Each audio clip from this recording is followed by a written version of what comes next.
Good morning, Chatty House. Hi, everyone. What's going on, Who got the friends? belt today? Russ Dog got the belt. Congratulations, Russ Dog. Big time W on a Monday. Vibes are up, man. They are up. It is so much more fun preparing for a show today than it was 2 weeks ago. Mhm. Actually, that's a lie. 2 weeks ago, I think we're off. But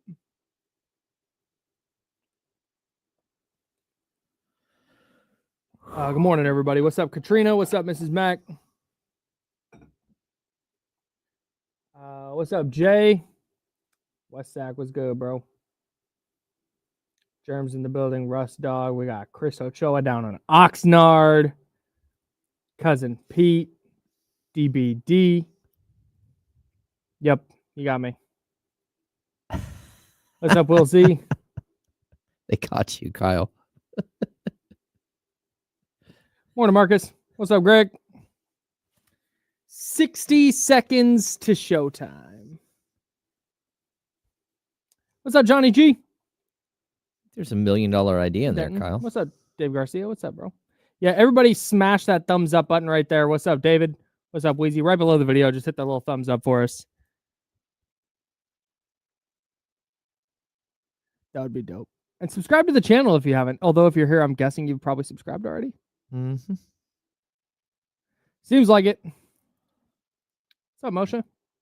Coach Molly, good morning. Buckfather, what's good, bro? Oh, Warren, in the building. We are up in here. Let's go. Yeah, my Monty McNair look. Let's watch me do nothing all day now. Damn it, Kyle. Let's watch me sit and wait for a better time to start the show. All right, here we go. Oh, not quite. Hang on. All right, here we go.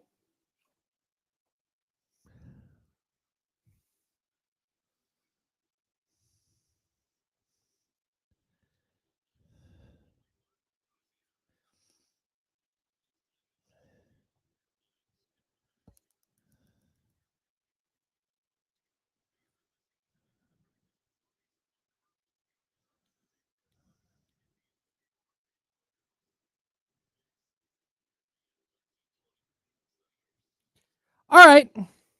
First of all, vibes are up. Good morning, everybody. That's James. I'm Kyle.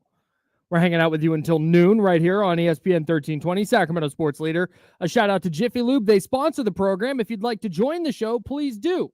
You can do that in the chatty house at youtube.com/ESPN 1320. You can also hit us up on the Elk Grove Kia Talk line, 916-909-1320, 916-909-1320. And a reminder on the Elk Grove Kia Talk line, if you try and call, we don't have a call screener. They have not afforded us a producer. So it's just me and James. So if you call, it might just ring for a while because we don't have a chance to pick it up. So we'd love to hear from you, but rest assured, if the phone just rings and rings and rings, it's not you, it's us. Well, that, and if your name isn't Dawn, then you probably shouldn't call. No, you can call. I'm just going to call you Don because we can't screen the calls. All right, man. Look, here's the deal. Kings beat the Warriors 129-99 last night. They've now won 4 in a row, and I am man enough to admit when I'm wrong. It's one of the things that I pride myself in this business. You see so many people who will just double down and triple down and quadruple down on their bad takes instead of being like, hey, I was off. So I was not a fan of the Mike Brown firing. I thought it was the wrong move. I thought it meant that the rest of the season was going to be a disaster for the Kings, and I thought it would set off a domino effect that led them back into the dark ages pre-22-23. That has not been the case for whatever reason. Doug Christie has done an outstanding job, and Sacramento is suddenly playing basketball the way they did back in 2022 and 2023 when they were winning 48 games and going to the playoffs. Yeah, I mean, I think this is one of those weird moments where something is happened that we didn't expect. Mm-hmm. Like, look, I've been saying it forever that I thought there would be a snowball effect here. But for whatever reason, Doug has been able to capture the imagination of the players. Mm-hmm. And for me, I'm super happy for the guy because, he's put in his time. He loves the game. He loves Sacramento. He loves the franchise. He wants to do well here. I did not expect him to be able to flip the switch and maybe flip the script so quickly. But again, we're talking about 5 games. We're talking about a 4-game win streak, but it's 5 games. And this saying, they've got a lot more work to do. Yeah, I think it's less about the wins and losses to me than it is about the way they're playing. Like there's an energy and a force and an intensity, and joy is the word du jour. There's a joy that they're playing with that they were just missing before. And I'm interested to see how this goes because I don't think, again, I've been wrong before, as we've just established. I don't think they're going to win the rest of their games.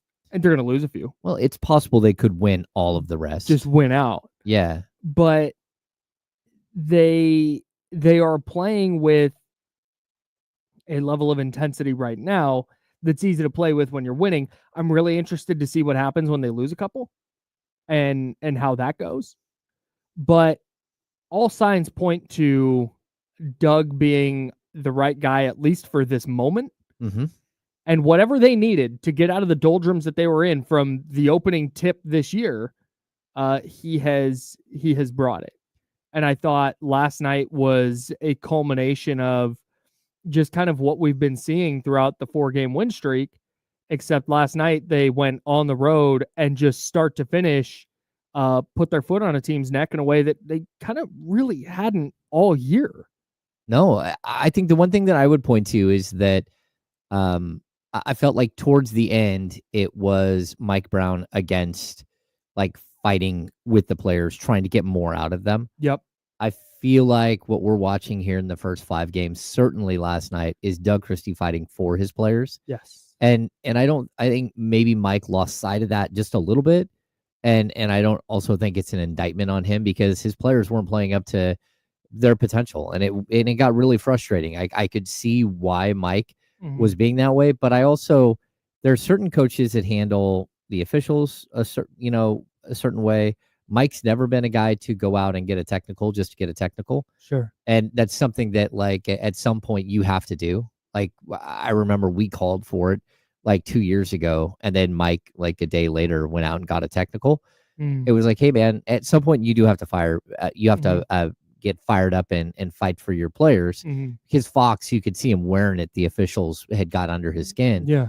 And I think what we saw from Doug last night, where he basically almost had to be dragged off the court by Domantas Sabonis, he's ready to go out there and kick Draymond Green's ass. And he wasn't having any of Steve Kerr's BS at all. He was like, hey, what are we doing here?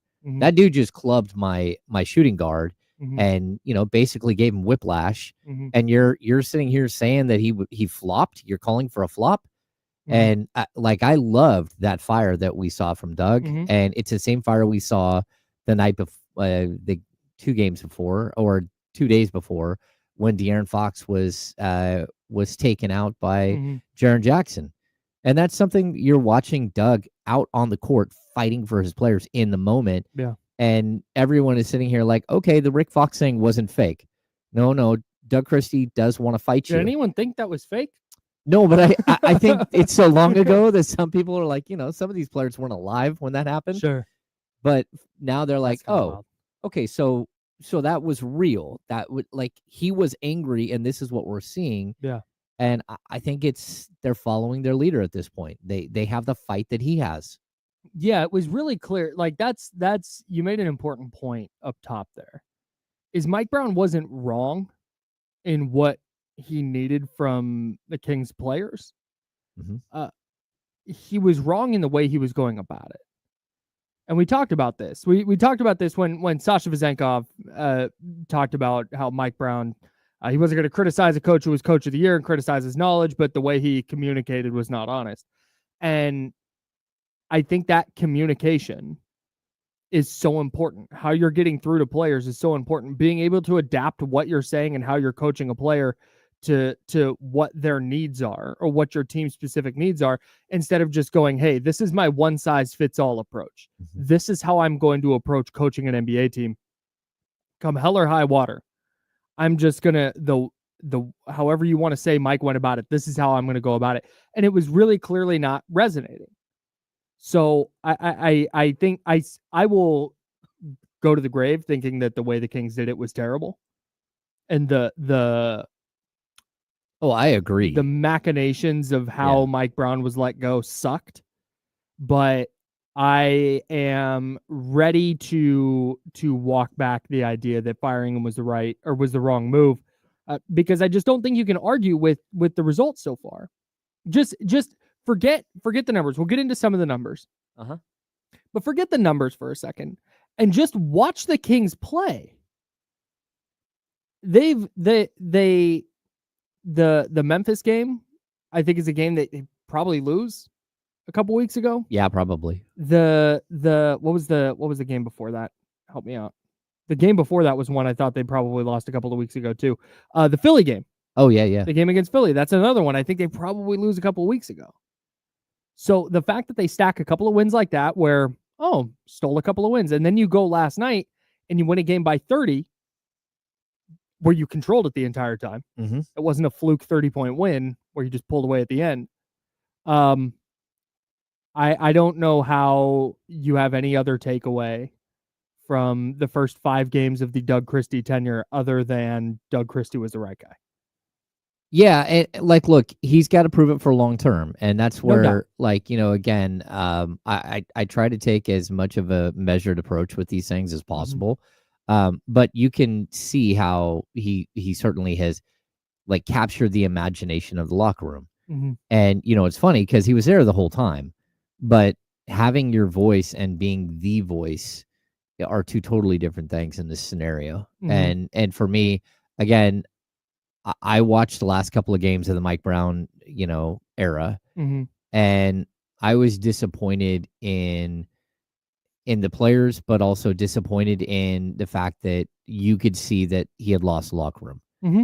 And again, we talked about this last week about how, that means something different than what people think, but sure. You could see it. You could see they're not playing hard anymore mm-hmm. for him. They're not responding out of a timeout. They're not doing the things that you would expect. Mm-hmm. And it was disheartening to watch because, as much as I want to put it on Mike, it takes a group of players to quit in a game. Mm-hmm.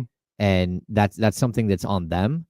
The fact that they were able to turn it around so quickly and start getting back in the win column and, climb. They're 2 games under 500 now mm-hmm. with a couple of games here. Well, a game here that they could pick up and then a couple of tough ones on the road. But this is a moment where you're like, hey, look, I see something different from this team. Mm-hmm. And it's possible that the whole thing won't crumble. But it's time to continue the thought process before. Go get the pieces that you have to get in order for this thing to be fully functional mm-hmm. and to push forward. Mm-hmm. We can't just say, hey, they added, they won some games. It's all better now. Yeah. Winning does not cure all. Mm-hmm. It cures a lot of things. But you get into a playoff series and you still don't have the length and athleticism, you're going to be in trouble. Straight up. No doubt. That's James Ham. I'm Kyle Madsen. Jiffy Lube sponsors the program where the insiders were hanging out with you every day from 10 a.m. to noon right here on ESPN 1320, Sacramento's sports leader. Do you know the Kings play Miami tonight? And we'll dive into that matchup. But Miami last played on Saturday, and they lost to the Jazz by 36 at home. They lost to the Utah Jazz by 36 points in Miami. Yeah, they're in the midst of God. They're in the midst of an existential crisis here. The Jimmy Butler experience. But you know what? Look at Jimmy Butler's every stop mm-hmm. does this at the end. Yeah. It gets a little bit dicey. He's running out of moments mm-hmm. where he gets to do this. Oh, no doubt. Yeah, I mean, just fully running out of moments. And so I don't know what's going to happen when Jimmy Butler pushes him forward, but at age 35, you can't be the reason why a team, you can't just blow up a season for a team. It's not helping Miami be formidable. No. Which is what matters to the Kings. Again, Kings Heat tonight. We'll jump into that contest here in a bit. What's the biggest difference for you watching the Kings since Doug Christie took over? Because I've got some numbers for you. Yep. Before Doug Christie, they were averaging 114.7 points per game. I'm just going to go generic box score stats mm-hmm. here. Since they're averaging 122.4 points per game, Up 8, Up, almost 8 points a game. Yeah, 7.7 points a game. Okay. They're up 4.5 assists per game. They're averaging 30 assists a night compared to 25.5 pre-Doug Christie. Rebounding about the same. Their shooting splits, they are shooting 41.4% from three compared to 37.5%, 48.6% from the floor compared to 46.2%. No, that's wrong. I'm sorry. They're shooting 36.3% from three as a team compared to 34.2. Opponents, though, shooting 37.5 pre-Doug, 41.4% from three post-Doug. Well, not only are they shooting the ball still better from three, even under with Doug Christie as a head coach, but the Kings are fouling 3-point shooters at a alarming rate. I think it's 7 fouls against 3-point shooters in the last 4 games. It's alarming. It's a lot. It's jarring to watch. Yeah. And they're not even, it's not even like, ooh, that was, they are just clobbering 3-point shooters. Yes. Like, what? There were what, 2 against Memphis, I think? Yeah. Where they're just hacking a dude as they run by. It was almost like it started with the Fox against the Pistons, so we can't ignore that it was already happening here and there. But in the last couple of games, I get it. Doug is telling them they have to close out harder. That's what he's telling them, and they're not mastering the closeout. You know, get to your man. They're not there yet, and they're going to adjust. But I also think they're playing with more energy, and sometimes when that happens, you're a little overzealous. And that's what it feels like. Doug said something really, really interesting the other day in his post-game press conference. He talked about how, and this goes to what you were saying, with Mike Brown, it felt like it was an internal struggle against each other to try and get the most out of each other. Whereas Doug Christie he mentioned the other night, the game is about joy, and the goal is to take the opponent's joy from them. That's what we're taking that for ourselves. Yes. And so now it's Kings versus opponent. Unless Kings versus Kings. Yes. Kings not doing the right thing. Kings doing this wrong. Kings doing that wrong. It's and he mentioned a bunch of other stuff about if you make a mistake, it's okay. Mistakes happen, but you got to go out and you got to play through it. That's a whole other thing. But that whole idea of like taking joy, I think that's part of the reason we're seeing like these hyper aggressive closeouts now. Yes. Because it's less about, okay, I got to make sure I do this and then, oh my God, I got to go do this. It's like not a thinking like step by step, I have to do X, Y, and Z. It's just ball, close out 100%. Well, and there's got to be an adjustment there. You can't just start hacking 3-point shooters every time a shot goes up. Yeah, I think Domantas Sabonis has talked about this too. There's a lot less thinking and a lot more just flowing and reacting and playing basketball. And to be honest with you, that's because Mike had a bunch of things to fix and the team wasn't playing the right way. And so he kept working and drilling the same thing again and again and again, trying to get them to work on things like the closeout, trying to get them to work on, change of speed, change of pace, just hitting your shots. Right. And so I think it's interesting that what we've seen here is that by taking away some of the coaching and just saying, just go play. And that's how the golden age of Kings basketball, it was all read and react. And we've seen the errors in the read and react. Domas had seven turnovers one game where he kept trying to hit guys that were cutting on the back cut that just weren't ready for it. There's going to be an adjustment process where all of a sudden you start seeing more and more of that, of sort of this fluidity of basketball, which is what Doug preaches. It's a beautiful game, right? And so one of his favorite people ever was Coachy, Coach Pete Carrill, who was at Princeton for 50 years before coming to the Kings, and they would just sit and talk basketball for hours and hours and hours, and that's what it was about. It's about the finer nuances of the game. It's about, a lot of people say, oh, why'd you do the behind the back pass? It's like, well, because the behind the back pass in a certain situation is the best pass. Right. Because you're shielding the player from the ball and going behind your back to an open player. Like there's so many nuances to the game that Doug tries to teach, but it's tough to teach that on a large scale. Like that's why I think having him as a personal coach for guys like Domantas Sabonis, it's just like, it's some wonders that Domantas Sabonis has improved a ton I agree. at having Doug work with him every summer. Mhm. And so now you're just seeing it at a bigger scale where Doug is like trying to get everybody to play the right way Mhm. and play with a joy, play with an excitement to be there and move the ball and share and everyone touches the ball and all that stuff. And I think there's something to, if you make a mistake, it's not going to be the end of your minutes for the night. No. Like we talked about Keon Ellis specifically. Keon Ellis is not a perfect player. He's going to make his mistakes. But it felt like for Mike Brown, the good didn't outweigh the bad for him. That's why we saw these random like DMPs or Keon only played 9 minutes last night or whatever it was. Mm-hmm. Whereas now he's getting that opportunity to, yeah, you know what? Hey, he got beat on that back cut because he gambled for a steal and it wasn't there. Or he got lost on a screen because he didn't see it coming or whatever it was. But you're going to get those couple extra steals a game. You're going to get the transition offense that comes from it. You're going to get him knocking down threes because he's not worried about shooting it.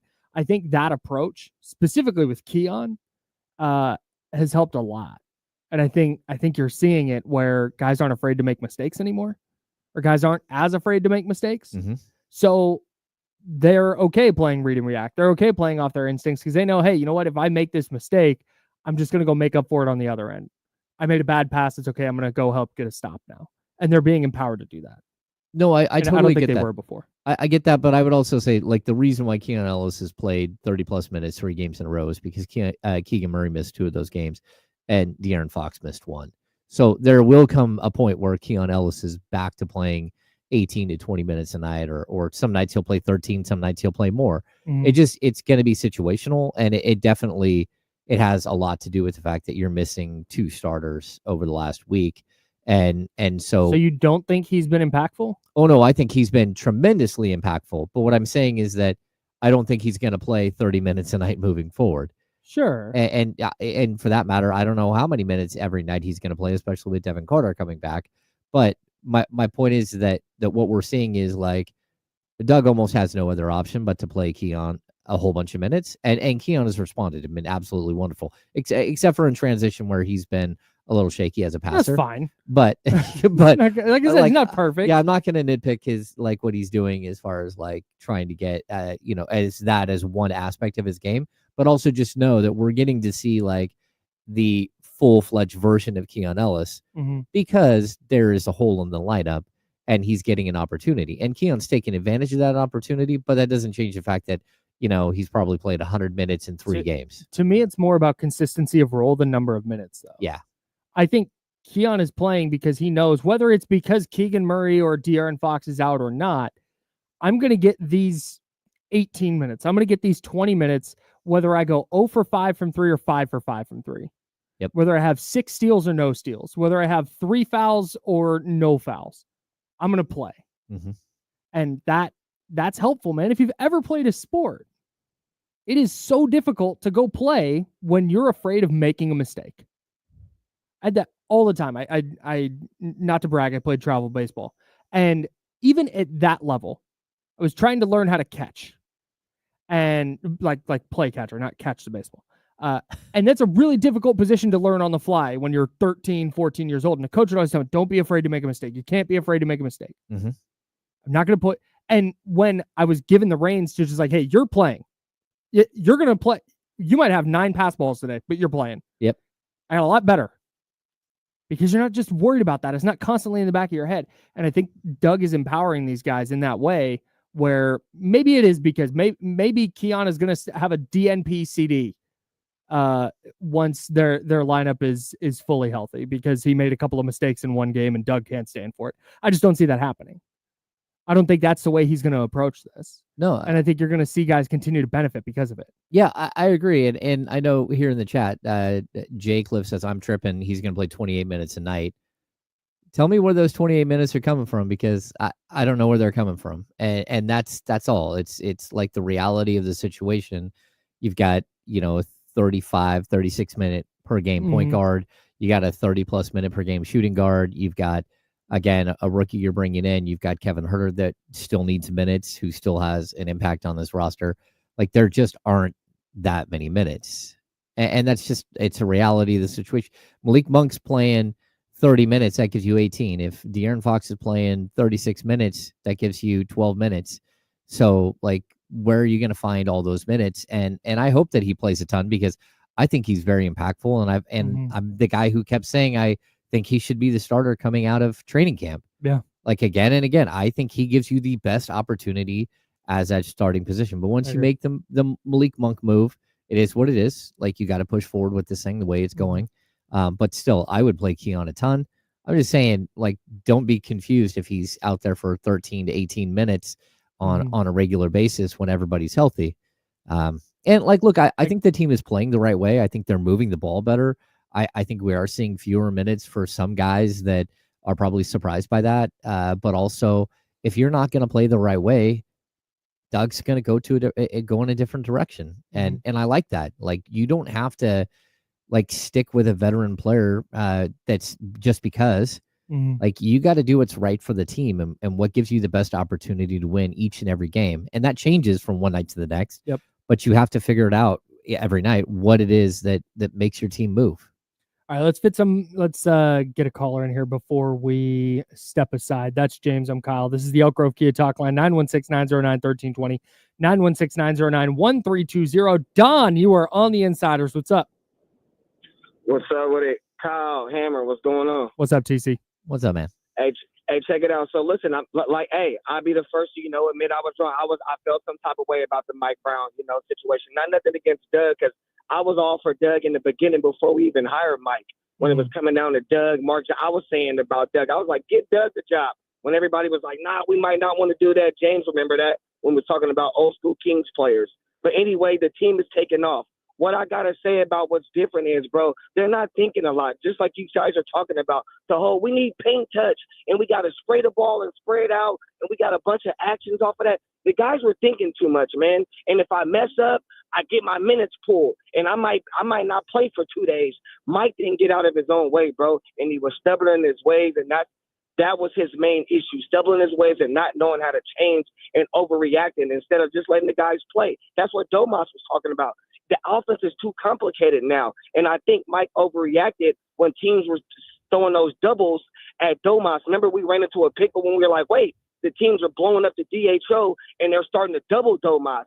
And I think Mike overreacted to that and started trying to come with super actions and all this, and then he got away in his messaging to the players when he kept talking about defense. And the guys are like, Mike, you're talking about defense, but you're not having us play defense. You're talking about a bunch of offense. The defensive guys is Doug. If you pay attention, when Malik said in training camp, they asked him, they said, Malik, what's up with Mike with the defense? He's always talking about defense. And Malik, he said it jokingly, but then nobody paid attention. He said, man, Mike ain't talking about that, man. That's Doug and the rest of the coaches. Mike talking about offense, man, and all that. But everybody they overlooked that situation when he said that.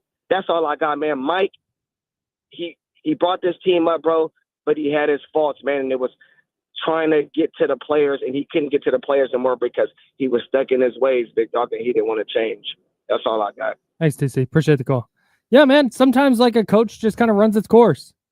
Yeah, totally. They played Golden State last night. They went through that with Mark Jackson.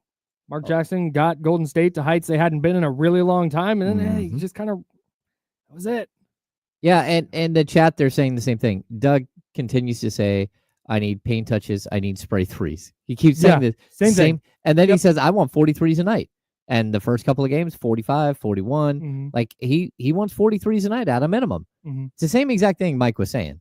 It's just it's wrapped in different messaging. Yeah.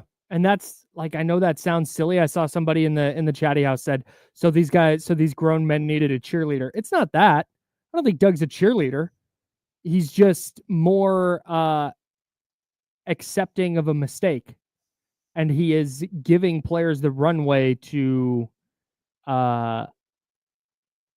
what's the word I'm looking for? Giving them the runway to just play basketball. Yeah. And not think as much. And more than a cheerleader, I would say Doug is a corner man. There you go. He's a dude in your corner that you can rely on to tell you the truth and tell you what you're doing right and what you're doing wrong, but also to patch you up and push you back out there and, give you a pat on the back and say, hey, let's go. Yeah. It's a little different. It's a bad thing. Nope. Everybody responds to things differently. Whatever he's doing is working. The Kings 4-1 now under Doug Christie. We will continue discussing that. They play the Miami Heat tonight. Can they make it 5 wins in a row? We will talk about that. Plus, NFL Week 18 was wild. Lots going on, including another 49ers loss. What does that mean for them? And we'll take a quick look at the NFL playoff picture as well. He's James. I'm Kyle. We're the Insiders, and we are sponsored by Jiffy Lube. This is ESPN 1320 and Sacramento Sports Leader.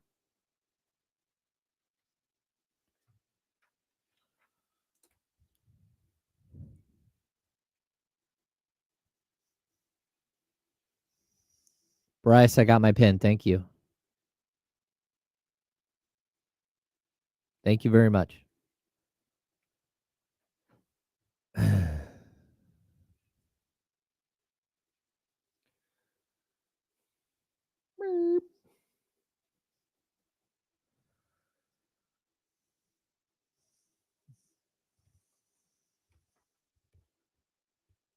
think Fox is. What's he still listed as? He's not listed yet. They because they have the back-to-back. Yeah, that's right. They haven't posted their injury report yet. You're welcome. It's standard. I am the foremost vest wearer in Sacramento. Like, a lot of people didn't wear vests until they saw me wearing them.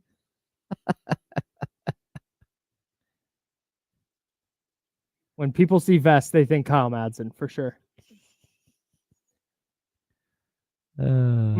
That's kind of interesting. Sean says Doug reminds me of Sean McVay. Actually, we were talking about this the other day. As much as that, the Lions coach, like Dan Campbell. Yeah, Dan Campbell, where like it's a run through a wall mentality. I know I joke about the vibes guy thing, but it matters, man. It does. It super does. Yeah. Well, that and office culture, right? Like any office, like the office culture matters. No, it does. Yeah. I would also say the other thing with this whole scenario is that Doug was there, but Doug's voice wasn't nearly like he wasn't able to have the same impact. And that's partially on, the coaches around him for not like saying, hey man, if you got something to say it, because you're one of the guys out here with NBA playing experience. Of all the players that are, there around them, he was the best of the best. So, Leandro Barbosa was a good player. I think Doug Christie was a better player. So, again, all due respect to NBA champion Leandro Barbosa, Doug was definitely a better player. Yeah. And Jay Triano was he was a bucket. Hey, we're on the stream. I'm watching the stream and I just wanted to tell you, I can't.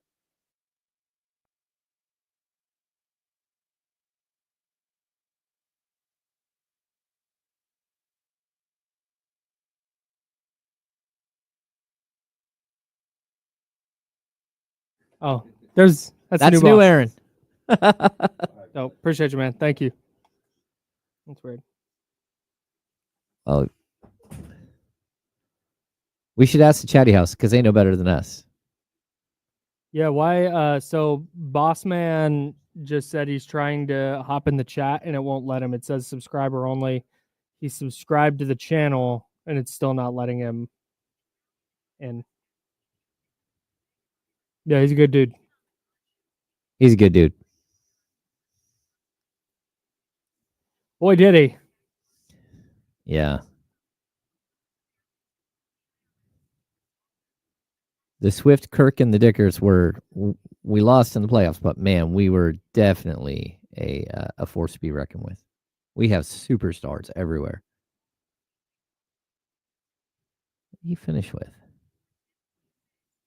Oh, it's a 5-minute wait, apparently. Oh, okay. If John Bull banned him, John, we got beef again. Ew, you're in a fantasy league that goes through week 18? Ugh. Oh, no. That sucks. Salute, though. Congrats. Yeah, Jahmyr Gibbs did get us 3rd place.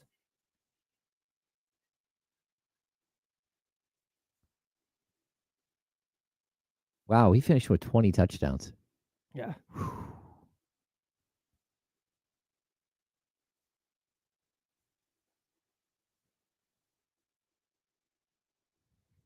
It was funny watching fantasy analysts all weekend be like, here's this weekend's rankings, I guess. A lot of people in the chat today. If you guys don't mind giving us a thumbs up, that would be really helpful. Absolutely. We appreciate the heck out of that. A lot Also, of if you don't subscribe to the channel, please subscribe. Yeah. If you hit that little notification bell, you'll get notified whenever we go live. And apparently our new thing is we go live even when we don't have shows sometimes. Oh, really? If news breaks while we're off, we'll just jump on the stream. Oh, yeah. That's happened. It happened last week. Twice. Last Monday. And Friday. And Friday.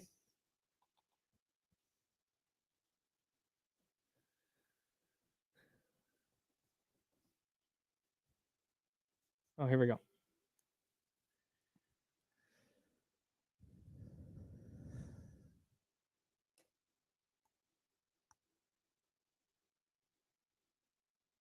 Now, back to the Insiders with James Ham and Kyle Madsen, brought to you by Jiffy Lube on ESPN 1320.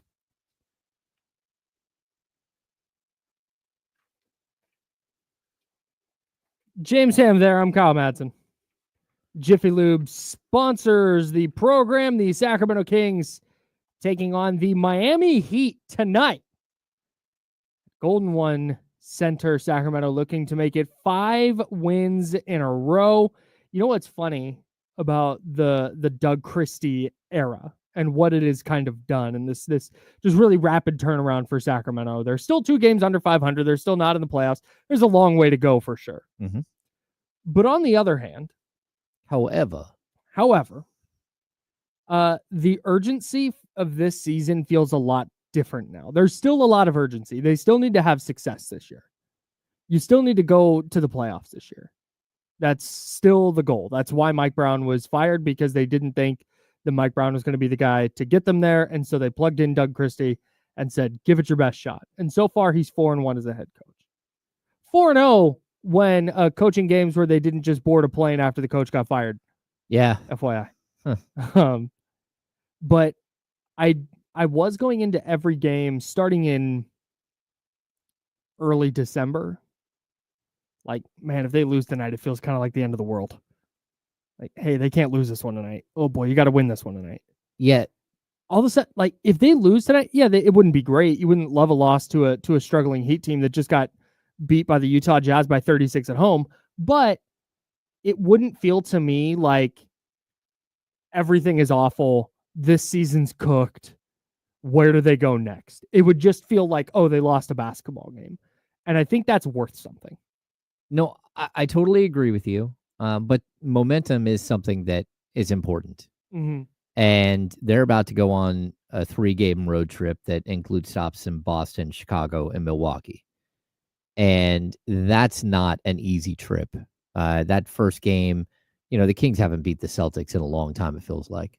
I don't know how long it is, but it feels like it's been many years. Mm-hmm. And to be honest with you, you kind of expect a loss there. But we have to get back to a standard point with this team where when you're playing a bad team or a team that's beat up or a team that's fallen apart because their star player decided he wanted to be a punk in the media and now is sitting at home, like, you need to go get this win, because there are wins that you just can't get. Mm-hmm. And it's okay that there are still going to be games where you look at, and certainly Doug Christie's not going to say, hey, we might not beat Boston. We're not going to beat Boston.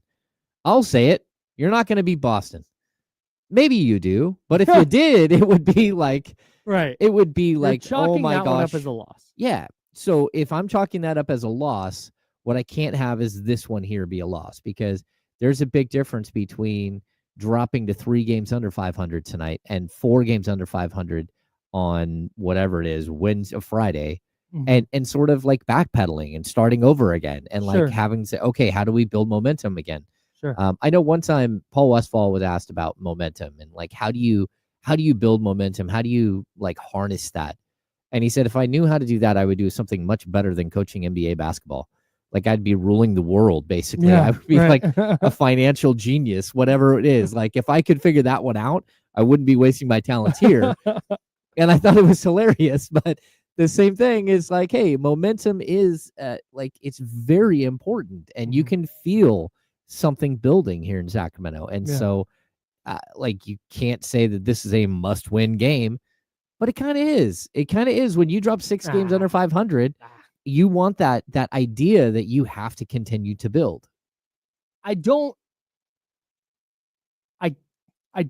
disagree that you would. Hey, here's a take. You'd rather they win than lose. Yeah. You're welcome for that. Tune into ESPN 1320 Sacramento Sports Leader every day at 10 a.m. for the Insiders with James Ham and Kyle Madsen, sponsored by Jiffy Lube. No, but what I don't mistake that I'm saying like, oh yeah, they could just go lose now. Everything's good.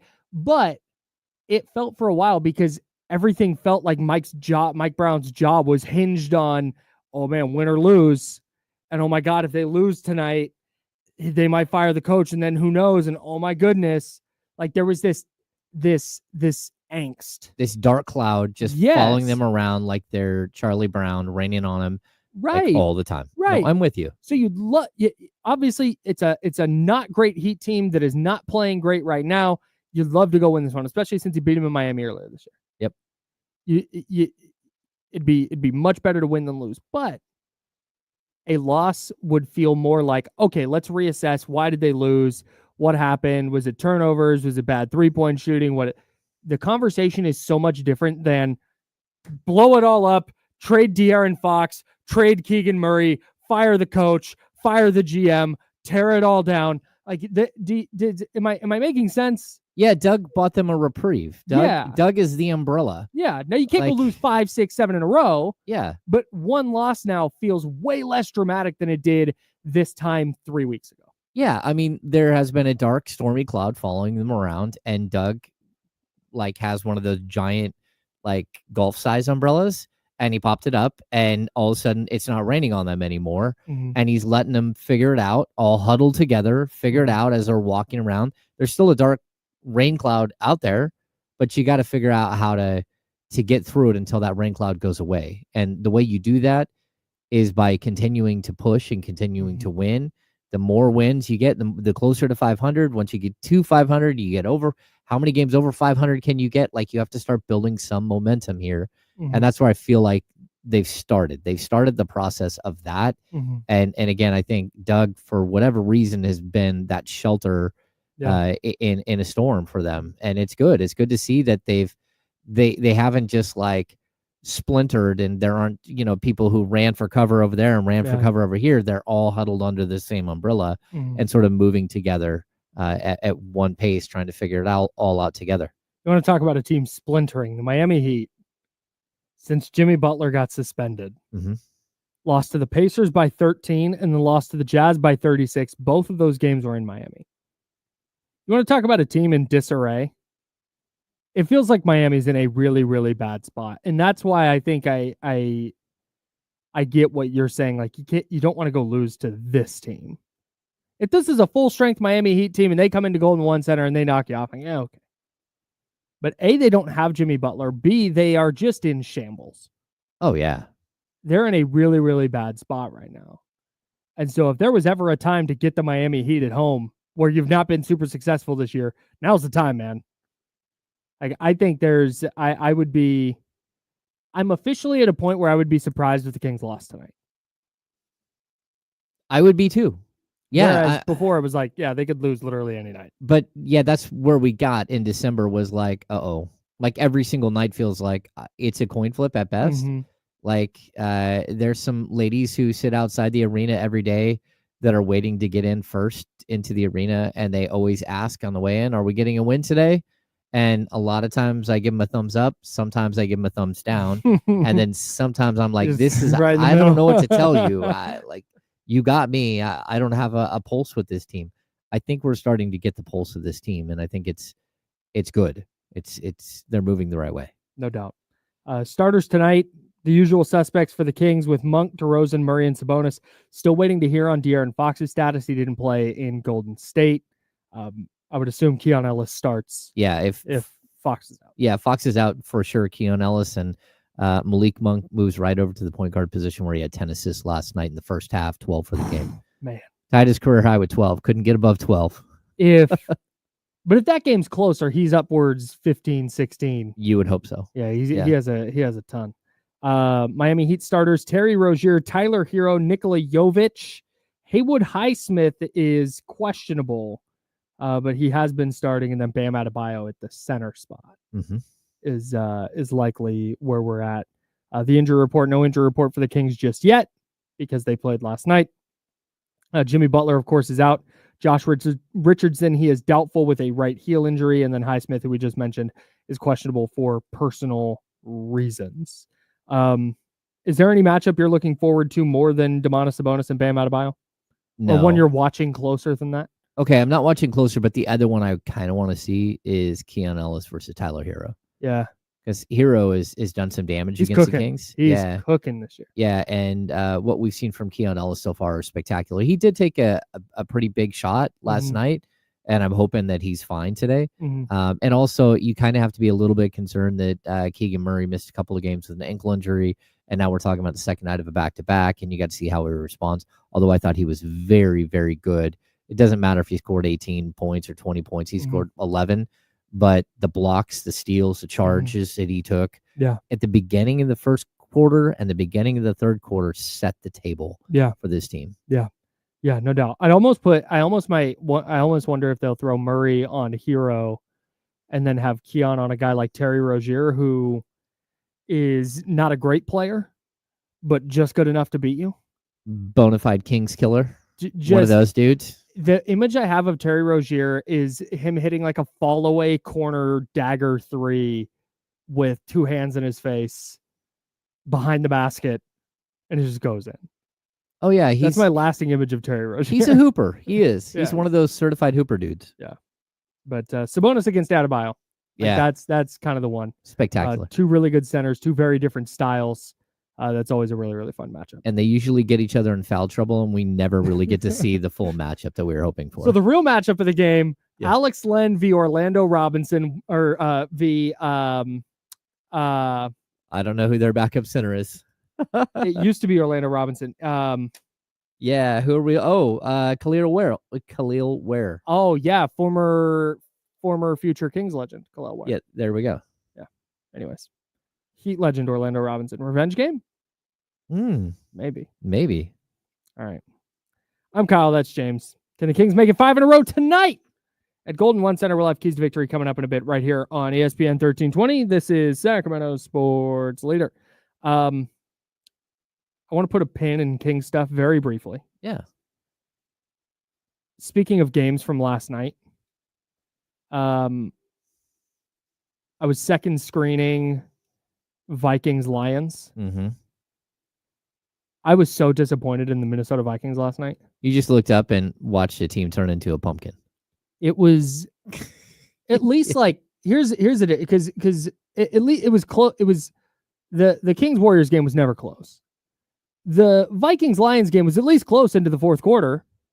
Like the Vikings were a drop pick 6 away from tying the game. Like it was close down the stretch, but at least like, all right, Golden State lays an egg.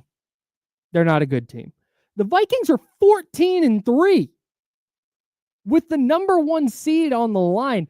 I think the most disappointing thing for me was Sam Darnold was terrible. Sam Darnold was so bad last night. And then it felt to me like, and maybe Kevin O'Connell turtled up a little bit because Sam Darnold wasn't good.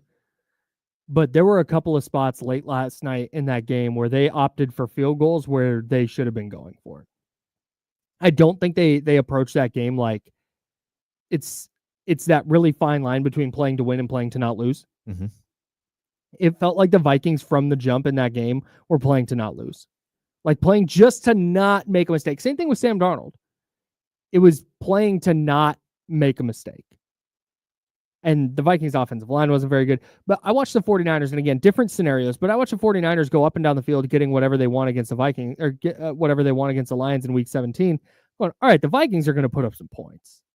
Lions will put up some points too, but I think the Vikings are going to, and they just had no fight last night. That was the bummer for me.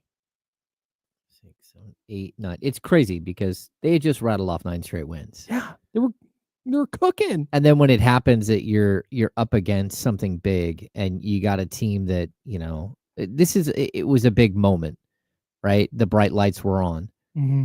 They didn't show up, and that's what scares you. You hope that they learn something from it and they can be better the next time around in the playoffs. Because let's be honest, Sam Darnold really has not been in this situation. Like, he hasn't. He's played for bad teams and then the 49ers for a season. And he barely played there. Right. Like, so overall, like, what are we supposed to expect from him? But he just got a taste of what it's, this is going to be like. And I think last week, same thing, where they figured out a way to beat Green Bay 27-25. The week before, they figured out a way to beat Seattle in Seattle 27-24. Like, those are good wins that you're stacking sort of this idea of being in close ball games and trying to get over the hump and all that stuff, gaining experience. But what you can't have is something like this. And I guess maybe it's possible they just said, okay, we're going to lose this game. We're not going to pull out anything sneaky right now. We're going to, we'll figure it out in the next week. They would have liked to buy, but I don't know. Teams with buys don't usually work out that well either. So I could see them kind of slow playing this a little bit. So they have to go play the Rams now. Okay. And if they win, they get the Lions again. But I saw the commentary last night was all about Sam Darnold, right? Like, oh man, what is this? How does this impact him? And I saw a bunch of people talking about he's been great this year. You can't overreact to one game. If Sam Darnold goes out and stinks again against the Rams in the playoffs and they lose in the first round, that's going to mess his money up big time. That's tough, though. So the 2 biggest games of the year and he turns back into Sam Darnold? So tough, though, man, because look at all the quarterbacks that get additional chances in the playoffs and have a guy who steps up at 27 and really finds himself. And, I mean, he threw for 4,300 yards and 35 touchdowns this year, only 12 picks. I mean, he was really, really good. He was very good. Yeah, but what did he finish last night? It was a lot. He wasn't good last night. No. And granted, he was under 166 yards, no touchdowns, no picks. And he was under pressure a lot. The Lions defense was really good last night. But Darnold, 18 of 41. I know, 43.9% completion 18 percentage. of 41, bro. And it was the lack of decisiveness in the pocket. There were so many opportunities for him to get rid of the ball, and he's just hanging on to it. I was not impressed by Sam Darnold. I picked the Vikings to win. Yeah. I thought the Lions would reach that point of, because we talked about it. You get that point to where your swagger turns into complacency. Yeah. We're so good. We're just going to go win every game by throwing our helmets on the field. And I thought they were going to get punched in the mouth. And they did the punching. Yeah, because that's their coach. That's the definition of Dan Campbell right there. It's back to what we were talking about with Doug Christie. Yeah, there's never going to be a let up. There's never going to be it's okay to not show up moment with him. It's part of the reason why I love what the Lions did in Santa Clara 2 weeks ago. I guess last week. Yeah. Week 17. They went in and said, we're playing like this is our playoff lives are on the line. And they went in and they beat the heck out of the 49ers.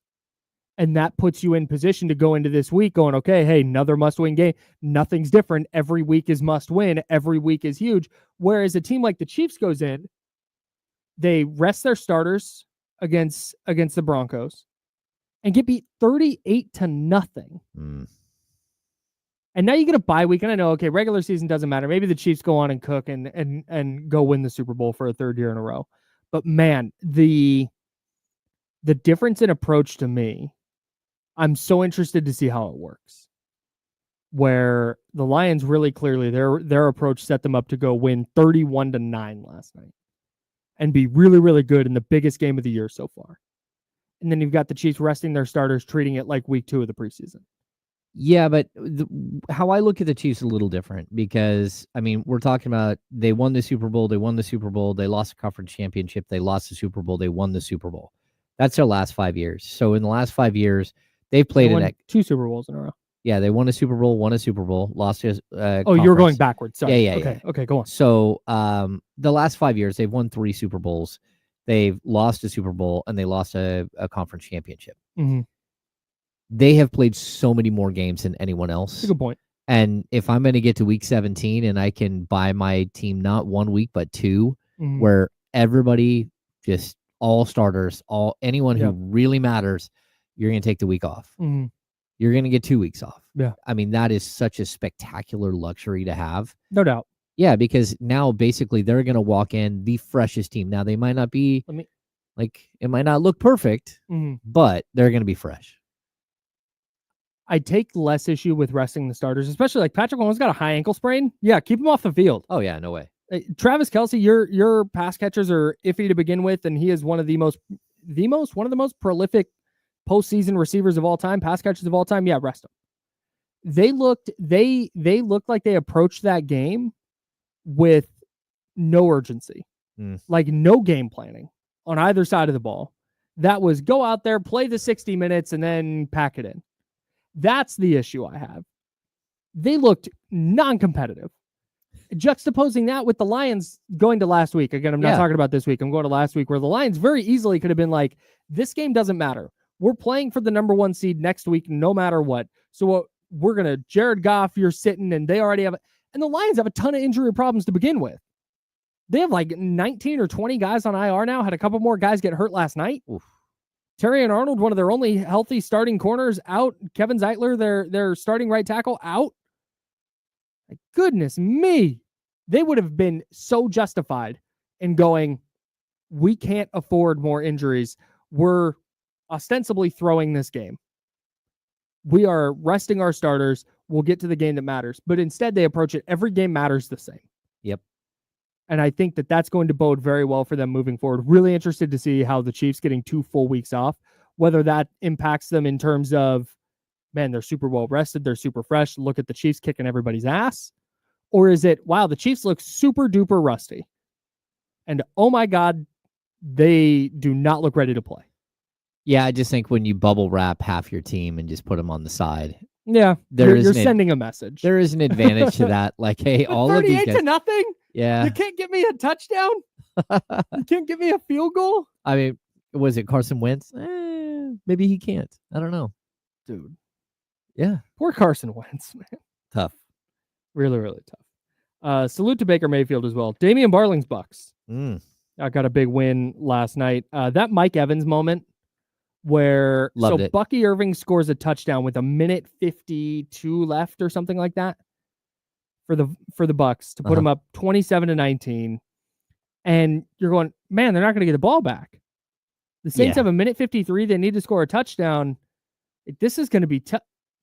It's going to be tough. And then they get the ball back with 37 seconds left. Something like that. Mike Evans was sitting on 995 yards. Not a lot of time left. Mike Evans needs 5 yards to get to 1,000 for the year. His 11th consecutive 1,000-yard season. The Bucks run a play. They throw it to Mike Evans. He gets 8 yards. Huge celebration. And I loved the celebration because it was definitely for like Mike Evans, but also a celebration of, hey, we're going to the playoffs. Oh, yeah. Won the division. That was on top of, but I hated the emphasis on he made $3 million. Couldn't care less, dude. Nope. I don't even think he could care less. I mean, yeah, he could care. I think I could, but that's not what the moment was about. The celebration was the athletic feat. It was. Yes. The celebration was a player who missed a bunch of games this year, still found a way to have 1,000 yards and 11 touchdowns. Mm-hmm. I mean, they easily, like, Baker Mayfield has been known to have moments in bad situations. He could have thrown a pick six. Mm-hmm. They could have got a 2-point conversion and tied the game up at the end. Yeah. But I thought that the moment was spectacular for that team and for Mike Evans. I was cheering in the house. Yeah, it was really cool. Yeah. The Saints, though, how are you not putting 11 guys on Mike Evans? If that's me, if I'm the head coach, I'm calling a timeout, or before the drive, I'm getting my defense together and going, Mike Evans doesn't catch the ball. Do not let number 13 catch the football. We're going to line up 6 guys on him. And if they score a touchdown to Cade Otton, so be it. We lose by 15 instead of 8. Yeah. Don't let Mike. I'd be such a hater. Would you? Yeah. That's your division rival. Yeah. That's your last thing to play for on the year. Can you get this stop? That's the last thing you have to play for. I know. And he got it. Yeah. They guarded him. It wasn't like they gave it to him, but I'd have had 6 dudes.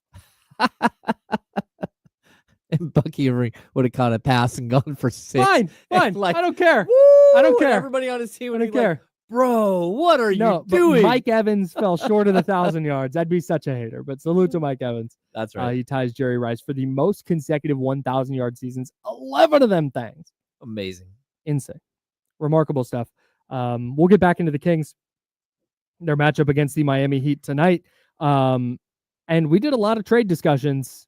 What do those discussions look like now? We'll talk about it next. He's James Ham. I'm Kyle Madsen. Jiffy Lube's the sponsor. This is ESPN 1320, Sacramento Sports Leader. Clear.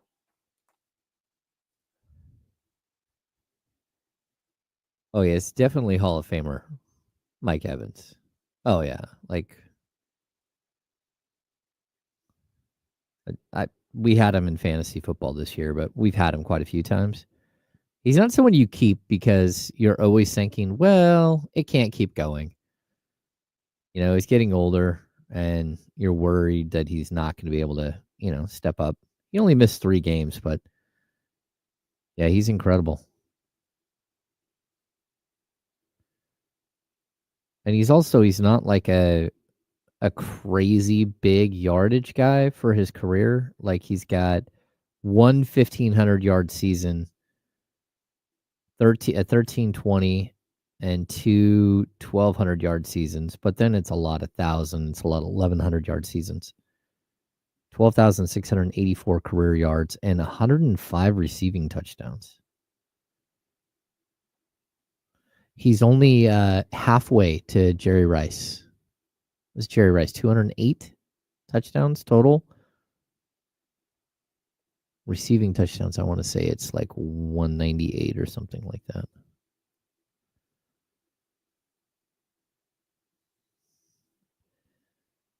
Jerry Rice had 197 career receiving touchdowns.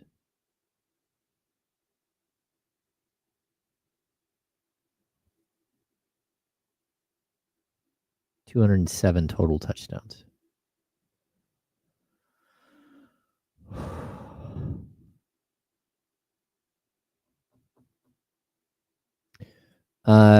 Kevin Russ, we don't know if Fox is playing yet. The Kings have until later in the day to put in their injury report. I'll look at the injury report right now. It's possible that they put up an injury report, but on a back-to-back, I think teams have until 12:30. Yeah, they have not yet submitted their injury report, so we don't know. He has a bruised gluteus maximus.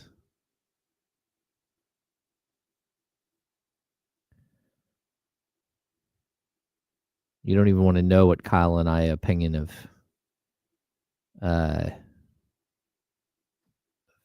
Jaren Jackson Jr. is before and after. Fraudulent.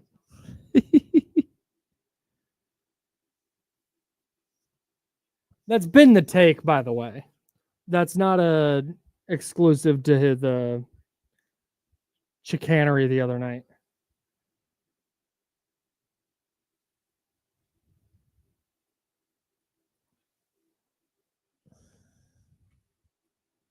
People in their trade machines, man. Love a trade machine. People in your trade machines.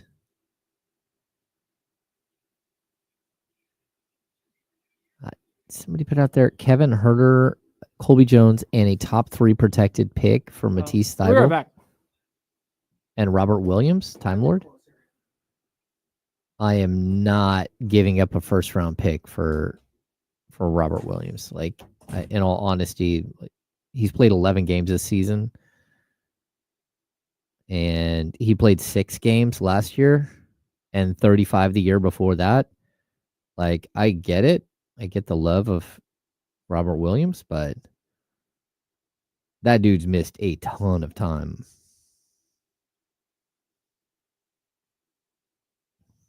Not doing it.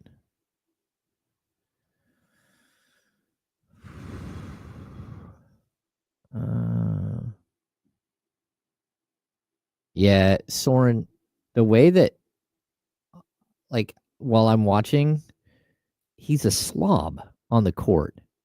Like, he just plays like uncontrolled, like, I don't know. It's just everything looks lazy.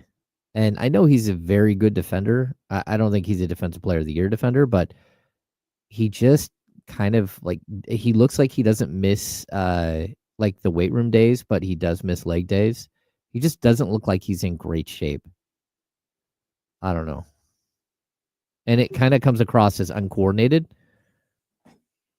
All right, here we go.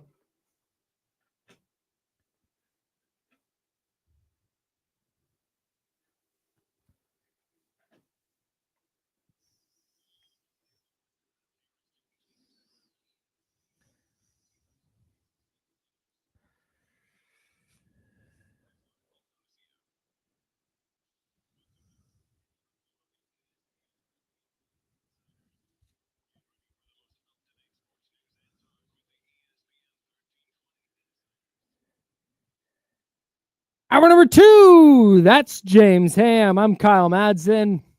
Rocking with you until noon. Then we will hand it off to D-Lo and KC. And then we'll take you up to 4 o'clock right here on Sacramento Sports Leader. We are sponsored by Jiffy Lube. James Ham there. Kyle Madsen here. The Kings in action tonight at Golden One Center against the Miami Heat. I talked about it a little bit earlier. Good spot to get the Heat in. They're in shambles. Oh, they're a hot mess. I don't want to say I feel bad because I don't feel bad for them, but they're I don't envy the decision makers in Miami, Pat Riley specifically. I told you this. What do you do?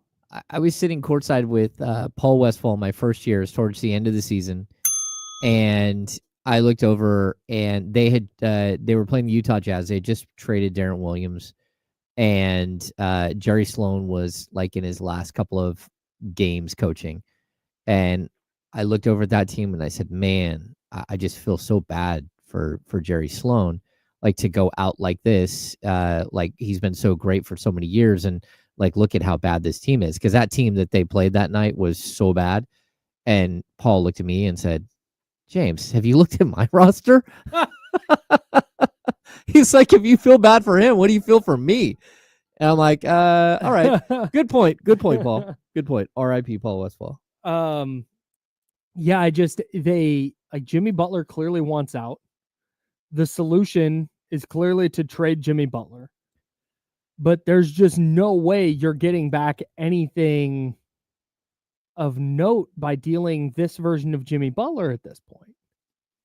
I mean, it's so expensive to trade him. Yeah. Yeah, I mean, if you want a Zach LaVine, okay. But even that, the Bulls aren't trading for Jimmy Butler. Bringing Jimmy Butler back. They've lived through that experience. And you want to drop Jimmy Butler into a rebuilding situation? No chance. No, so you have to look around the league, though. It's got to be players like that. I mean, that's why you heard the Bradley Beal stuff pop up. Phoenix is it. But Bradley Beal has a full no-trade clause, and so he gets to decide if he wants to go to South Beach or not. And if I'm him, I'm like, why not? This is a bad version of the Phoenix Suns, too. Mm-hmm. I mean, they're benching 2 players today. Nurkic and one other. They are is it Bradley Beal they're sending to the bench? They're sending 2 dudes to the bench. Mason Plumlee is now their starting center. Sure. And it's like, okay, it's a mess of a team too. So if I'm them, I don't really know what it is that they have to do. Yeah, they're sending Bradley Beal and Yusuf Nurkic to the bench. Ryan Dunn and Mason Plumlee expected to start for the Phoenix Suns. So again, like Bradley Beal might go, hey, if I'm going to lose games, at least I'll lose in South Beach, and say I'll take that trade. But I don't know. No thanks. Yeah. Sounds terrible. Miami Heat have lost their last 2. The Kings have won their last 4. How do the Kings get to 5 wins in a row? We'll tell you now with keys to victory. James Ham, what is your first key to victory for the Sacramento Kings tonight? Man, I wish I had all my keys ready to roll, but here they are. Show up for the home crowd. This team is about to head out for most of January. They've got a 3-game road trip. They come back for a couple, but then a 6-game road trip. Like, this fan base has been waiting for you to wake up and keep it rolling. Show some pride at home and start to show that is where you're going to like improve. Yep. Like improve at home. Yep. Number 1 for me goes along with that a little bit. You got to get up early in this game. Mm-hmm. Do what you did last night. Put a team away early. Like that is going to be to me when we talk about is the mindset of this team really changed? Are the Kings really different, or are they just hot right now? Like, I think that's a question that I'm currently grappling with. Like, hey, are they just knocking down a bunch of threes the last couple of nights and they've been able to roll a bad team and then beat a shorthanded team? And if they hadn't knocked down threes, those games will go to, I don't know. But if they get out to a fast start tonight and they just kind of steamroll Miami, especially since Sacramento's on the second night of a back-to-back, Miami hasn't played since Saturday, that to me would signal a pretty significant mindset shift. And I don't know that Miami has the gumption at this point to really fight back if you get up by 15 or 18 early. No, I totally think that you're playing a team that at this moment is broken. And I think Steve Kerr made a really good point when he was talking about Mike Brown last night. He's like things are bad in Miami right now, but do you think that they're going to go fire Eric Spoelstra? The answer is no. They've got to like jettison Jimmy Butler. Yeah. And they did. I mean, they gave him a 7-game suspension, which is going to be fought, and then like he's going to get part of that money back or whatever, I'm sure. But at the same time, like this is a moment where you have a team that's struggling. And so I do think this is one of those games where, yeah, you have to go out and just continue your trend, and they will continue their trend, and then you'll figure out Boston on Friday. Yep. That's it. Like you have to play hard right here, and you got to go get this win. Yep. Number two, keep the momentum. I keep saying this. You got Boston, you got Chicago, you got Milwaukee coming up. And then the 6-game road trip is crazy. This comes 6 or 7-game road trip that's coming up. You're going to have some moments here where you can catch your breath, and there will be 1 or 2 like bad games or bad teams. But for the most part, the group of teams that you're going to play here coming up, man, you're going to be tested. And, the Kings at 2 games under 500, that's not where you want to be. You got to find a way to scrap and claw and, keep the momentum rolling, because I would much rather be riding a 5-game winning streak going to Boston than worrying about whether I'm going to go 4 games under 500 again. Yeah. I didn't realize that Boston game is not till Friday. Yeah. They got a little break here. Yeah. Time for, to get some things done. Time to make a trade. What? Maybe make a trade. So you have a couple of days to have players clear. Yeah. Interesting. Yeah, man. We talked about this a little bit earlier, but I don't view every game as like, oh my God, you need to win tonight. But this would be a really good one again. Yeah, for sure. Number 2 for me, you can have this game be a little bit messy, turnovers, crazy, frenetic. As long as the pace is up, the Kings are winning. That's the number one thing. Miami is the slowest team in the league. They do not want to get up and down. So go get up and down. You turn it over a couple of times, you throw a couple of bad passes, they get a couple of buckets in transition, so be it. As long as you're playing fast, you're going to win. No, that's a really good point, and I'll tell you that the way the NBA works, they don't care about like lining up slow teams and fast teams. Like the Kings just played like the number 1 pace team like 2 games ago, and now you're playing the slowest. It's about you. It's not about them. And that's one thing that I know Doug has been preaching. It's about us and going out there and playing our game, and that's big. Yeah, no doubt. And I think when the Kings are running, they are at their very best. Number 3. Let Malik Monk loose. Like what we saw last night, 26 points, 12 assists. Like I'm not saying he needs to do that every night, but there needs to be 10 minutes in every single one of these games where it's Domantas Sabonis and Malik Monk in a 2-man game destroying teams. Like good old-fashioned Stockton Malone. That's what, like, he can score from anywhere on the court. His ability to hit that pocket pass to Sabonis is crazy. They have got to figure out a way to get that pairing together and working for like big stretches of the game where Fox goes off the court and it's nothing but Malik Monk and Domantas Sabonis, but let him run this team for large stretches of the game. Yeah, man. And the thing with Monk specifically is I think this is separate, but I don't think anybody on the team quite recognizes a moment like he does. Yeah. Like this is where a 3 here is a dagger. I'm going to go get this 3 up. And he's not going to shy away from the shot. All of that said, I also don't think he's reckless. And that's why I'm right there with you, man. Let Malik Monk be the dude here and there. Not trying to fit in between, DeMar DeRozan and De'Aaron Fox, and okay, we got to run the ball through Domas here, and Keegan's got to get his shots up.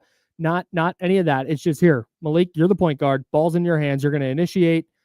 If it's scoring, if it's passing, doing whatever, I'm right there with you. I fully trust Malik Monk to do the right things in those spots.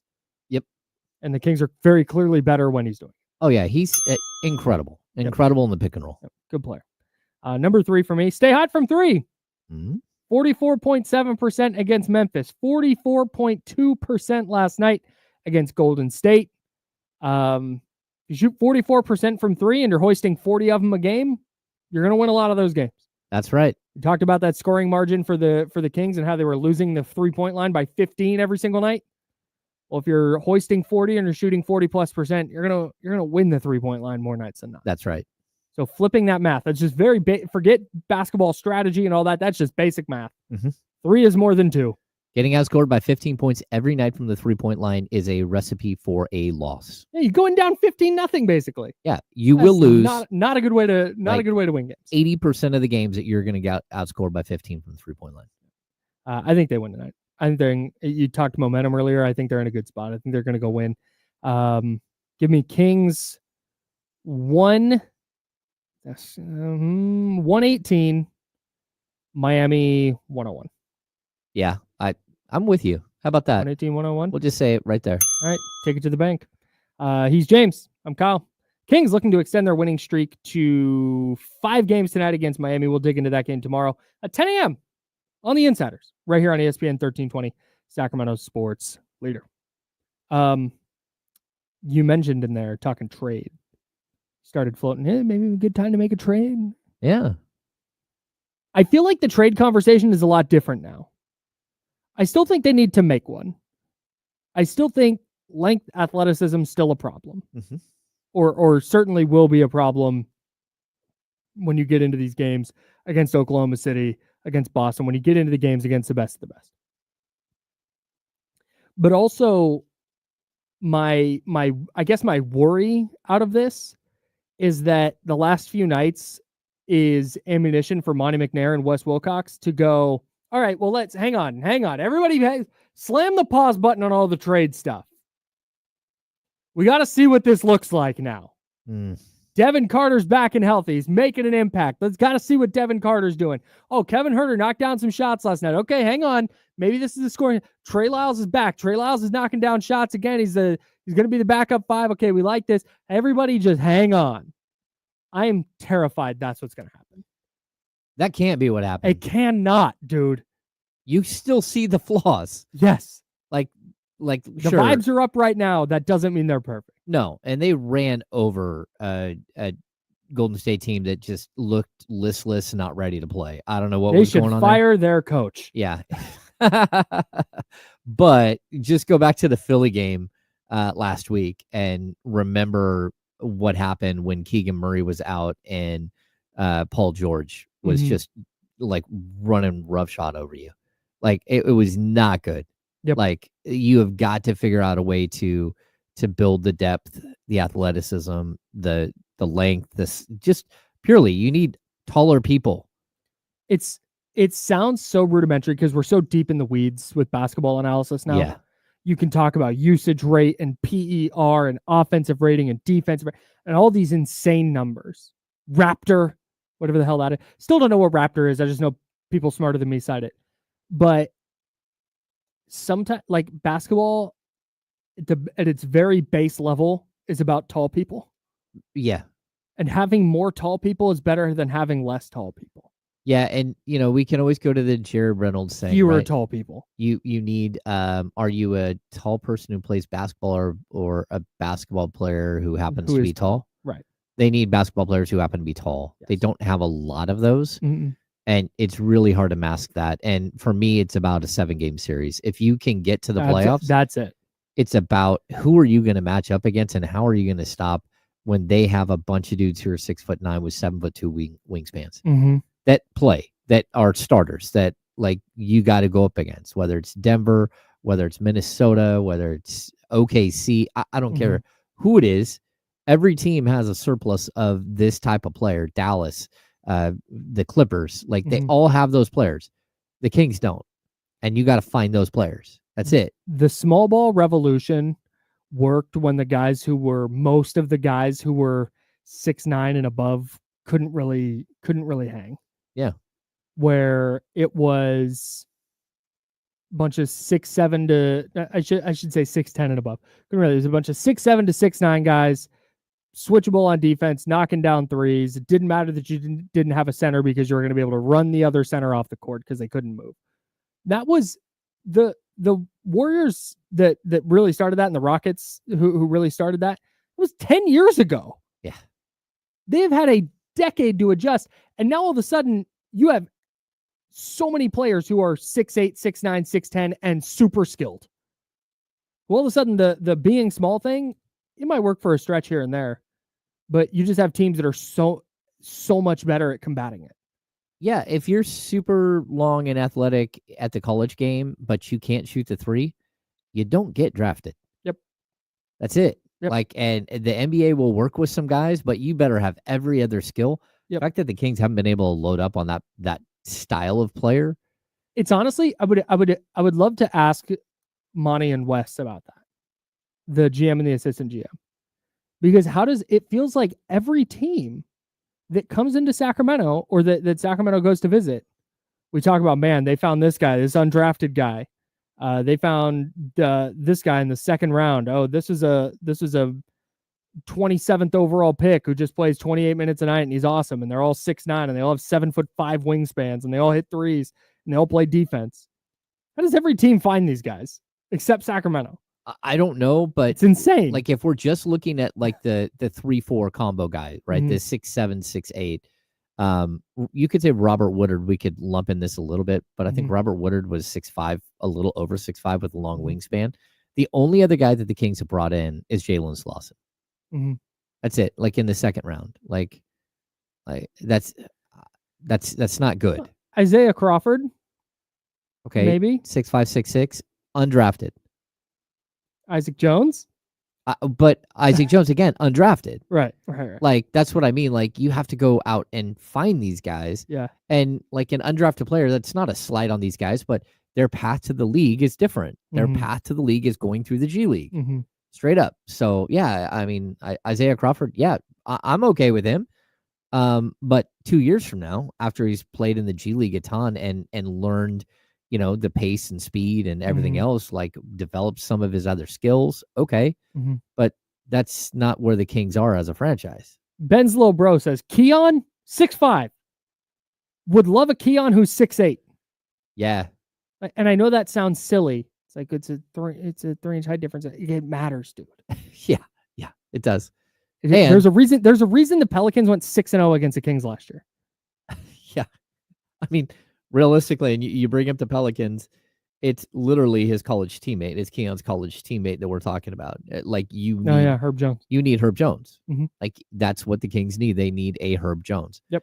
Like they don't need a superstar small forward. They just need somebody like a Herb Jones, like a Derek Jones Jr., like a Najee Marshall. Like there are a lot of these types of players out there, Terrence Mann, that are just like really good basketball players. Yep. Even Dorian Finney-Smith. Like we're talking about a guy who averaged like 6 or 7 points a game. Like that's a player that would really help the Kings. Now, if you can get a better version, if you can go get a Cam Johnson, okay. But like people need to know that like Cam Johnson is like Harrison Barnes 2.0. Like almost identically. He's a very good player, but at the same time, you can't like change your expectations completely of the team. It's just they need more of that quality of depth, that like level of NBA player that they just can't seem to find at that position. Do you think so? We've seen 2 games of Devin Carter, mixed results, but you see where the impact can come in on a regular basis. Yeah. Pesky defender, just an outstanding rebounder, just a really good feel for that aspect of the game. Got to work on the 3-point shot a little bit. Very, very slow, but very slow, and it scrapes the bottom of the scoreboard every single time. Yeah. Do you think that Devin Carter playing makes the Kings more or less likely to trade him?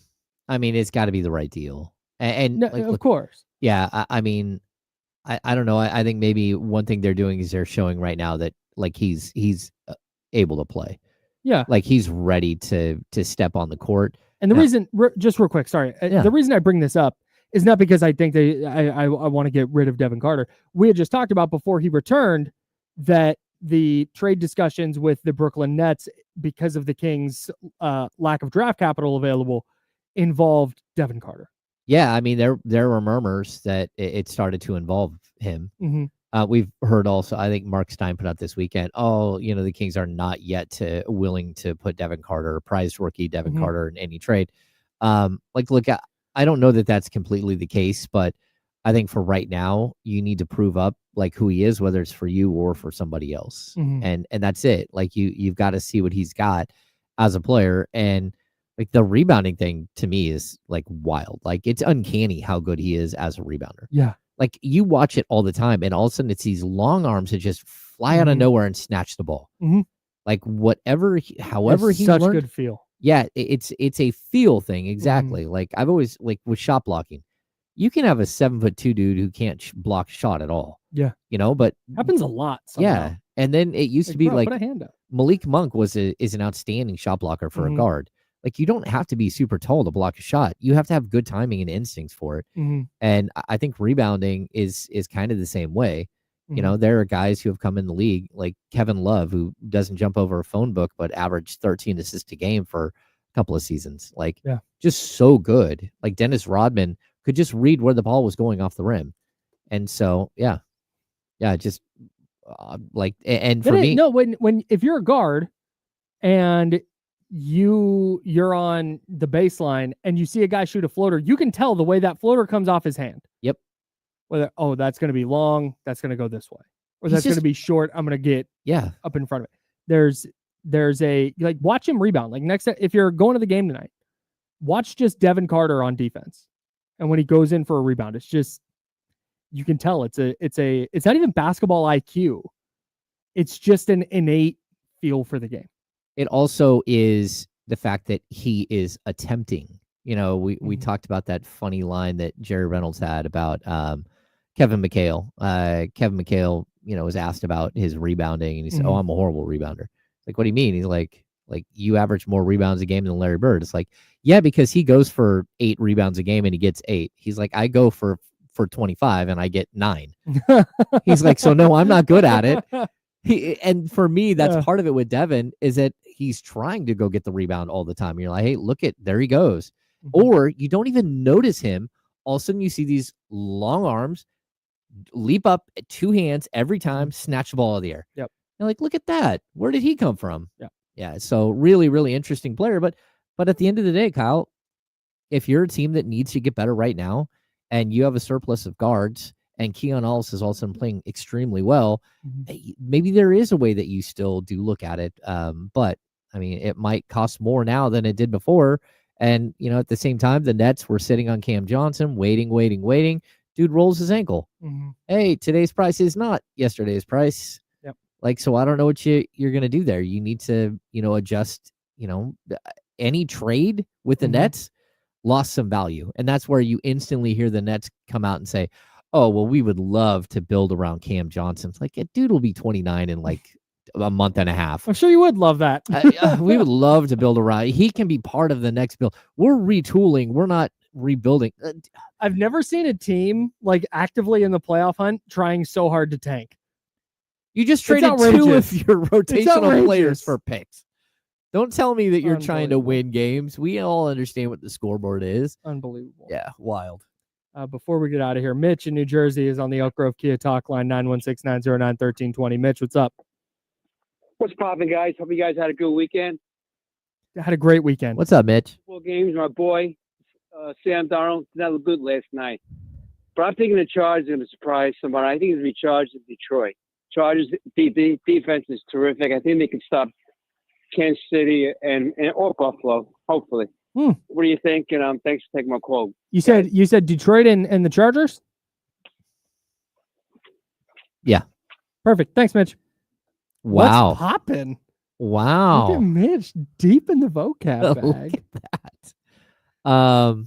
Yeah, I don't think the Chargers are going to be there in the end, just because I think Baltimore and Buffalo and Kansas City are so good. Like all three of those. If they're the top tier, the Chargers are, I think, in their own tier for me. After those teams? Of the 7 playoff teams, those 3 are in the first tier. Okay. Then it's Chargers, and then it's whoever else. And I think it's pretty clear cut. Okay, so you don't like Pittsburgh. Nope. You don't like Houston. Nope.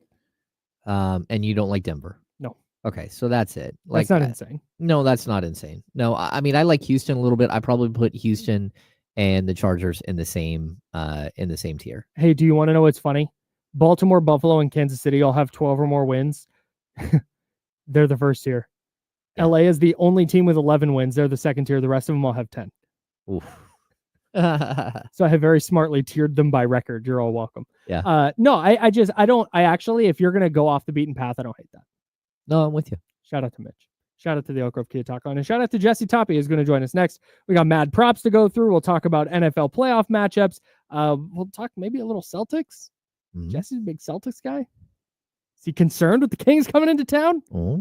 We'll talk about all that next. He's James. I'm Kyle. We're the Insider, sponsored by Jiffy Lube. It's ESPN 1320, Sacramento Sports Editor. And clear. Clear.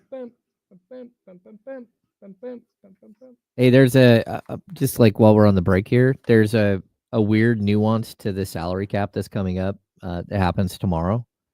And I just, because I don't think we're going to have time to get to it today. But the Kings have to make decisions on the contracts of Doug McDermott and Orlando Robinson by tomorrow. Basically, NBA contracts become guaranteed on January 10th. But players have to clear waivers first. So they have to be waived by January 7th in order to clear waivers. There's a 48-hour window to be cleared by January 10th. So if there is going to be some movement, it will happen tomorrow. Today, tomorrow, maybe tonight after the game, maybe tomorrow. And that's if the Kings want to clear up that 15th roster spot. So anyway, I figure I would mention that. Yeah. Tay, I get what you're saying. Cam Johnson has a 36.5-inch vert and is at 6'10", and Devin Carter's 42-inch vert with a wingspan of 6'9". But that doesn't change the fact that one of them is a much bigger player. You're also looking at a 6'2" dude versus 6'8" guy. Tyler Jennings, they might not this season, but I definitely think that they could get to a point where they're super close with his 50 games played, and they'll have to make some sort of move there.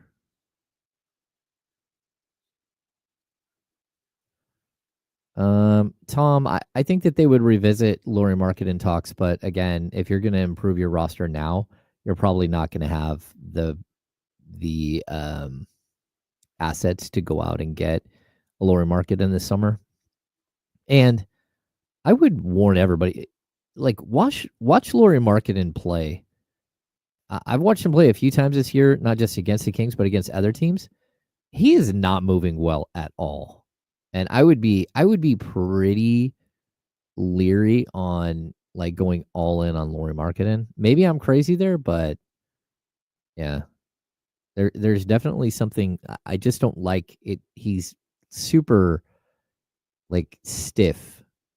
It's like he's not moving like he used to. And I know he's had back issues, but that would be something I would be concerned with.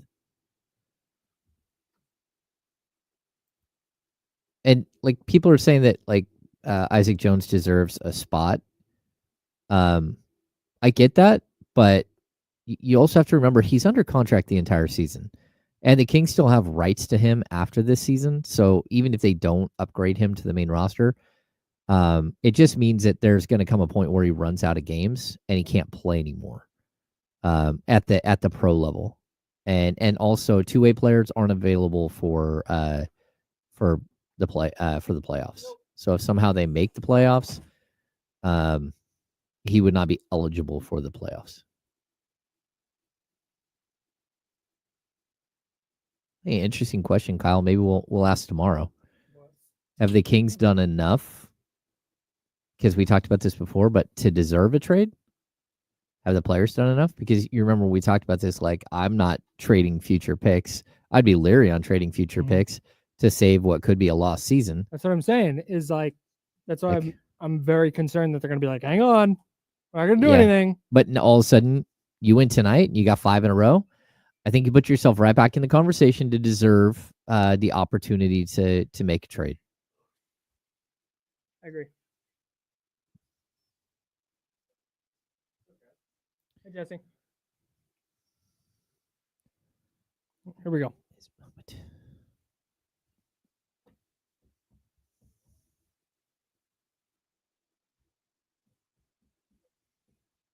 Now, back to the Insiders with James Ham and Kyle Madsen, brought to you by Jiffy Lube on ESPN 1320. James Ham, Kyle Madsen, and Jesse Tapia joining us, as he does for the handoff. Not every Monday, but most Mondays when we do MadProps. Just about. Yeah. Good week for me and James and MadProps. Not so much for Jesse. There was only one I was kind of concerned about. Which one was that? Oh. The Jake Moody one. Oh. I saw the tweet and I was like, oh, it's looking up. We're so back. Yeah.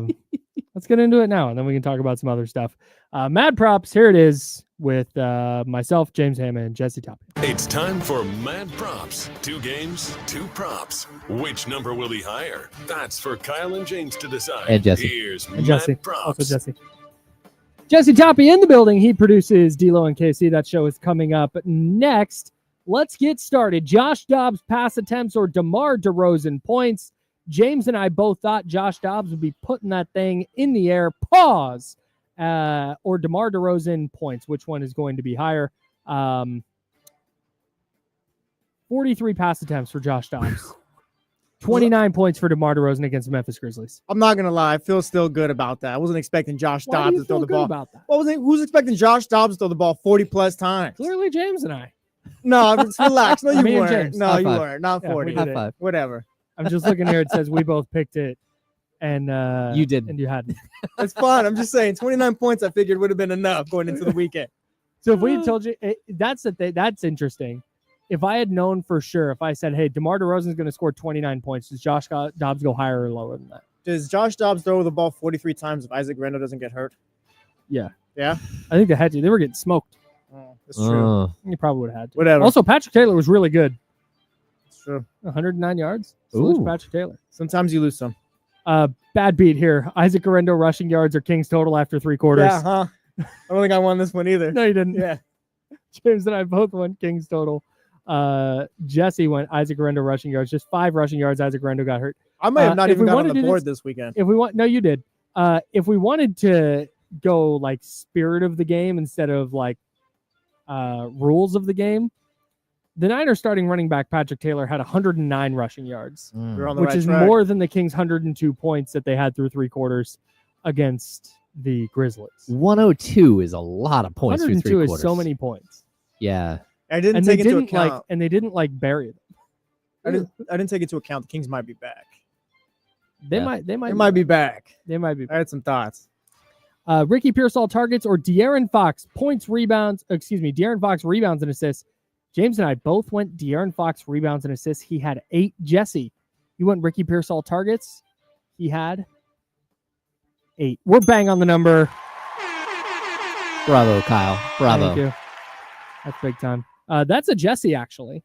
Jesse was the one who went De'Aaron rebounds and assists. It's Oh. true. As Yeah. the stat, we had to adjust that one on the fly because what did I have? Keegan was out. Yeah. Oh, yeah. That's how you produce. Yeah, shout out to Jesse. Nice work. Jawan Jennings targets or Kevin Huerter field goal attempts. Jawan Jennings got ejected and still blew Huerter out of the water in this one. We all went Jawan Jennings. He had 10 targets just in the first half. 10 freaking targets. Kevin Huerter only 3 field goal attempts Oh. against the Grizzlies. I never know with that guy. It's easy work for us. 49ers total points or Kings bench total points. James Ham, you picked the Kings bench. They scored 25 points. Jesse and I went with the 49ers. They scored 24 points. Trey Lyles did a lot of heavy lifting in this one. A He lot. did a 'Cause lot. We had it. He If was- if he's not perfect, If he just doesn't light it up the whole game, we're fine. The trail three that just loudly went through the net was like, oh no. I will tell We're in you, trouble. If not for Trey Lyles, we would have been I fine. counted up the 25 after the game. I was like, we're in trouble. we were in the locker room and Trey had his towel. He got dressed. He had his towel, and they have a giant laundry bin, and he went to throw it in the laundry bin and missed. And I said, I think that's the only shot you missed all night. It He's was. like, It literally was. He's like, I think you're right. Shout out Trey Lyles. Jake Moody missed field goals, or Alex Len missed field goals. We all went Jake Moody, and salute to us, and salute to Jake Moody, who went 1 for 2. Alex Len went 2 for 2. He did not miss a shot against the Grizzlies. We're all winners on that one. James Ham, a perfect week. 5-0-1 for James Ham. I went 4-1-1. Jesse goes 2-3-1. I got the one I wanted, though, so it's a good weekend. Which one did you want? The Jake Moody one. That was the Yeah, fun it was one. big. Oh, I'm yeah. sorry, Jake Moody, by the way. If you're probably not even listening. I don't even know what you're doing, bro, but I'm sorry. I assure you he's not listening. I think he's listening. I Just think the he P1 Insiders fan. Dude, he heard that the other night or the other day on Friday when we did this. He was like, oh man. No, Went to the insiders. dinner table, I the thought they were guys- homies. The guys, they were talking about me missing. He's got like 7 different radio stations on right now. Every sports station listening for his name to be mentioned. Like, Yeah. oh no. It's all Poor social Jake. media channels open. Yeah. His name in the search window. No. Can I answer a question real quick from the chatty house? Yeah, I've seen it a few yeah, times. man. Yeah, would Alfonso love that for you. Valdez. Tyreek Hill wants out. Jesse, thoughts? Little does everyone know, I've been trying to trade Tyreek Hill to Kyle Matson, the 49ers, for like the last month and a half. Jesse and I have been working the phones on this. Yeah, no, Oh. I'm not moved by that at all. I've been trying to trade Tyreek for like 2 months now. It's fine. Whatever, brother. The deal, the parameters of the deal we're working on right now is Debo, a 3rd and a 6th for Tyreek. Yeah, But Kyle won't budge on the 6th. He wants to give me a 7th, so we're kind of stuck right now. Oh. yeah. We're at an What impasse. if he gives you a 6, but you give him a 7th back? I could do that. Mm. I could do that. I'm down with the 6th as long as it's a 2026 6th. Oh. No, it's got to be this year. I need it for this year. Yeah, I mean Tyreek wants out. That's fine. Like I said, I've been trying to trade him for like 2 months. I love, you know what, I don't like Tyreek Hill very much. But what I rock with is that he's just like, nah, I'm done. I'm Yeah. done. I'm out of here. He's I'm a out the troll. door. He's a troll. Like Yeah. he's just whatever. He's a weird player. Like he's really good. Weird but, guy. Yeah. Like- Weird guy. I don't know. Goes from nearly 2,000 yards to, did he get to 1,000 this year? No. And no, maybe that not. was the question. Oof. They threw 2 safeties about 20 yards deep, and that was that. That was Dang. the question. Tough look for our guy. That was like, why did you not get to 1,000 yards? Now that the Miami Dolphins are officially eliminated, are you happy it went down that way? Like how they got eliminated? Yeah, I guess, because like once Denver went up 14-0, I was like, all right, I'm gonna fire up the PS5 and we're good. Like it's over. Dude, it was so bad. I'm watching the game, I'm watching the Dolphins game, and I'm like, oh, let me click to Denver or whatever. Check over. Denzel Mims touchdown. Oh, that's tough. Whatever. Go back, watching the game still. Click over again, Denver. Cortland Sutton touchdown. It's done. We're done. Every time I clicked over, it was a touchdown. Legit. I think it's your fault. Maybe. Well, the Dolphins didn't win anyway, so Yeah, but I think they checked Yeah. out once they saw it was 14-0 too. I saw the Jets game. They were playing highlights of the Denver touchdowns and all that. Oof. 959 yards for Tyreek Hill. Tough A- year. And he played all 17 games. Oh my Lanta. After having The quarterback leading- situation was rough though. led the league last year at 1799 and 13 touchdowns led the league as well. Tyreek wasn't really great this year either, though, even with the backups. and all Yeah. that. He just had a lot of weird drops. Just, Yeah. I don't know. He's checked out. Yeah, He pretty said as much. much. Yeah. Said he's done. Jesse Tapia, That's what they call me. you believe the Kings are back? You said you didn't account for that in MadProps, but now we've seen 2 games since that. They beat the Grizzlies. They steamroll the Warriors. they might be back. Mm. I'm watching. I don't even If- care if they if- necessarily win or lose, but there seems to be an identity with this team. If they were at 0 Yeah. when they fired Mike Brown,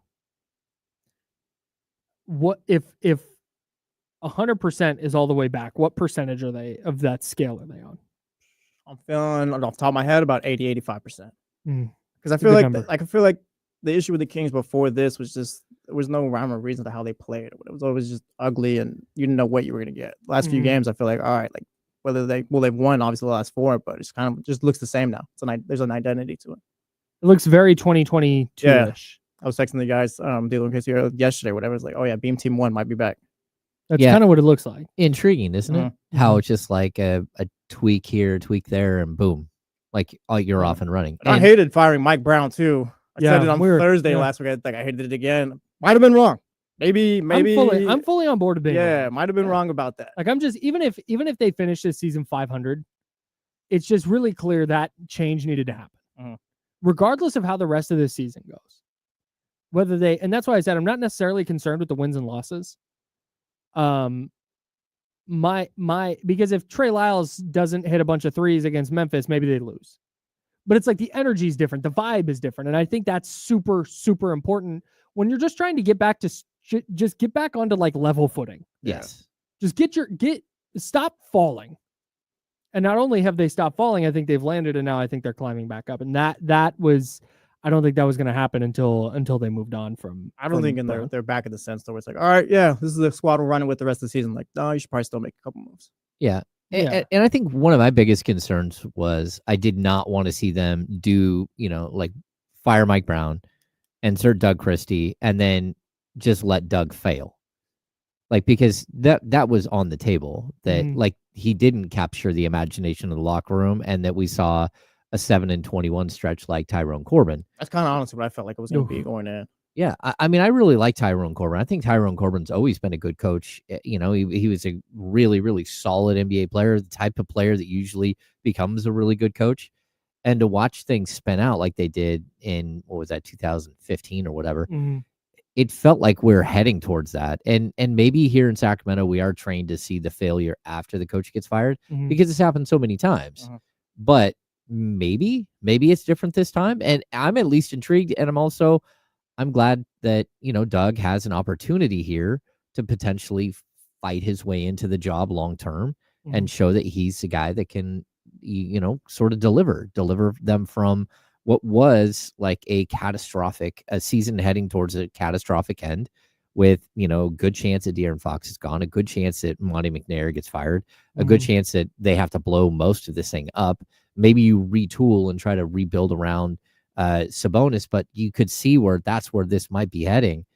And 5 games in, I think we're all like, I don't feel that way nearly as bad. The doom and gloom is kind of gone. Shout out Doug too. He's showing some fire out there running on the court. He's gonna get tossed eventually this season. Like, he will get tossed, but we love it. Yeah. Hey, real quick, I wanted to bring this up, and then I want to talk about Keon Ellis. Doug in his pregame presser the other day said that he got the idea to take the team to the roof after their win against, was it Philly? I think it was the Philly game. Yeah. After they beat Philly because of a security guard. Shout out to Kevin. We love Kevin. So Kevin is in the Jerry Reynolds hallway. He's he wears glasses. He's the guy who takes your bag and puts it through the machine. Oh yeah, we love Kevin. Yeah. Kevin's a good dude. Guy. So Kevin saw Doug and showed him pictures because he got to go on the roof and see the actual beam, and said, "Hey, this is something." So, right, and Doug went, "Hey, did what he had to do to get the team." Yeah. I stopped listening to Doug's explanation of what happened, because he said he had to go to the team store to buy a hat. Our head coach can't get a hat. I mean, you're a hat guy. Rules are rules, Kyle. Like, what? That's Doug gets a free insane. hat and everyone gets a free hat? At what point? No. I'm just playing. Head coach says, "Can I get a hat?" And you go, "Yeah, which one?" Yeah, we'll go. Bigger. Just Doug. All right, yeah, go ahead, Doug. Pick whatever you want. Yeah, take it. Walk out of here. We'll expense it. Whatever. I don't. And as somebody who Doug has golfed with Doug, I'm very surprised that he does not have a Sacramento Kings hat. Maybe he just wanted a white one, but I love the one he picked. He picked out a great one. You think It's Doug was hat. thrown off when they told him, yeah, that's going to be $13.50 for the hat? No, I don't think he was thrown off. I definitely think he went in there like, I'm going to pay for this hat, but kind of expecting like they're going to be like, "Coach, It's all right, take Doug. it. Yeah. It's discount." all you. Take it. It's on the house. Free $99. And then when they went, yeah, that's going to be $42. Yeah. Well, yeah, sure, you get some kind of discount. If media gets a discount, 30%. Doug gets a discount. Yeah. Even if it's half off, they're like, If "Hey, Doug that's- wanted to take that's all the $20." hats off of the rack, it would have been fine. Right. That's what I'm saying. Like, hey, I just need think these. it's insane that the head coach of the team had to pay. You think Kyle Shanahan has to pay for anything he's wearing on the sideline? No chance. There's Maybe a Doug couple wanted- of equipment guys who are probably looking around like, Okay, I didn't know that happened. Maybe he should have just asked through. Like, Maybe he did. Maybe Doug is a big hat guy and went and looked at the free hats available to the team and went, pass. Need the team store. But even still, if that was the case, team store employee, back up your guy. I need this top to bottom organization, same page. Somebody pay for Doug's hat. Katrina in the chat saying $13.50 if I bought a hat recently. No, I haven't, but yeah, that's a low number. It's probably like $20 or I more. thought you were than saying that. with a discount. Wait, Oh, no. you think a hat costs $20? I just threw out a random number. I know that team store. I don't think I've ever bought a hat in my life. Oh, bro. Yeah.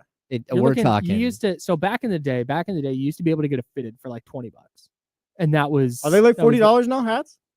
You're like, if you want just a regular, if you wanted to go get a Boston Red Sox fitted on-field hat, you're out like $40 to $42 depending on the store before tax. That's absurd.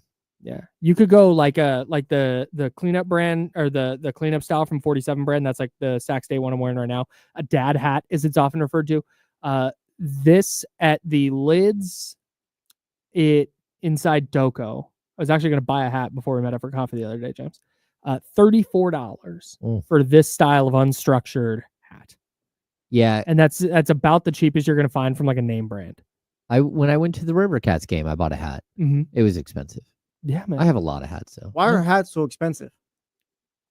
You guys are just willy-nilly paying these prices? Yeah. I was telling the way I get out from under the like scrutiny of why you buy a lot of hats is like, at least I'm not a shoe guy. Yeah, I can be a shoe guy where I have this many pairs of shoes because I have well over 100 hats. It's so many. I could have a bunch of pairs of shoes that are all like 100 to 200 plus each. These hats, I can buy 3 hats for the price of 1 pair of shoes. Facts. So put it that way, right? I'm saving money, is the way I see it. Anyways, Kings, give Doug a hat.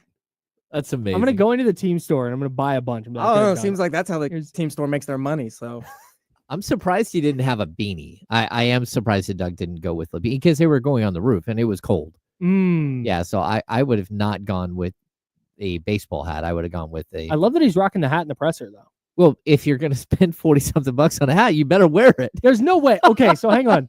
Do we think there's no chance he paid full price, right? No, I'm gonna believe that because it's just way more hilarious. Than we did. Team point. Yeah, that'll be $48.32, Doug. Like Doug's walking up to the roof or whatever. Yeah, guys, I'm down $40. I had to buy this hat.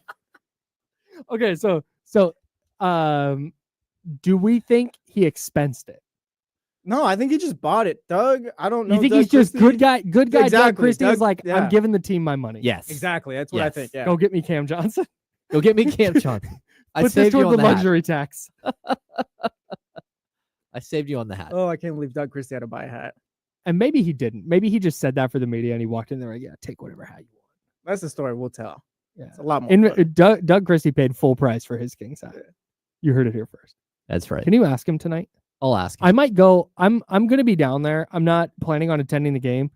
I might go to the pregame presser just to ask. Just say, and then leave. About that hat. Hey, Doug. Yeah, how much after you bought a hat? How much after tax was that hat? Did you expense that? Vivek, pay for Doug's hat. Amazing. Hashtag pay for Doug's hat. I'm gonna start a GoFundMe for the hat for Doug Christie's hat. Yeah, we're gonna get you $40. I need $45. Everybody, good Venmo me. NFL playoff matchups are set. Yep. Which ones do we? Let's run through these real quick. Okay. I don't want to like dive into the games. We'll do that on Friday. Let's rank the games. I want to do this real quick while you're here, Jesse. Chargers Texans. Out of their 6 games. This is what we call the NBA TV game for the NFL. Bro, did you see that thing about the Texans wildcard games?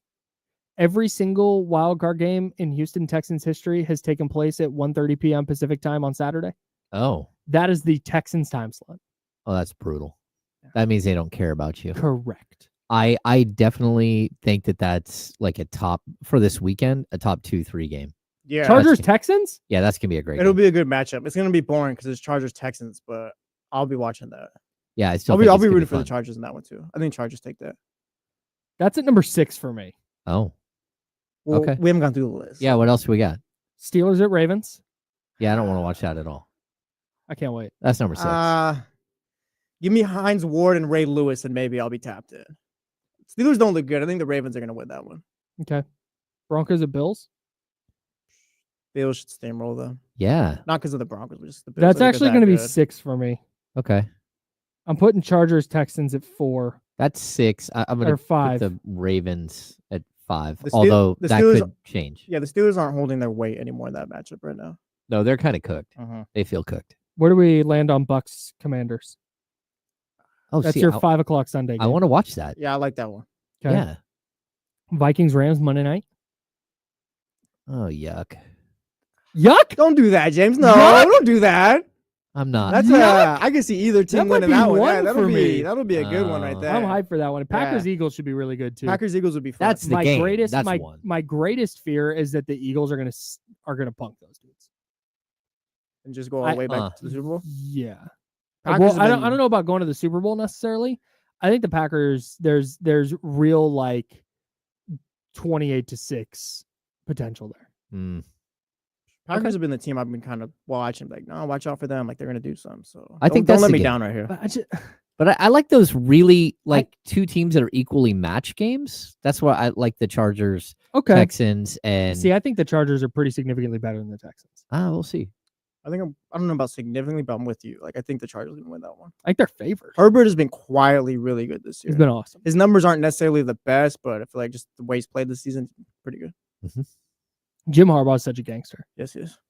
Just a really, really freaking good football coach. Oh yeah, yeah. Commanders Bucks should be fun.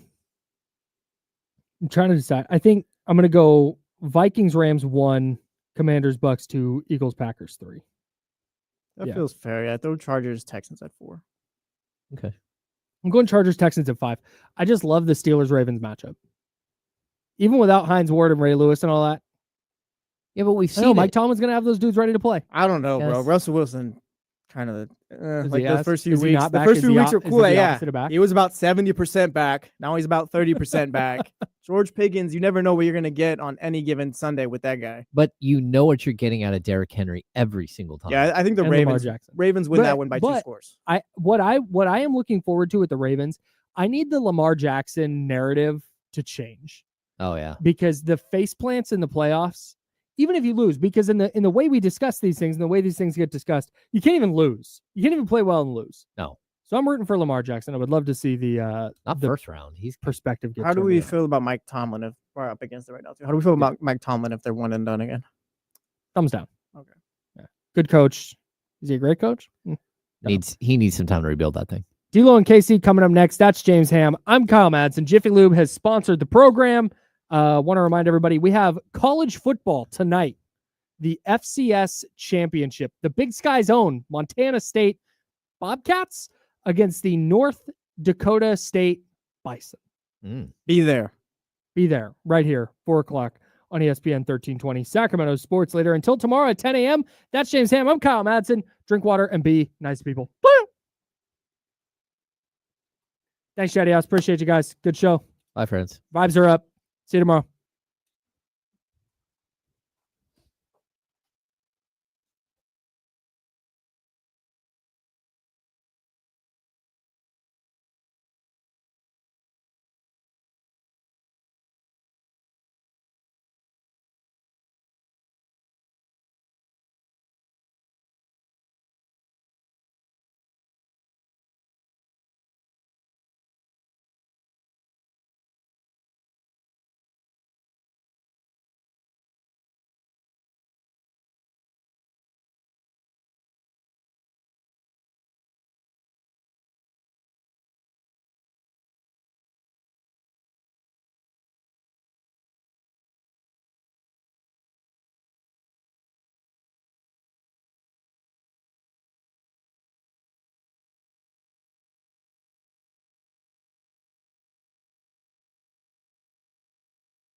What's happening, baby? What's good? What's good?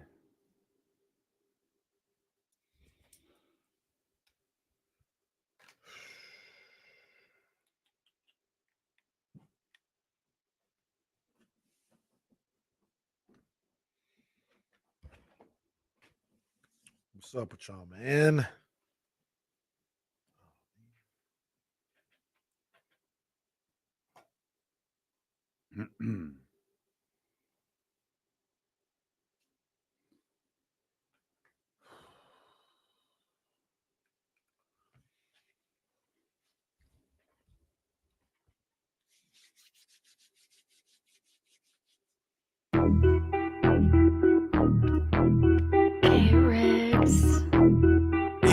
Yeah.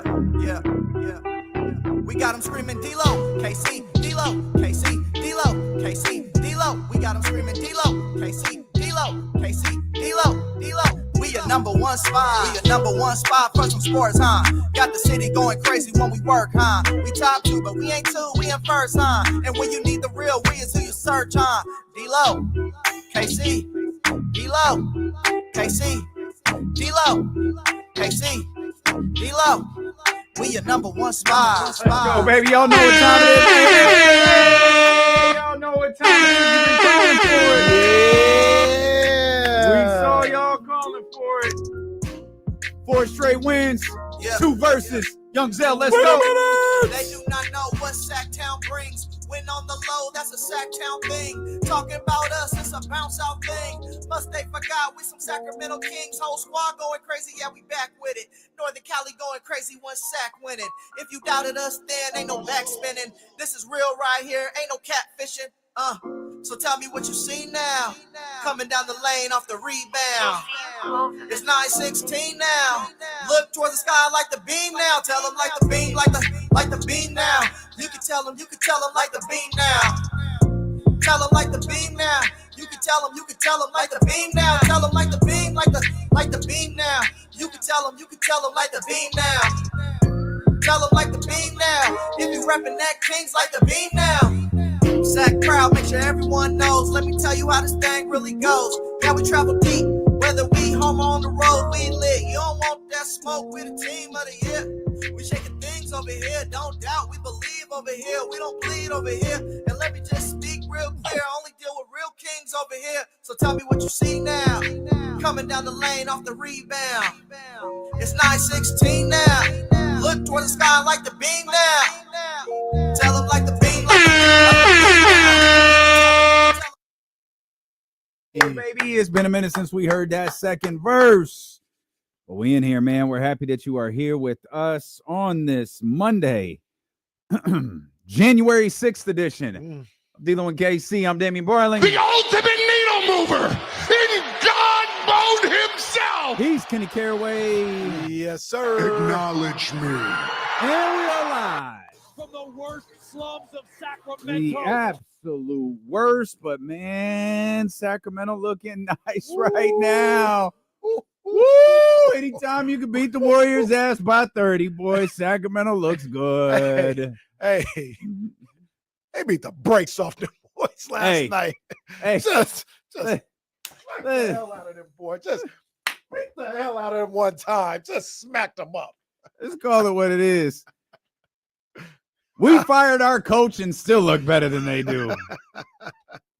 Man.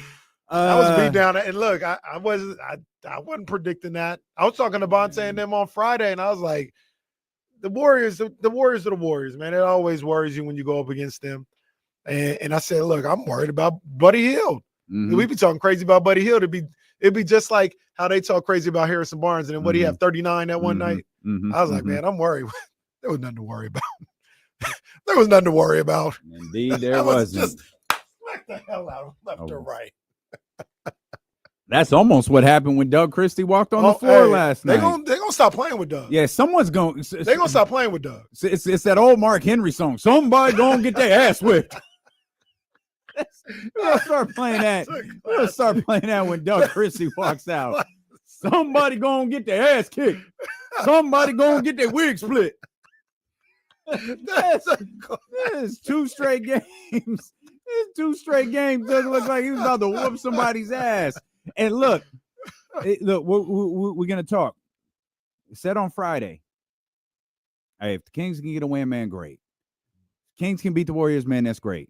They dug themselves in such a deficit, into such a hole, not just during that 6-game losing streak, but the fact that they were 500 when that 6-game losing streak started. You really put yourself in a difficult spot. We're not going to know, it's like, oh, can the season turn around? Like, we don't know yet. We know under Doug Christie, they're 4-1. I don't know how many coaches have gone 4-1, not just the start of their career, but in a 5-game stretch period. Crazy. Coaching the Sacramento Kings. Yeah. So the fact that it's never, to be honest, that's what it feels like. It's absolutely what it feels like. But like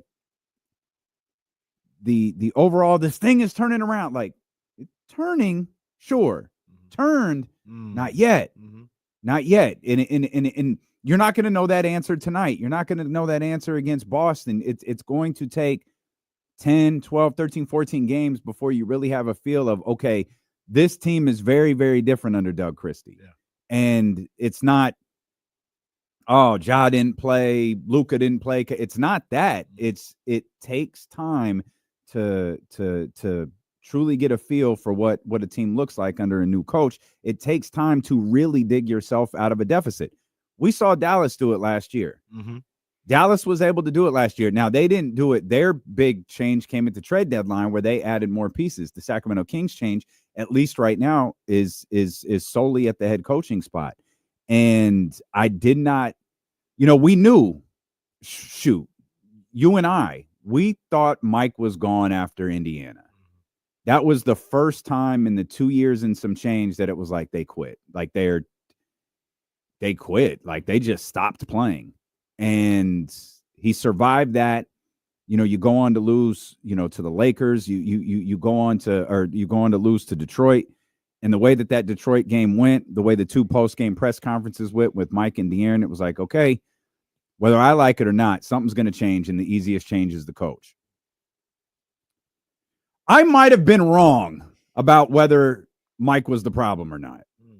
And I'm not going to spend the next 4 hours disrespecting Mike Brown and his coaching career. However, look, Will Z's going to join us. We've got 4 hours to take your calls and read your chat messages. There's plenty to talk about with the offense and the defense, but the thing that stood out to me the most was Kevin Herter on NBC Sports California, talking about playing loose and fun and relaxed. What he smiled a little bit, you know what I mean? Like Kevin appears to have no personality when he's on camera, but he showed a smidge. He sold a little bit. He showed a smidge bit of happiness. Yeah. DeMar DeRozan does not sell when he's at the podium, just straight face. Talked about joy. Boy, there's been a lot of talk about joy in basketball in the last 4 or 5 days. DeMar talked about that at the podium yesterday. To me, to those brothers, there's a clear indication of what's different. Relaxed, loose, and happy. Well, what changed that? Right now, there's only one thing that we could point at to say, this is what changed. This is what brought, that more relaxed level of basketball back. This is what brought the fun back to basketball. And unfortunately, it's the absence of Mike Brown. And that's what we're looking at right now. These players are responding differently to Doug Christie, and it appears they're responding differently to the absence of Mike Brown. Hey, man, being at that game on Friday night, just seeing them in person, seeing how they interact, seeing the energy, they play different. They play different, and I don't necessarily want to say that because I like Mike Brown, regardless of how blunt I've been with the job I think he did. I like him. Mm-hmm. And I think he's a good basketball mind. He seems like a great person. I don't know Mike Brown, but a great person. So, like you said, I'm not here to stomp on his grave or kick dirt on him or whatever, but it just is what it is. You can look at this team and they just look different. Mm-hmm. We'll figure out over time if they changed or anything like that in the long term. but they look different. They look like they believe in themselves. They believe in each other. They believe in the message that's being told to them. And, you know, the behind the scenes, we text a little bit during this game. I can't believe. Yeah. Go I ahead. can't believe he didn't play Keon Ellis. I can't believe he didn't play. And I'm not even saying he's the MVP or nothing like that. But how can you be searching, talking about searching and all this other stuff, and you can't play that guy? Yeah. Is he perfect? Does he always make the right read or something like? I'm sure he does. But no one does. Yeah. That's the thing. Sorry, go ahead. But No one right. does. Yeah. I can't believe. I just can't believe he wasn't playing him at all. Yeah. That's a black mark. Crazy. That's tough if you're trying to, and again, we're not trying to trash Mike Brown, but if you're attempting to defend him, that's a tough one to defend. He does look, this is a tough, it's kind of an overused term. It does look like he broke a few guys. We focused on Kevin. He might have broke half the roster. You talked about the way that DeMar was playing over a stretch. Like, there were, I don't remember where this came from. Was it Lou Will, the DeMar DeRozan to the bench thing? Yeah. Yeah. So whether there's validity to that or not, you look at what's happening in Phoenix right now. The Bradley Beal stuff. We'll talk about this more in depth later because it ties directly into the Sacramento Kings opponent tonight. Yeah. They want Brad gone. They're trying to piss Brad off. It's very clear. They're trying to piss off Bradley Beal in an attempt to get him to waive his no trade clause. That's what they're doing. I don't know what the purpose was, if it actually happened, having the discussion of DeMar moving to the bench, or whether it was a brief discussion, a serious discussion, no matter, or whether it was even real. But you pointed out the way that DeMar was playing over that 3-game stretch. Yeah, just sitting in the corner, not doing much of anything. It's crazy. And then you also he didn't sit in the corner last night. He sure didn't. He didn't shoot or the night before Friday night. Yeah, boy, he was man. Yeah. So you talk about that, and then even with the Lou Will thing, like you talk about him talking about people in the locker room not liking what he, how he was treating with Fox, and that goes into what you just talked about with some guys possibly being broken. Everybody doesn't have to be broken. It could be one or two people, and then other people see those guys broken, and they don't like that. You know what I'm saying? Like, they're like Keon. Like, why are you doing Keon like this? Like, I'm not feeling this coach because of what he's doing to a guy that could help us. And Keon, he's not doing it to me. He plays me. I get an opportunity, but this ain't helping us. It's just, they just look different. They do. They just look different. They do. And we'll talk a little bit. Damn, hold on, bro. It's a little hot up in here, bro. I don't know. They turned the AC on. Hold on, let me take the sweater off, bro. It's hot, bro. What? Hold on, man. You taking your clothes off? What is happening? Dang, it's hot. Damn. Oh, come on, man. It's hot up. Come on. It's hot up in here, man. I have to take my sweater off, bro. Want to let the radio know what's going on? I had to take my sweater off, bro. This man. This, Come on, man. This man. Screenshot it and tag him. This man took off his sweater. It's hot in here, man. Is wearing a t-shirt with Bonte Hill smiling in front of the beam. That's where we're at today. Sacramento Sports Leader, ESPN 1320. Kings have never been more back. Shout out Manny. Shout out Manny. That is terrific. That is terrific.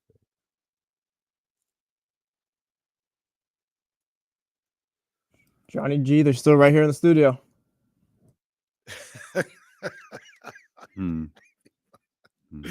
Shout out to my boy Bonte, man.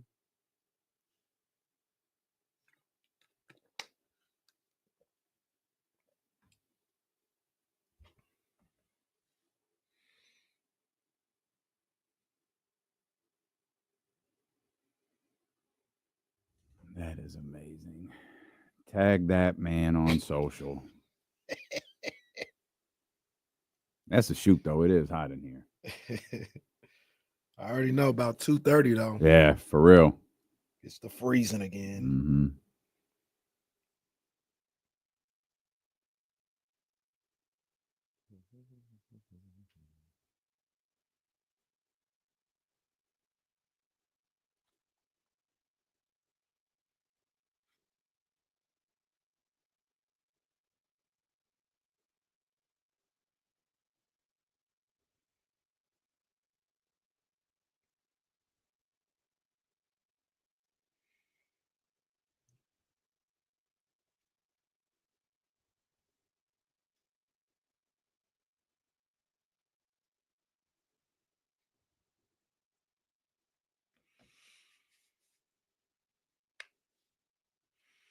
Well, Nick V, settle down just a little bit here. It's not F them and call them the enemy. Maybe the ops in certain situations, not the enemy.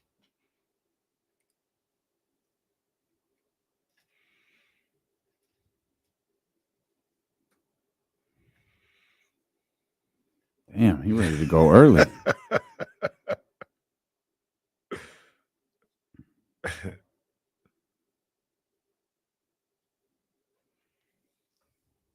I got shout out Coach JT. I got to pull up on one of them spaces, man. Come on, man. Send me the request one of this. Well, I ain't even got to talk. I just want to listen.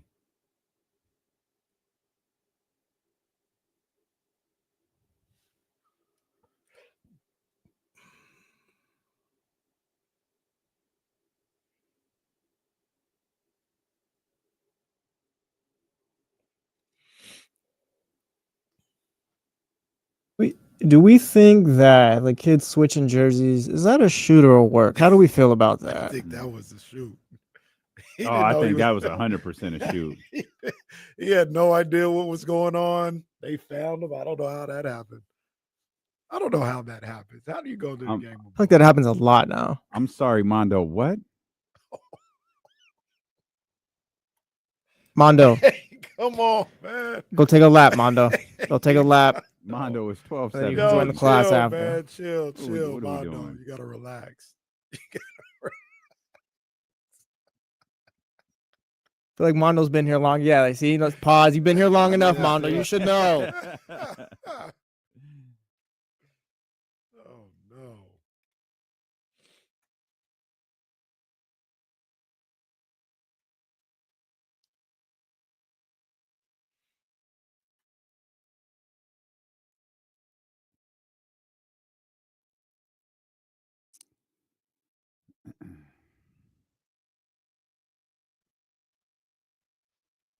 All right, man. Let's get right into it. The Elk Grove Kia Talk Line, 916-909-1320. Start with our brother TC. He's ready to go to work early. TC, what's happening, baby? Hey, what's up with my two brothers, Jesse in the back? Hey, you know this one. Oh, you cut out. You cut out. One more TC, time. You cut out. Hey, I said, you know, I had to tap in early on this one. Okay, For we sure. got For you. sure. This is special. The team turned around. They believe in Doug. Nothing against Mike and all that, but Mike, he brought us up. Now Doug's finna take over. I told y'all on that note, it was a messaging. Kenny, I'm with you. That listen, it go hand in hand. Give me a minute, Jesse. It go hand in hand with like Kyle Shanahan, right? Right? Hold on, listen. I'm gonna make sense with this. I'm gonna make sense with it. With the locker room and the messaging, if you listen to Kittle's presser today, the team, bro, they're over that guy. When you lose the locker room, bro, it's over. Period. Point blank. Moving forward, we all want to come to a conclusion about why Mike was let go. It was the messaging. It was too difficult. And hey, I'm with you. When you play a team game, other players like, I'm getting my kick, but this is my brother, right? And he's broken. I'm not really feeling that, man. So you know what? We finna lay down on this dude.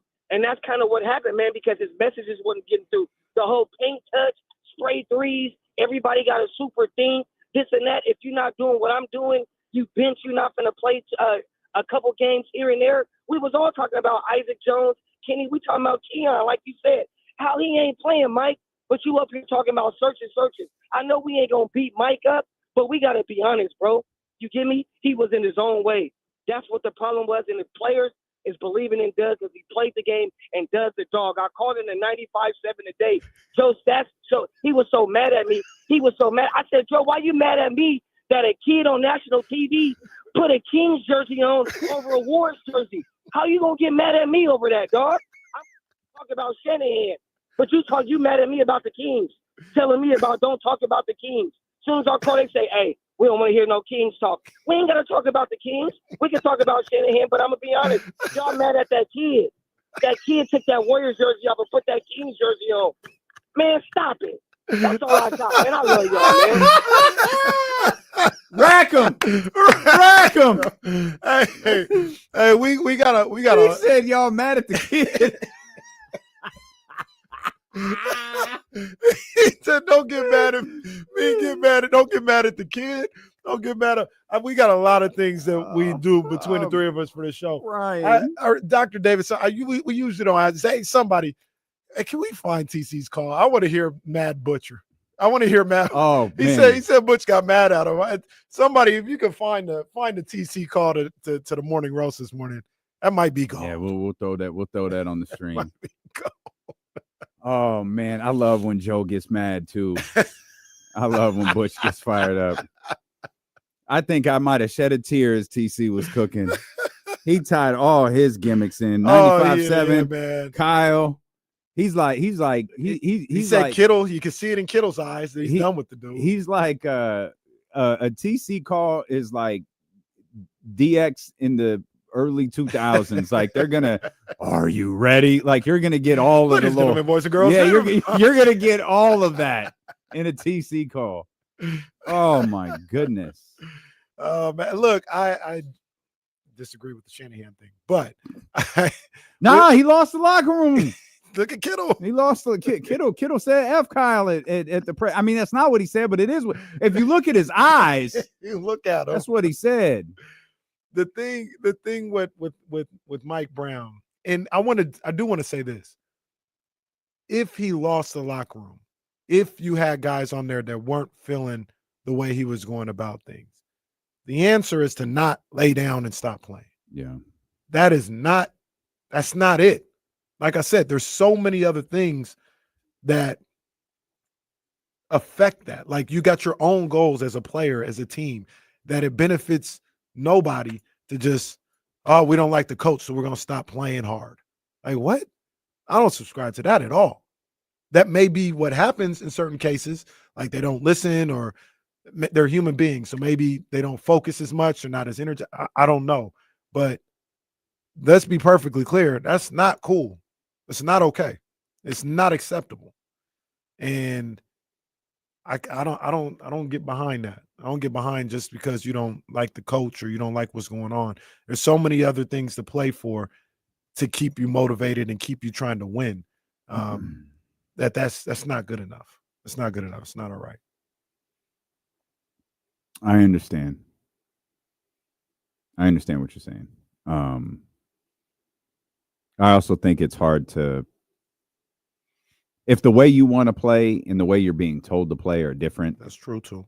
That like in it, I think where it becomes really problematic, and this is very much the case. And again, I opened the show saying we're not going to crap on Mike Brown for 4 hours, but there is a story to be told here with Mike, and if it's not one person who feels like they can't play that they want to, if it's 3 or 6, you know what I mean? Yeah. If it's the most important guys, and you brought this up at some point last week, where you go back to last year when Domas told Jake Gayton to go to hell.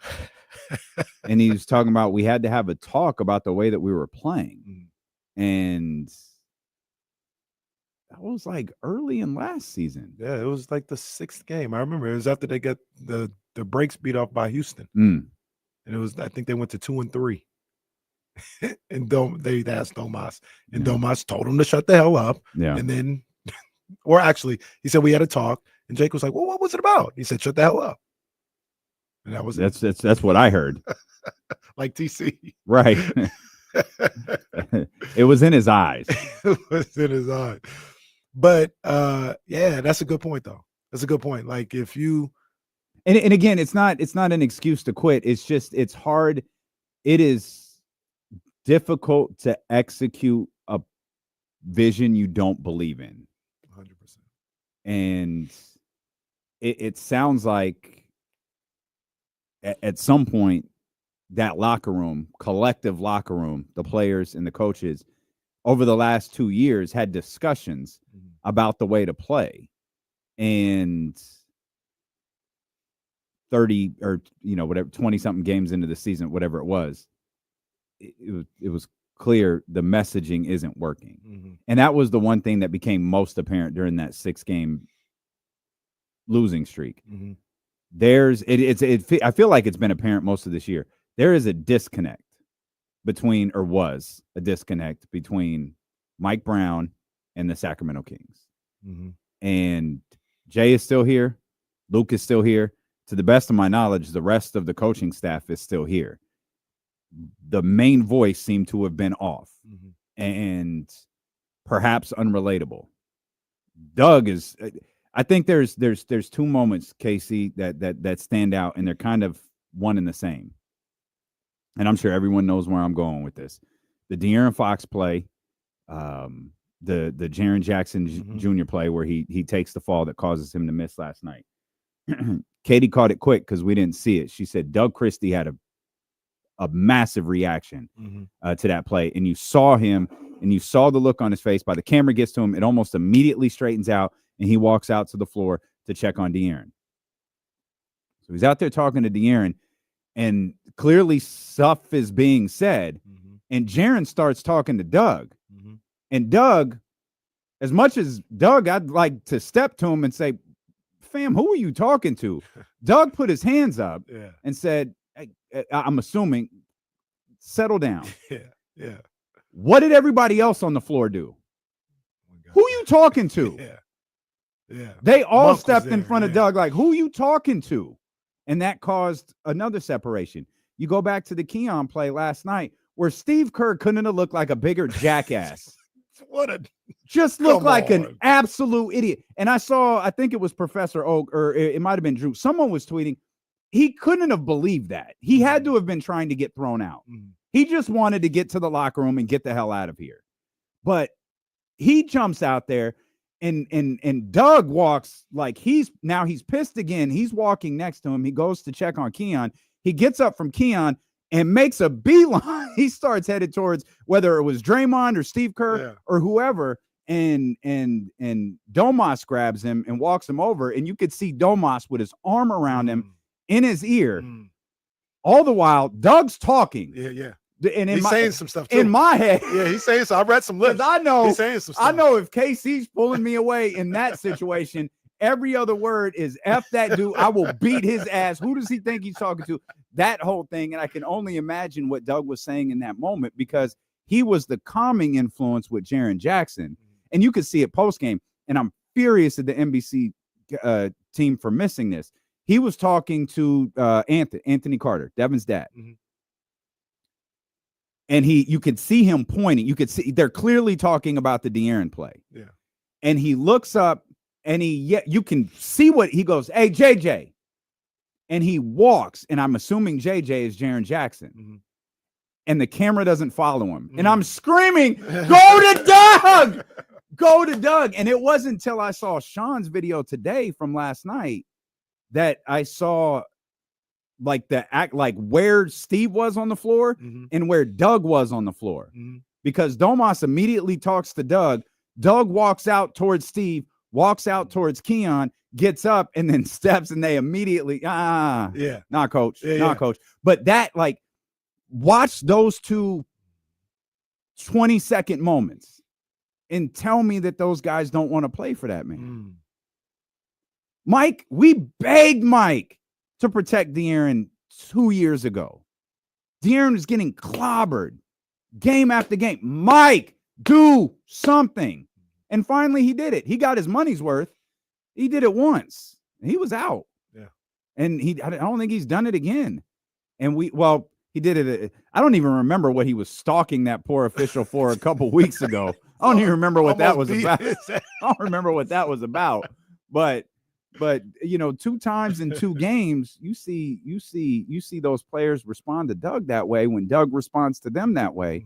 And it's like, okay, I see you. And look, what Doug did wasn't even like get a technical type stuff. It's something crazy happened, and Doug goes out to check. And one of the things that we always talking about, like, people just do whatever, say whatever to the Sacramento Kings, and they don't do nothing. And Doug and the rest of those guys were like, nah, we're not doing that.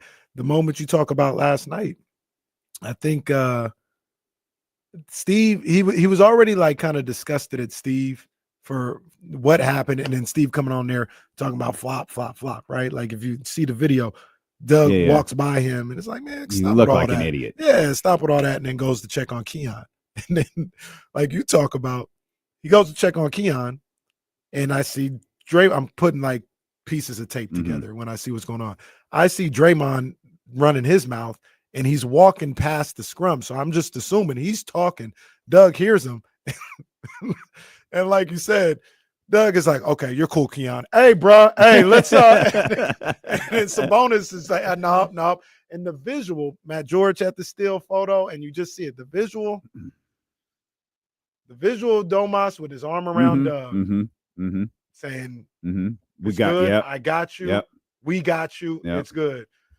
Boy, oh boy, there's some things that people have heard and already know, and then there's things that people don't know. And if you see that visual and you know the whole story, Yep. it says a lot. Yep. It says a whole hell of a lot. It does. And yeah, the other thing about Mike Brown's firing, seeing how the team has responded as of late. People probably say I'm a Vivek apologist, Uncle V apologist, or whatever. That's cool. I don't know the guy. I joke a lot. I don't know Vivek. I've never met him. I don't know him at all. But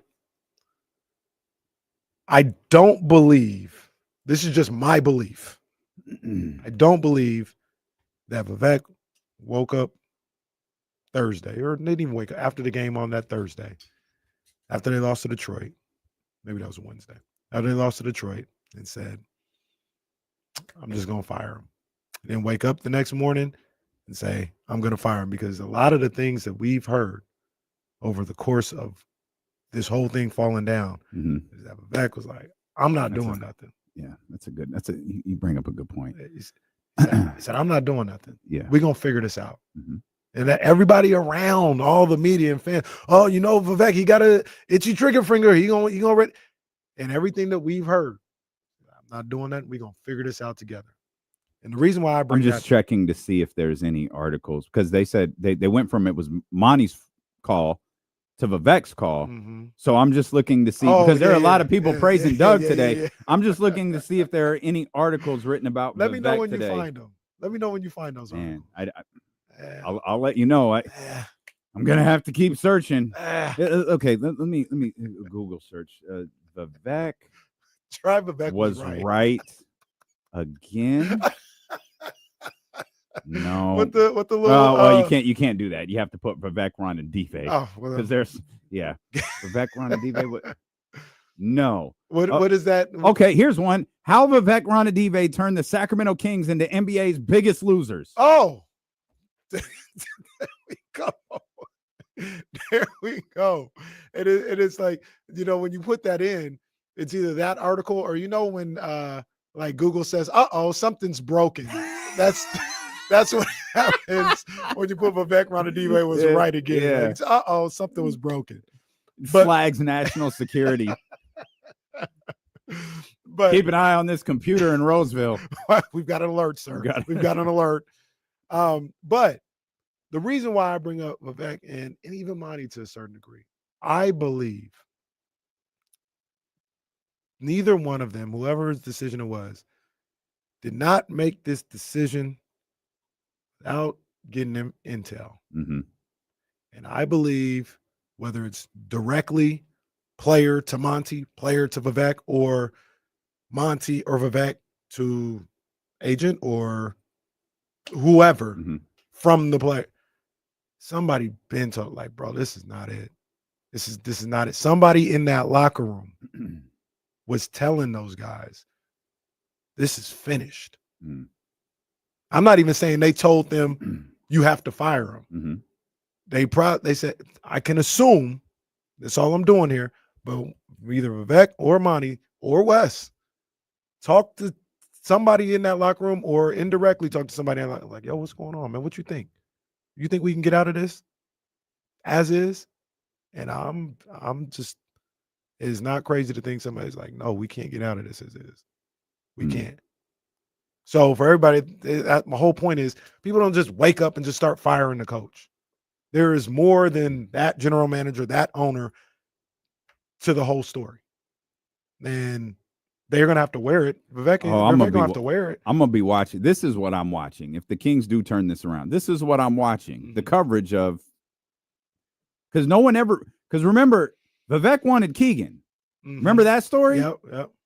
Yeah. No one writes about that anymore. He was getting in the way of the basketball people. Jay Nibey. Yeah, he was getting in the way. Mm-hmm. Both very good basketball players, by the way. Mm-hmm. But yeah, God, Vivek getting in the way again. Never saw that article written after like the 12th game of the season. It's funny when things are wrong, everyone wants to blame Vivek. But when it's like, hey, Doug's working out. Well, yeah, the front office must have known. They must have been on to something. Can I tell you one other thing? Yeah. That I'm not sure, because we got TC on 95.7. Oh, we got that. Zabo got it. Oh, yeah, you knew Zabo. Oh, yeah. Shout out, Zay. I gotta hear this. I took to Twitter, which I don't often do. Hey, you was tweeting away. You was like SZA, just tweeting away. I was like SZA. But I was really that Friday game was something, and I was really happy for Doug. And I put one of the tweets was about Jaren, and it was a more haha type tweet. Or actually, it was more of a don't cross his path type tweet. But I did say whether the Kings are 4-1 or 0-5, like I believe in Doug, and I think Doug is he's a born teacher, and his desire to be great at this is unmatched. And a couple of those tweets got a little traction, but I was like looking at one and I saw, oh, Jackie got this tweet. And I looked at Jackie's timeline, and Saturday morning I came to a determination that people used to think was crazy. You need to find yourself a Jackie Christie. Oh man. You go look at Jackie's timeline. Yeah. And all of the stuff that Jackie has done with the basketball wives, all the different brands and empires she built, that was about her timeline, was about her man. She found everybody who was talking about her husband and repped for him.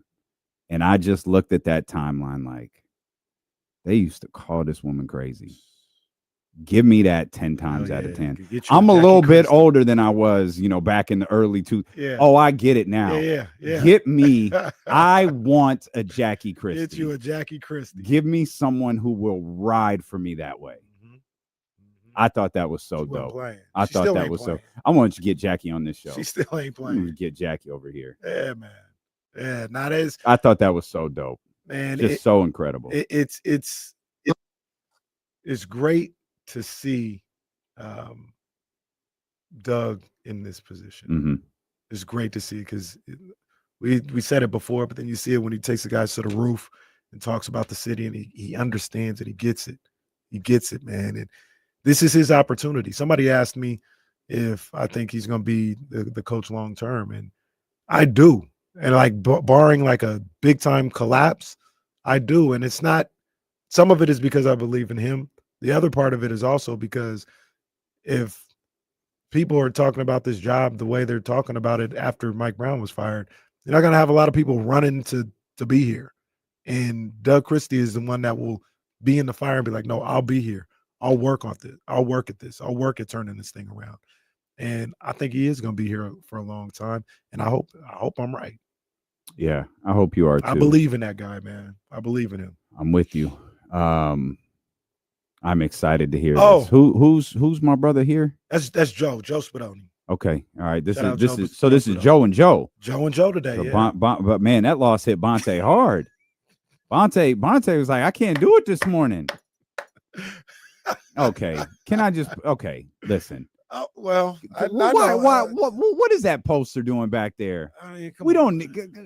I saw the same thing. Butch. They got a thanks for the memories clay poster behind them. Like, get that out of the way. What are we doing?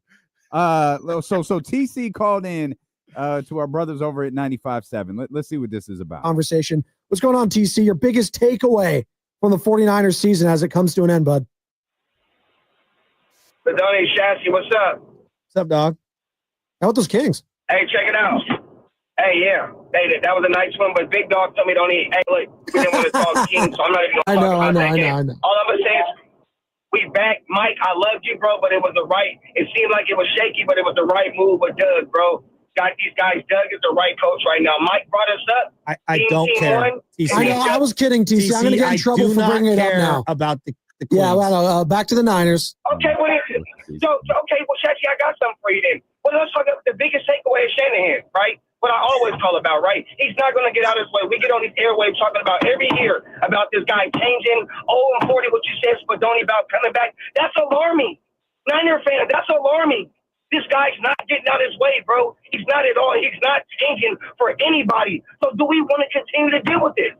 Or do we want to trade him away, period? We get on these airwaves all the time talking about this guy. He's an OC. He needs to change. He needs to do this. He needs to drop the quarterback. Yeah, he needs to develop the quarterback. He needs this, that. Bonte was getting, or Butch was getting mad at him. That's not what I was hoping.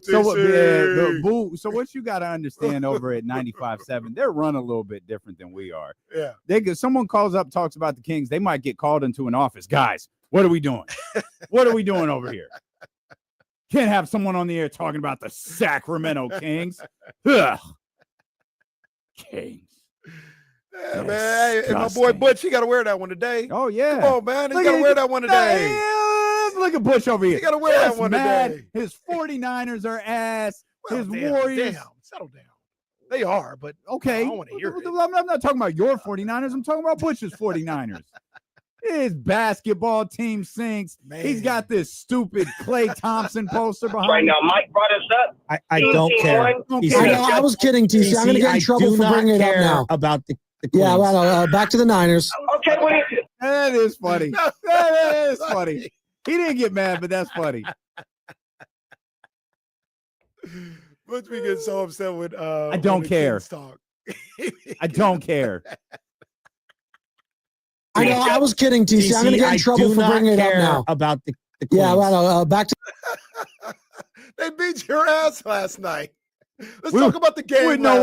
We'd rather out Maybach. Let's talk about the game. They beat your ass last night. No, we'd rather talk about the end of the 49ers season than our sorry ass Golden State Warriors. Bonte knew. He was like, man, I ain't doing that. I had to talk about this crap last night on TV. I ain't going to do it today. Shout out Bonte, man. He responded. Bonte, you are my guy. Yeah, but Bonte out there. I've had this shirt for a year and a half. I hadn't had opportunity to win it. I think Bonte's watching right now. Although, what is this? The fourth straight win for the Kings against the Warriors? They won the last two last year. They won the play-in. They won last night. What'd you think of? Wow. Don't talk about the Warriors, guys. Don't talk about the Warriors. Come on. Damn it.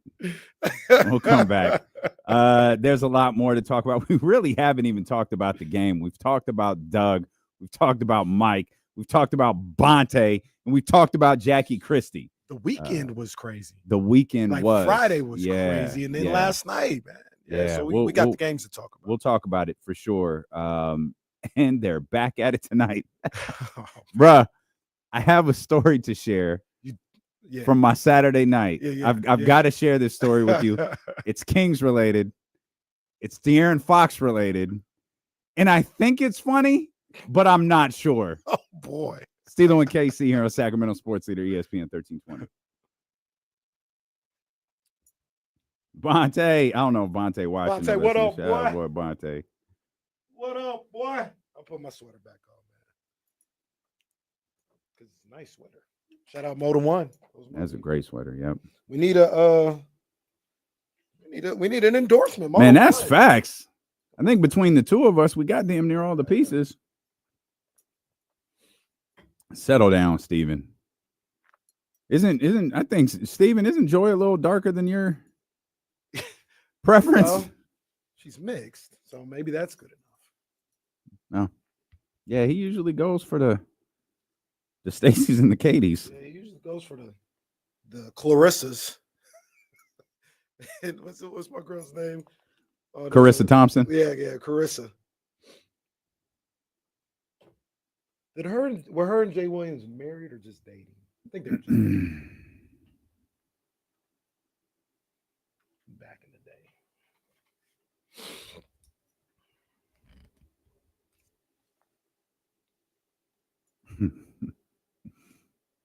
Jonathan, I think they always got their chat turned off. You ain't allowed to talk to them. They too big time. You can't talk to them.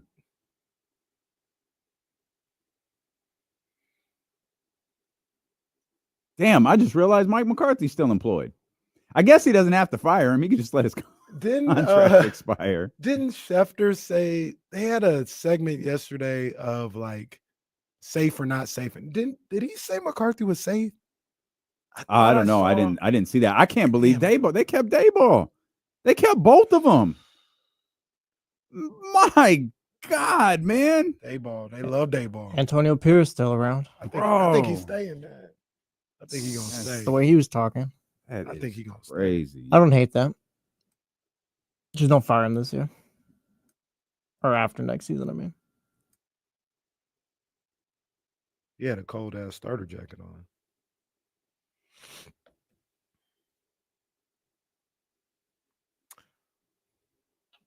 No, that kid, he's probably in school right now, but he was hilarious. I don't even know where he's at. I don't even know if he was a Bay Area guy or a Sacramento guy. I don't know. One thing I will say about my son is it's Warriors for him. It's Warriors. He wearing it. Although we'll see what happens when Steph is gone. It was about that age when I left the Bulls. It was about that age. I was no longer a Bulls fan. I said, I don't know. There's a team here in the hometown that I might root for. I don't know. Steph looked gone last night at the podium. That man was sitting there rubbing it. I was telling, he looked just like De'Aaron looked a week ago. Yes. I'm not going to expect Steve Kerr to be fired today, but I've seen that look before. We ain't got it. We ain't got it. Damn, and now Kuminga's out for a little while too. Kuminga might miss the next Kings game. They play in about a week and a half. Don't ever let them take away the first 3 weeks of the season from you guys, though. Damn, yo, that's crazy. What were they, like 12-1? Not that 13. Not that I think good. they were like 13 and they were going to the finals. They were so good. that means they're like it's 4 bad. and it's really bad since then or something. Yeah, it's really bad since then. Goodness. Deuce had the numbers on the pod. I didn't write them down. I was a believer too. I thought it was for real. When they went into Boston and did what Uncle they did. Loon says 12-3. Yeah, when they went into Boston and did what they did, I was like, yo. Yeah, they hung a banner for it. We're back. So 12-3. So is that 6-14? Oh, what are they? 17. They're 18 and 17. 18 and 17. Man, I was a believer, man. I was a believer. After they beat Boston, I was like, I got to tip my hat. These dudes, they're gonna be here for real. And it just went crazy. Did you see the Did you see the compilation of tweets from Jim Park? I didn't, but I can only imagine. I retweeted it. It's him talking about Buddy Hield, and it goes in chronological order. Yeah, please unblock me, at least for the Kings games. Yeah, it's a good point. That's a good point. But it was chronological order of you didn't him even this tag year. me in the TV video. Like, man, I was that's rushing. fine. Yeah, sure. I was rushing. Okay, all right. See, I had doubts about the signing of Buddy Hield when I first heard because of the overreaction of guards. Apologies, I was not familiar enough with his game. Ooh, Buddy Hield in all caps. Buddy Hield, the shot making is special. LMAO, get Buddy Hield off this team. He legit can't even hit open threes. What a fake garbage player this is. Get him off this team ASAP. Called him a fake player. I genuinely hate watching Buddy Hield play basketball. He's a terrible player. Get this guy off the team by the deadline at all costs. Called him a fake player. These tweets are a little over 2 months apart. That's hilarious. That is absolutely hilarious. The shot making is special. And then weeks later, he's a fake player. That is absolutely hilarious. Oh man, I was worried about Buddy, man. I was worried. I thought he was going to start cooking, but no. No sense in worrying about stuff that hasn't happened. Speaking of the game, we said we were going to talk about the game. Before we do, can I tell a quick story? The story, yeah. So I met, by the way, shout out to the prophet, Io Taylor, the Mike Brown prophet. He really, I just got to thank Io. Io has hated Mike Brown as a coach for about 20 years now. And so we went out to dinner on Saturday night.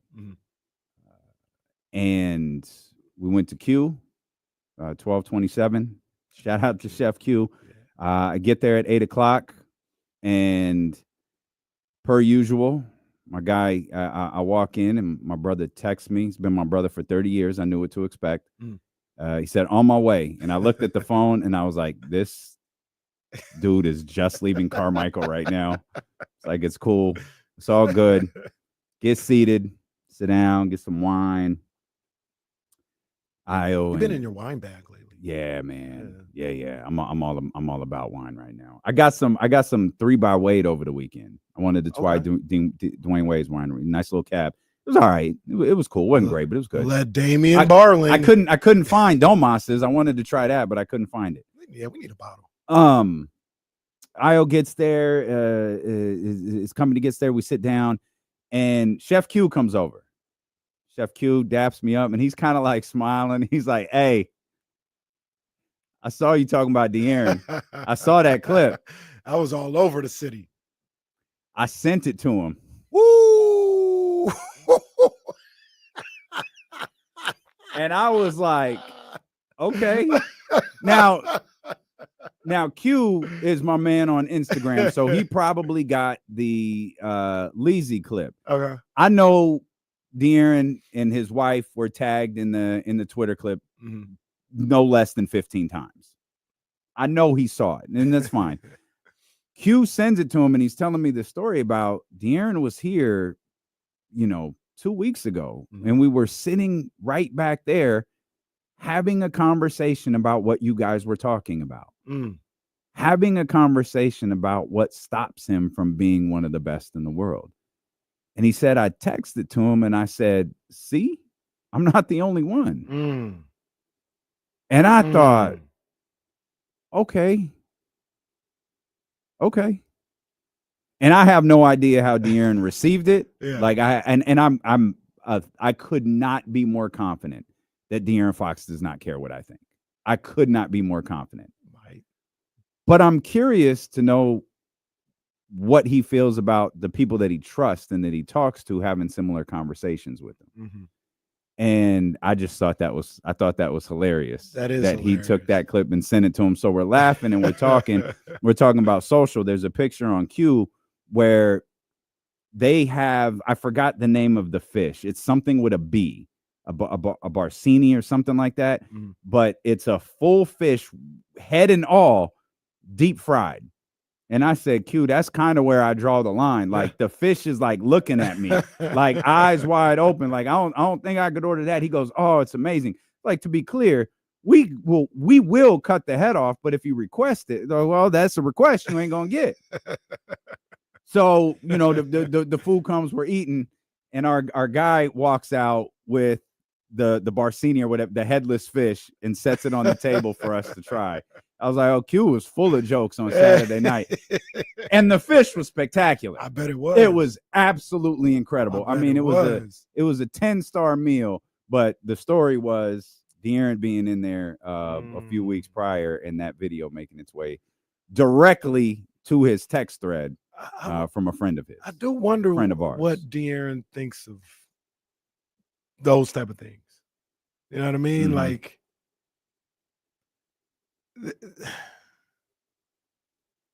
so the one time, and he could have just been gassing me. He could have not known me at all. I don't know. But there was a time when I went in on De'Aaron on Twitter, maybe 2 years before the Beam Team won. And I kind of went in. I went in kind of the same fashion that you did. And one of the things about it, for me and you is like we'll do all this, but you're gonna see us at the games. Like we're gonna be at the games. That's right. We're gonna be there before. Like we're not gonna not be there. So I saw De'Aaron, and I said, "What's up, man? How you doing?" He was, "Hey, what's up? How you doing?" I was like, "Look, man, all that stuff that was being said, that's because I got high expectations for you. I don't think you some type of scrub. I think you're a top flight player. You know what I mean? And the way you were playing, that wasn't it. That wasn't good enough. I think he was averaging like 19 a game or something like that. I was like, that wasn't good enough. And De'Aaron, mind you, he may not have known anything about what I said, but he was like, no, you're right. It's unacceptable for me too. You're right. I don't have no problem with what you said. You're right. And we talked for a second and then kept it moving. Mm-hmm. And I wonder if in those moments he sees the video like you had, it gets sent to him or whatever. And, we always think that De'Aaron doesn't care, just brushes things off or something like that. There is a world and a possibility that he looks at your video and he says, he's right. He's right. He's got a point. Like I could turn it up a little bit more consistently. I could. So I don't think he does. But I'll use myself as an example. If you and I are having a discussion and you're telling me that I need to be better and I need to, do whatever, and Drew Down cuts a promo on me on Twitter about how I need to be better and how I need to be better at this job. Mm-hmm. And you send me Drew Down's video and say, it's not what people are talking about. Mm-hmm. It might resonate a little bit different because I have your opinion on it, right? And your opinion does hold a little bit more weight. And Drew Down was a bad example because that's our people. We'll just say some random person out there on Twitter, cuts a promo on me, and then you grab that video and send it to me like, this is what people are talking about. And that might make it hold a little bit more weight. But the thing about what I said about De'Aaron that day is, as frustrated as I was, it was probably more measured than people realize. And I don't mind you admitting this at all. You and I have had those conversations for a few months, and I've expressed my opinions on him for a couple of months. It's just like, I'm not ready to take that to the air, because when you do, that's your guy. He's the franchise. There's no question about that. He's the franchise. And Christina Warner ain't going to talk to me for a month now because of that video, right? Like, openly admitted she was frustrated. Like, and I get there's probably a lot of people who feel that way. But as animated as that conversation was, or that dialogue was, it was measured. And I still, the overarching point past the fourth quarter Fox stuff and the lackadaisical approach at times is exactly the same. The only person stopping De'Aaron from being a top 15 player is De'Aaron. The only one. And the second that clicks, or his mindset changes, or whatever term, or maybe Doug is the guy to do it, it's over. Whether we can talk about the Kings winning to a certain degree. Dame Lillard has hit certified status. He's certified. He wasn't in the beginning. Go back and look. He wasn't. He is now something. So even when he was good, even when he was really, really good, he wasn't certified. A switch flipped. He became unstoppable. The teams, I mean, the success, like, I guess it depends on what we're talking about a successful team is. The Blazers varied in success. They certainly weren't a disaster during his tenure. But De'Aaron has never hit that point to where the proverbial switch is flipped and he's certified. And I think he can. And that's my frustration. That's been my frustration with watching him at times this year. Is he's everything we've ever said he was. But every once in a while, he gets in his own way. And one of the things about it, from people that believe in his talent and believe what he has in the cupboard, is I look at De'Aaron Fox this year and look at the numbers he's putting up and all this other stuff, and I say, are you do I need to hold you to a place where you're leading the team to a championship? No, not exactly, because we talked about it a couple weeks ago. Like you can list on one hand the point guards who were the best player on a championship team. Mm-hmm. Like that doesn't happen typically. And to hold him to that standard is a little unfair. But at the same time, I can look at this team being 12th in the Western Conference, being 5-6 games below 500, and saying, for you, De'Aaron Fox, that's unacceptable. That is unacceptable. That should not happen. That should not be the case. Dame Lillard, Kyrie's a bad example because he did struggle when he was alone. But when Kyrie was in Boston, they weren't that. You look at whatever point guards that you want to, Tyrese Halliburton, all these other guys, the ones that we look at are the cream of the crop. They're not 12th in a conference. They're not 6-7 games. Well, and if they are, we look at them funny. We looked at Trae Young funny for I don't know how long because the Hawks, weren't winning games a certain way. And I think that's perfectly fair to look at De'Aaron Fox, his talent, how he is one of the top players in the league, and say, I expect you to always, at the very least, be in some type of playoff conversation. And when the week, 2 weeks or whatever, we were looking at this team spiraling downhill, being 5-6 games below 500, I think it's perfectly fair to look at De'Aaron Fox as the franchise, as the guy, and say that's unacceptable. That can't happen. That cannot happen. And I don't know what's going on, but you got to fix that. And I think that's fair. Yeah. 916-909-1320 if you want to get in here and be a part of the conversation. Sacramento Kings take on the Miami Heat tonight. We'll talk much more about that game as the Heat are absolutely in the news as they had an incredible Friday news dump after we got off the air. And that led us into the first of what turned out to be a truthfully, a really fun weekend for the Sacramento Kings. A great win at home against the Memphis Grizzlies. A big night from Malik Monk, from DeMar DeRozan.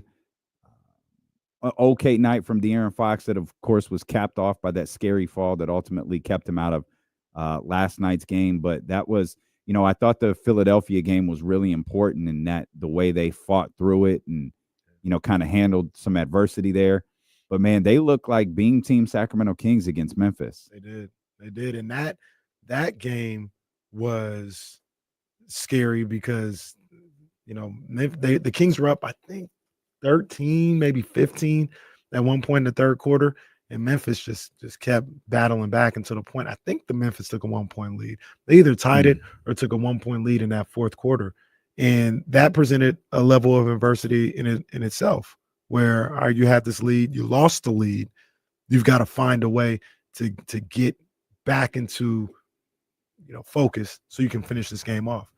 And you mentioned him a little bit, but you got a guy like Malik Monk who on Friday night, this guy hit big shot after big shot after big shot to help bring that game home. DeRozan did his thing, Fox did his thing as well. But Malik Monk, 31 points on the night on Friday, 6 of 12 from beyond the arc. I think he had 3 of those 3-pointers in the fourth quarter, late in that fourth quarter. And that's my dog right there, man. That's my guy. That's my guy, Malik Monk, man. Not just 3 were in the fourth. He was 3 for 3. 3 for 3 in the fourth. Didn't miss one in the fourth. And they were all big-time shots. All big-time shots, man. So that was 11 points, no turnovers in that fourth quarter. Man, I think in that fourth quarter, it was like he had 11. Didn't De'Aaron have double figures and DeRozan? De'Aaron had 12. DeMar had 13. Yep. That's what we're talking about right there. And no one that's scored all the 36 baskets. That's 36 points from 3 guys. Yeah, they outscored Memphis 36-33 in that fourth quarter. What a finish that was, man. And shout out to the can we also acknowledge what a spectacular fourth quarter Jaren Jackson Jr. had? I hate watching him play. Bro scored 11 points in the fourth quarter and picked up 6 fouls. Wait, he had all 6 fouls you hear in the me? fourth? Yes. Come on, man. Come on, man. How's that even happening? That's epic. That is that happening? epic. Oh, Absolutely man. epic. That's a hack. 11 points and 6 fouls in 9 minutes is a fourth quarter that should go into the Hall of Fame. That is spectacular. He almost got his ass whooped by Doug Christie all in one 9-minute stretch. He is a productive player. He's a good ball player. I don't want to take anything away from Jaren Jackson. He is a really good ball player. I can't stand watching him play. I just don't like watching him play. It's not on the levels of how I feel about Luka sometimes, but it's bordering there. It's the game. I just don't enjoy watching him play. You talking about Jaren? Yeah. No. I don't even care enough about Jaren. It's just wild. He is a little erratic. He's just a wild player offensively. You can tell when he just like, I don't care, I'm going to shoot it. And he just does wild things, runs into people, bumps off beat. Like, it's like, all right, bro. All right, settle down. Yeah. I'm not a fan. Not a fan of watching Jaren Jackson play. That's fine. But he is good. He is a good ball player. You know who else is good? I got to give a shout out to the Sacramento native. Oh man. Yeah. Jalen Oh my Wells. God. Oh my goodness, this dude would not miss. Yeah. Hey. He would not miss. Welcome home, kid. Friday night. Man. He's got 8 of 9 from 3 on Friday. He's got such a bright future ahead of him. Yeah, he really does. He can go. Also on Friday, and I want to give a shout out while I do this too, to the Golden One Center crowd. Man, they were it was loud. They were into it. Matter of fact, they've been into it all week long. Yeah. I mean, you go Monday, Wednesday, Friday, all 3 of those games, for a team that had lost 6 in a row. That was at the lowest point of their season, maybe the lowest point they've been in the last 2 seasons. And that crowd at the Golden One Center was getting after it. They were loud. They showed up. They were into the game. They were doing everything that they could. It was a great crowd.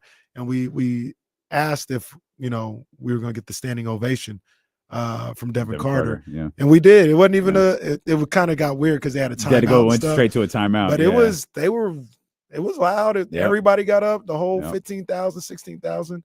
And they were happy to see Devin Carter out there, man. So I think it started, man, not to keep harping on this. I feel like it started with Fox's 3 at the end of the half versus Philly. Mm-hmm. You go back and you watch that, like that was a Austin 98 Monday Night Raw pop. Like when he hit that 3, there was like okay, all right. And the third quarter was tough for the Kings, but I don't feel like the crowd died in it. That shot got them up, and I think you're right. They've been up ever since. Yeah, they've done a great job this week, and and obviously we had a lot of Kings fans at the dental office last night. Light the beam chants. Light the beam chants at the beginning of the fourth quarter is wild, echoing all through that dental office. Mm-hmm. All you heard was that cleaner. That cleaner they put. That's all you could hear in the background of the Light the Beam chants was. It was a teeth cleaning last night. We got the job done. We came out there. That was a root canal last night. Well, for them. Yeah, that's what I'm saying. For us, it was just a quick teeth cleaning. You know what I mean? We'll be back in a few weeks, to finish up everything, but it was just like the beam, just reverberating off the walls of that empty Chase Center all over the place. It was sure was sad to see them all leave early. Hate to see it. Oh man. But that all it's amazing. Even in the midst of all of this, beating the Warriors is so satisfying. Oh, it is. It is. And look, I can't wait till Steph retire. When Steph retire, boy. We about to have a field day. We already got to have a field day. Like I said, 4 straight wins. But when Steph is gone, oh, boy, we're going to light that. Steph might retire tomorrow after that press conference last night. We going to light them up. You know what I love about Steph is he don't hide his emotions. So he gets his second 4-point play, and him and his little lackey do the 1, 2, 3, 4, 5. Mind you, they're down like 8 when this happens, and they do the and then his little lackey, and then fast forward 2 hours, and my man at the podium just rubbing his head. We ain't built to come back from deficits. Nah, it was all fun. Yo, Zay, put the side by side up. David Steph at the podium. Steph's just down here. I can't rub my head like Steph does and mess it all up, but But a few minutes earlier, him and his lackey was like, hey, 3, 4, we got him. And then I think, was it Keegan? Maybe Keon hit one, like two. Maybe Keon hit a 3, then Keegan hit one, or Keegan hit one, then Keon. Something happened to where whatever deficit Steph had cut it to with the second 4-point play, it immediately goes back to 14. 15 immediately. And then that's the bonus Steph might have hit one. Steph is like, how many 4-point plays do I have to drag your sorry asses to some points? That boy Steph, he was done. He had 20 and a half, and they was down 20. What's your boy's name who quit a couple weeks ago for the 49ers? Who was it? Devontae. What was his name? Oh, who quit? Devontae. Oh, Devontae Campbell. Steph was this close. That man was this close. Like Steph had 2 4-point plays. I'm out of here. Finally got around Keon Ellis for the first time in 2 years with a nice little move. Got to the bucket at 20 and a half. Looks up, and they down 20. I know. I mean, getting smacked. He said, I'm done. I mean, minutes matter. Yeah, he didn't play. Yeah, he didn't play in the fourth. So he only had. Where is he at? It couldn't have been. He had 6 second half points, but those are all third quarter points because he didn't even get off the bench in the fourth. Steve Kerr quit in the fourth quarter. So look, to your point, I got it here in the notes. I had Steph hits a 4-point play. It's 40-32. And then not too long later. So it's 40-32 when he hit it. So 40 that's to the 32 first plus one. 4. Oh, that's the first one. Okay. 40-32 got it to at the 4-point play, got it to 40-32. And then I didn't put the score down, but I say another 4-point play for Steph. And then here are the notes right after that. Keegan hitting the 3 ball, so now 3 of 5 from 3. 51-36 with 6:48 to go. They hadn't scored since Steph's 4-point play. Oh, man. Just got their asses beat. No, love seeing it, though. Love seeing it. Like I said, we see them in a couple weeks, so we'll see what happens. We do. They're right back at it tonight to take on the Miami Heat, who are in the news for a much different reason. We'll talk about that. When dealing with Casey return, we'll also dive into what's going on across the NFL. I think there's more surprise non-firings than there are surprise firings, though. What are they waiting for? Jared Mayo, did you read Kraft's letter? This is the funniest goddamn thing I've ever seen. I'll explain when dealing with Casey return here on Sacramento Sports Leader, ESPN 1320.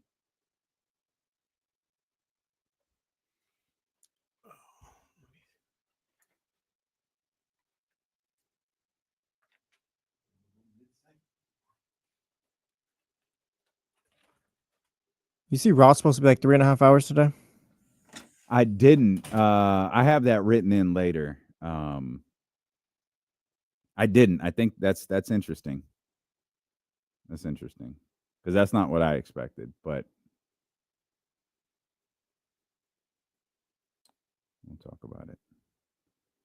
What was I about to do? Oh, Chris.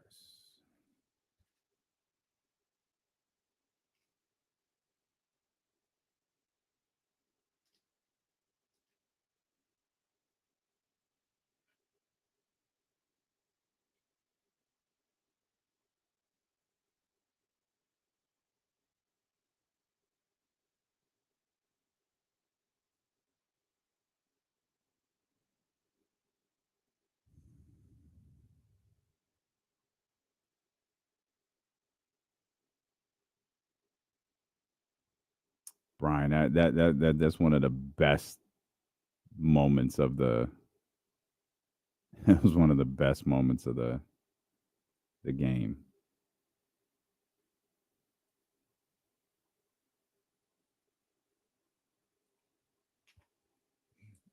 Let's see.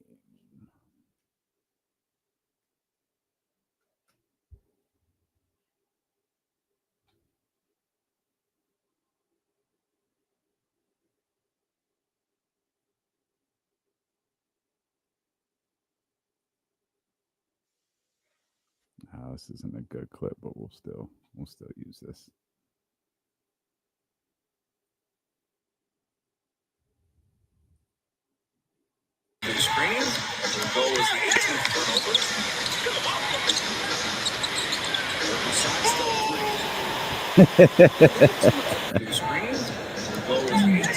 Oh, that's great.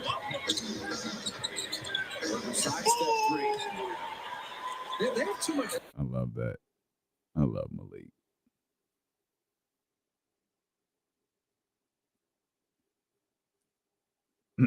I'm being serious. Mr. Perfect is still with us? No, Mr. Perfect died a long time ago. Okay, I was confused. Mr. Perfect died a very, very long time ago.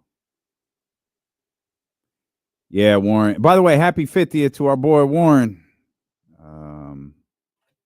I kind of think this is what's happening, but remember, now fucking Dwayne has to be there. So I don't know. I think there's a lot going on in that match. Who do you think comes out first tonight?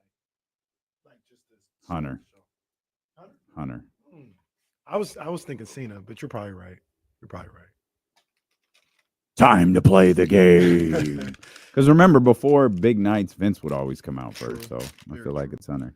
Did you see the thing where Hunter said there's no time limit to the show? So yeah, I wrote. I wanted to. Jesse brought up that Raw's supposed to be 3.5 hours tonight, but like let's actually like I got that on the air, and especially since James isn't here, we'll use that in the last block. Hell, it'll be a Raw preview. Saw that. Look, saw that. We'll be a Raw preview show. Yeah, we can be. What's the show they have before the Booker T used to be on before the it's just a pre-show, wasn't it? That's all it was called. Yeah. I thought it had a different name. I don't think so. Yeah, WWE got a new beer sponsor. Fucking they tripping on that one. There was no need for that.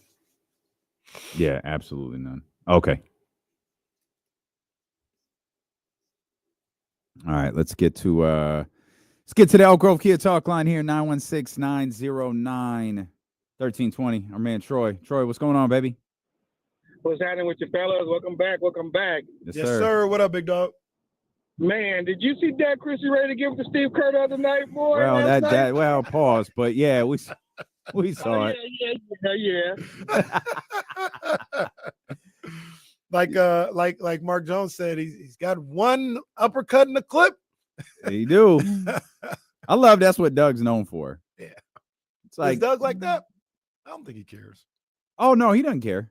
Yeah. That he's known for the he doesn't care. They used to have the video that aired before the game that say no throwing things, no doing it, and then Doug Christie would then Doug Christie would come on, no hitting people. Or no, he'd say no fighting or something like that. He's leaned into that all the way. That's what's up. He's leaned into that all the way. But it's a shoot though. Like Doug's not gonna fight, right? Unless provoked, right?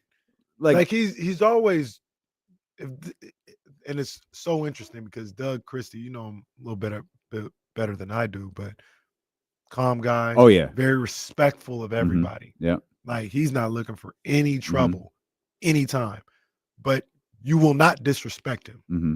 Like it's just what it is, and if you feel like that's what you need to do, then all right, well, we're just gonna fight then.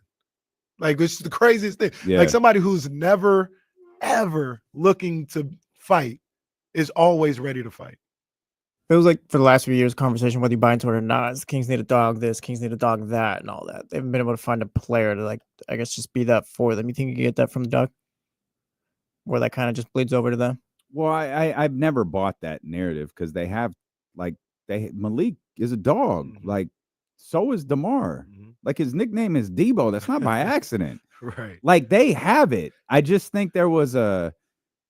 Or do you maybe think Doug adds some personality to this team? Doug is clearly added something to this team. And I think you said it beautifully last week. You said it beautifully last night on Sports Sunday, that he leans into what you can do and what you're able to do versus what you can't do. And he finds, people's strengths and attempts to accentuate them rather than finding their weaknesses and focusing on them and not playing them and doing all of these different things. Because, Mike is clearly a really good basketball mind, but there seems to be something about leading that maybe doesn't connect with players, or maybe it doesn't connect with today's player. But Doug is a dude who can relate to you. He's going to find a way to relate to you. I've told the Grant Napier story about the note. Like, he spoke from an experience he had with, I think it was George Karl. Surprise, surprise! Someone hated George Karl, and he said he was again. Find yourself a Jackie Christie. He said, I was having a conversation with my wife, and she was like, why don't you write him a note? Like, you don't need to carry that around with you. He told me that story without trying to tell me what to do. He just told me the story, and he kind of looked at me, and it's like, all right, I hear you. And that was his way of relating to me in my situation. He said, this was, I don't remember what game it was, but Keegan didn't play in that game. And he was asked about Keegan's struggles. He was like, we're just going to tell him we love him. We're just going to tell him to keep playing. It's just basketball. Keep playing basketball and keep taking those shots. And when the time, go hunt for those shots. They're going to be there for you.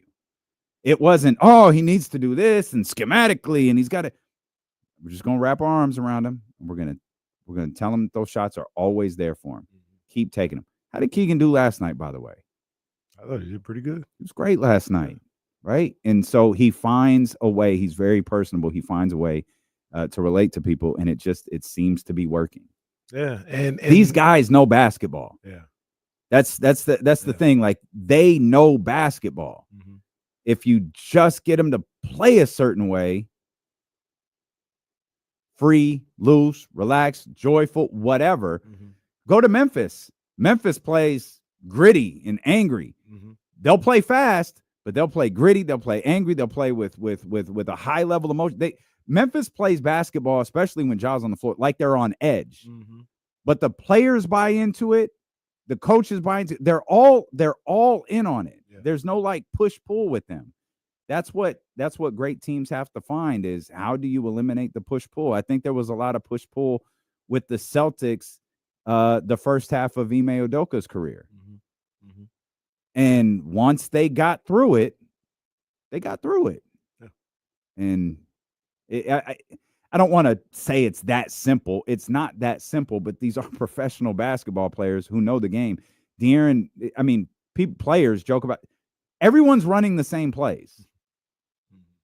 I mean, there's ways that they run them. There's film you need to watch. There's nuances to each coach and each team and all of that, but the nuts and bolts of it, it's the same. Yeah, and it's, it's sometimes the most simplistic thing, but it means the world, right? Like, just playing with confidence, playing with free, everybody being bought in, like you talk about with Memphis, to who we are and how we go about things. Like, Memphis, like, tiptoes the edge sometimes. Like, they do a lot of talking and they, they're always ready to fight, all this other stuff. And even if Taylor Jenkins is like, man, y'all do that a little too much. Like, no, Taylor's a bigger hothead than they are. He is. Yeah. But look, I'll even if somebody on there was like, y'all be doing a little too much. Like, you need to stop worrying about the nonsense and focus on what we're doing a little too much. They'll never say it, because they'll never take that edge away from them. They'll never, because once you take that edge, once you take that away from them, then they're all messed up in the head. They don't know how to, as that particular group, they don't know how to function without that edge. And as I think about that, that's kind of something that maybe happened here, where Beam Team 1 was, we just go. We just do what we do. And the second somebody's like, well, you can't just do what you do. It's not going to be good enough. You have to do this. Been messed up in the head ever since.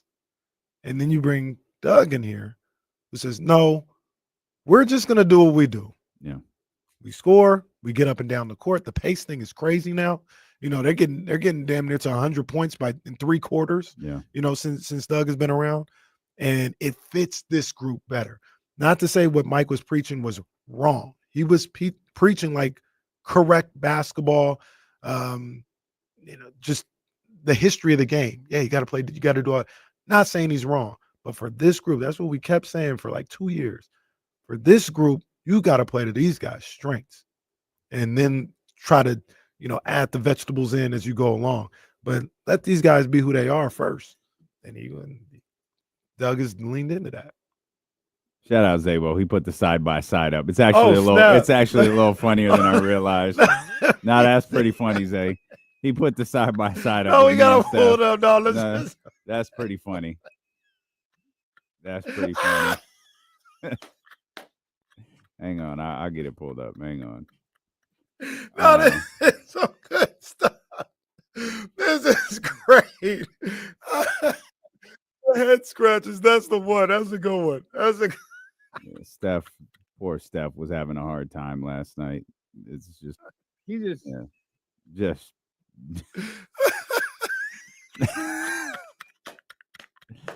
oh man, I feel bad for Steph. Like, look at that. Look, it's the greatest shooter in the history of professional basketball. Looking like that last night at the podium, man. Like, I hit 2 4-point plays for you idiots, and y'all can't do nothing to help me. 2 4-point plays. Immediately down. You got the 15. little mascot coming over to me going 1, 2, 3. Get out of here. Just set a count with me. Why don't you go score? Go do something.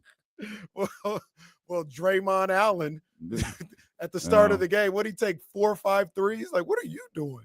Settle down, pal. Settle down. What are you doing? Oh, by the real quick side note, I met T. Morant the other day when he was T. Morant was at the game. I saw that. Yeah. I saw that. How nice guy? Very nice. I was wondering, very like, nice. Sir, what are you doing here? Right. That's what I didn't realize it was him till the third quarter. I kept seeing the guy on the court side. Yeah. And he just kind of stood out. And then at one point he got up or something. I said, I was talking to Leo and Mark and those guys back there in Jeremiah, and I was like, hey, T. Morant is here. What is he doing here? T. Morant is here. Why are you in Sacramento when your son's not playing? But hey, salute and enjoy the basketball. My thought was he was ready to go to the Bay Area. So, because they played there on Saturday. So he's probably like, he can do whatever he wants to. Like, but T was very cool. Yeah. I saw a couple of Kings fans post about their interactions with him. So that's very cool. Very, very nice guy. I would have told everyone it was Usher. Usher. Kings in the heat tonight. So as much fun as a 4-game winning streak is, they're right back at it against one of the league's toughest and most consistent teams. But they're certainly in the news right now for a far different reason. Almost immediately after we said goodbye on Friday, Shams put the word out there that the Heat have suspended Jimmy Butler for 7 games. Wow. Bro, what? Suspended for 7 games for what they deemed as multiple instances of conduct detrimental to the team. Now, before we get to I've got questions. How does that work? Because what the Heat are framing it as is, all right, Jimmy did something. We're not going to suspend him. It's fine. All right, Jimmy did something again. We're not going to suspend him. It's fine. Jimmy did it again. We're not going to suspend him. Yeah, I really don't want to be here anymore. You know what? We can't take this anymore. Jimmy is suspended. Not only is he suspended for that instance, he's suspended for all of the instances prior that we didn't suspend him for. I don't know how this works, but I don't know that you can do that, which is why the Players Association has filed a grievance essentially saying, Pat, you can't do that. Now, we said this on Friday, and I don't like using this word on the radio, so forgive me. I don't know why of all of the words we used, this one bothers me the most. I didn't like it when De'Aaron said it. I didn't like it when Kevin Durant said it. But Pat and Jimmy are in a public pissing contest, and it's absurd. Pat's going to win. He's going to win every time. But now this has launched we're not trading Jimmy Butler. Let us be clear. That was the Miami Heat. To, well, if they want to be traded, that we're open to offers. That was after the suspension. So it's like, all right, where are we going? What we do know is Jimmy Butler's not playing basketball tonight at the Golden One Center. I don't know if it's something or nothing, but I'm pretty sure when his suspension is over, it's January 15th, and that's when players who were recently signed can be traded and all that again. So I don't know if I thought that was December 15th. There's 2 dates. That's the free agents. Yeah. What's January 15th? All transactions? Yeah, I think it's just everyone's eligible again. Yeah.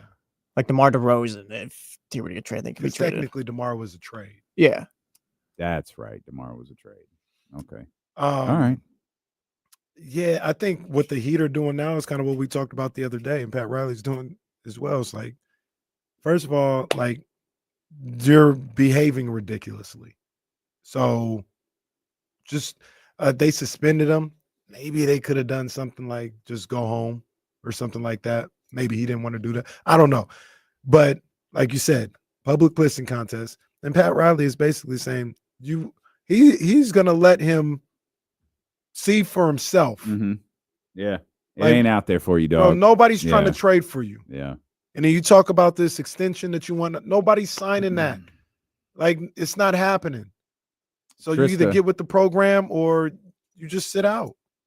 Trista, and I can't remember if Eddie said it too. Trista definitely adamant. Jimmy wants to go to Phoenix. Jimmy's going to wind up in Phoenix. We don't know how that works without Bradley Beal. So we talked about this a little bit earlier where the Phoenix Suns have essentially benched Bradley or moved him to the bench. I think they moved Yusuf Nurk. They're starting Mason Plumlee, for God's sakes. But they're struggling. Like they're below Sacramento now, if I'm not mistaken. And there's a belief that they're trying to make Bradley Beal miserable, so he'll waive his no-trade clause. The flaws in the Miami logic is there's no evidence that Miami wants that $110 million that comes with him. Right. Why would Miami want that? Yeah, but I can't. They don't. By at least by all reports, they do not want that contract. And so now you're in a situation where you got to figure out, can we get Jimmy Butler, send them nonsense that makes them happy, and send Bradley Beal somewhere? And again, Brad's contract is difficult to move. Yeah. So, and if I'm the Miami Heat, this is a stick up. you want me to agree to this deal? Absolutely. Yeah, give me who's the guy that's starting right now? The rookie that they what's his name? I don't know. But anyway, give me him. Give me him. Give me somebody else. You know, this is a stick up. I'm taking everything you got if you want Jimmy that bad. And that's even more to Pat Riley. You know, I really like Pat Riley. I really like Pat Riley. Pat Riley, he gets things done the way I get things done. And no, he gets done the way you get things done in your head. I really like Pat Riley. And Pat Riley will be like, I'm going to deplete this Phoenix roster in any trade that you want to happen, Jimmy. So when you go to Phoenix, there'll be nothing there. There'll be nothing there. They won't be any good. Like, forget about it. That's the way that you want to play. Ryan Dunn. Thank you, guys. Okay, I was trying to figure out, is he talking about Ryan Dunn? Yeah. Is he starting? Yeah, he's starting. He went into the starting lineup. Oh, he went into the starting lineup with Mason Plumlee today. Yeah, okay. So, yeah, he's got to come over. And all I'm giving you is Jimmy. I'm not giving you nothing else. Facts, right. That's all I'm giving you. That's the way you get it done. Jimmy Butler, who I like, watching starting five and just even knowing Jimmy before, man, I like that dude. I really like Jimmy Butler. I like his story. I like the dog in him. You know, the way he goes about his business. I like that. But Jimmy he's had some black eyes on his resume. Like he has done some things. I was listening over the weekend to somebody talking about Jimmy because they knew him in Chicago, and they were basically like, as long as things are going the way Jimmy Butler thinks they should be going, he's fine. The second that changes, he's the absolute worst for you. And that's not okay. Yeah. That's not okay, because I think one of the things he talked about was over the summer, Philly wanted to sign Jimmy Butler or they wanted to trade for Jimmy Butler. Basically, kind of instead of Paul George, they wanted Jimmy, and they called Miami, and Miami wouldn't even take the calls. Real quick, James Ham reports. I think this is. I don't know if this is from the injury update or not, but James Ham reports that De'Aaron has been ruled out for tonight's game. His right glute is still contused. Oh, so he'll be out. I'm just gonna say he's still hurt. Got a right glute contusion. Man, that fall was nasty. That was tough. Nasty. That was really and really tough. I was showing someone the video, and it's like, okay, see the fall. Watch the crowd, because I was just fixated on the crowd's reaction to that. Oh, it's Brad. Oh, it's so bad. So bad. And it was because they jumped to their feet and were about 3 seconds from storming the court. No, they were ready. So one of the things that I do sometimes when I go to the games is I go down, so I'm ready to be ready for post game and all this other stuff. So the last 2-3 minutes, maybe I'll be down there by the court, and yeah, when that happened, they were ready to go. They were ready to explode, like in a good way, because they're about to put the game away. Yeah, and he did what he did, and there was just a gasp, and like you said. Yeah, they were ready for blood in that situation. It was like, whoa. And then, he starts talking crazy to Doug, and everybody was like, yo, get him out of here. Get him out of here. And that was tough. That was tough to see, man. That was something that the Golden One Center crowd did not take kindly to. No, they didn't, nor should they have. I think 48 minutes. I said, I'm going down there to do my duties. I'm ready for the game to be over. That's what you talking about. I'm not even sitting down. Guy on the chat talking about 48 minutes courtside. Patrick. No, it's not 48 minutes courtside.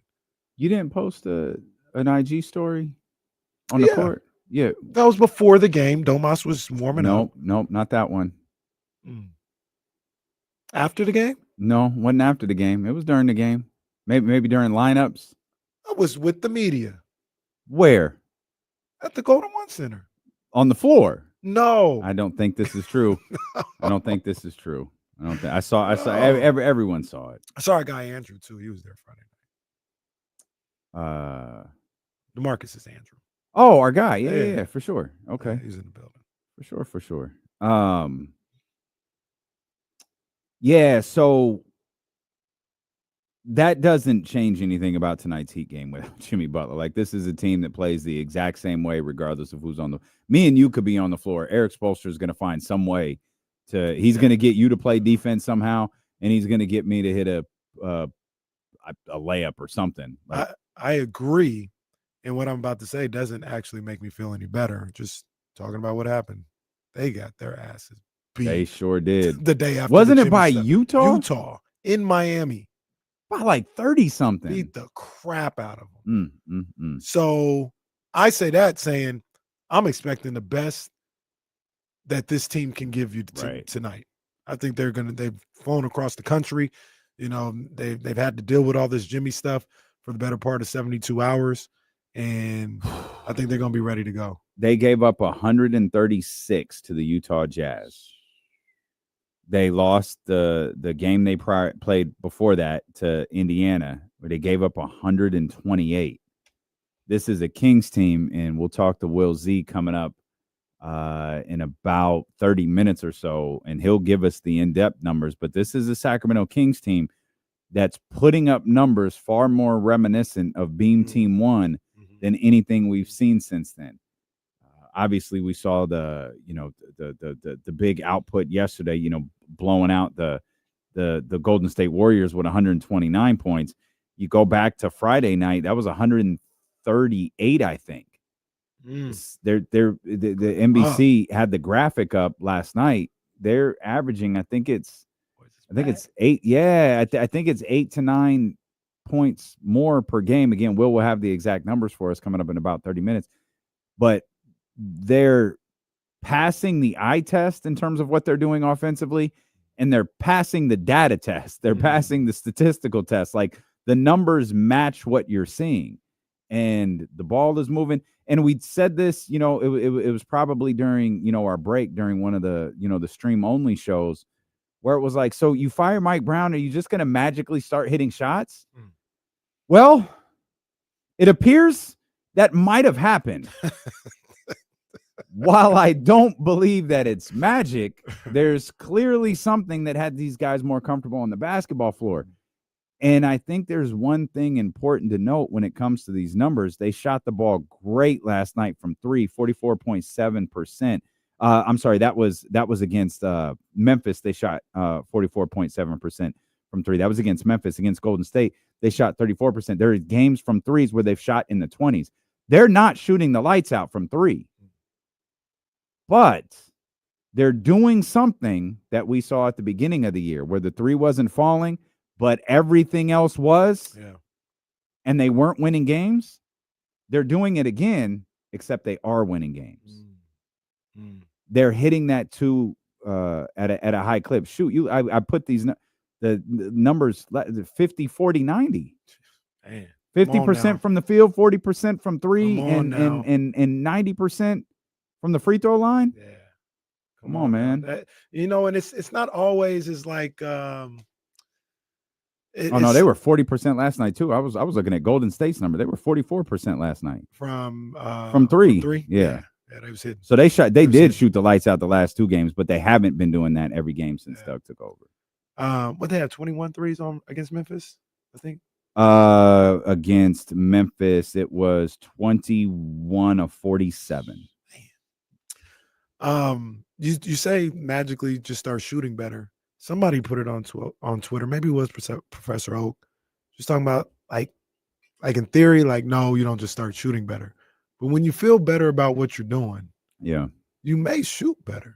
Maybe. You know what I mean? Sure. And, well, maybe, and we've talked about this a million times. Maybe you're not fearful if you miss. You're going to sit for the next 3 games. Yeah. Damn. We'll come back. Hour 2 of crapping on Mike, but well, but you said it perfectly. It is part of the story. Because they're not only winning, they look different. Different guys are playing. They look. It's part of the story. It's part of what's going on with this team in the last week. Adam L said De'Aaron had a dunk strike. The rest of the Kings, they had a shooting strike. We'll come back. Shooting strike. Kamara wants to talk with us, and Kamara, hang tight. We'll come back. We'll talk more Kings basketball. We'll talk a little bit about the NFL as well. Will Z coming up. Steeler and KC, brought to you by Sky River Casino and Sacramento Sports Leader, ESPN 1320. Kings went on a shooting strike.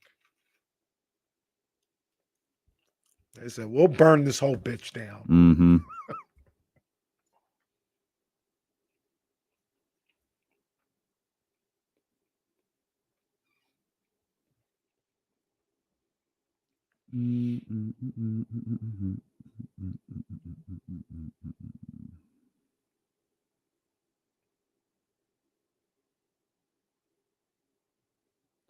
Leaked audio of Draymond Green mocking the refs after altercation with Zach Edey.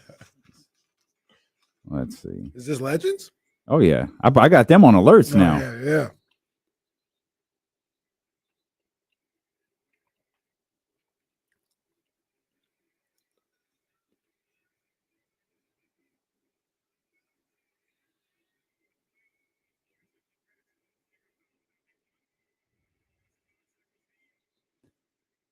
There isn't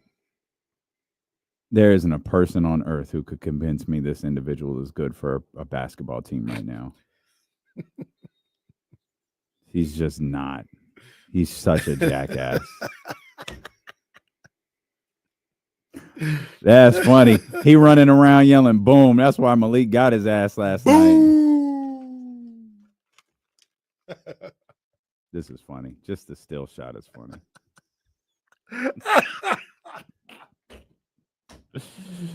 Oh man.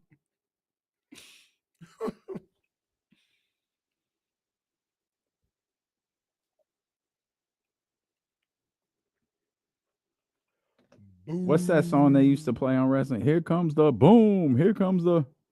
Was that that somebody's theme music? Was that Cameron's music? No, or Cameron's song? Was it Kid Rock? No, I don't think so. But it was on wrestling. I thought It was definitely on. I think. Here comes the. What song is that? Here comes the boom. That can't be Kid Rock. Here comes the boom.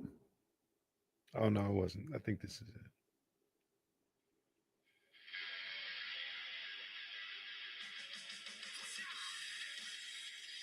Yeah, this is it. That's and it. It's by POD. What was it? This was on wrestling, right? Yeah, I feel like it was. Otherwise, where would I have heard it?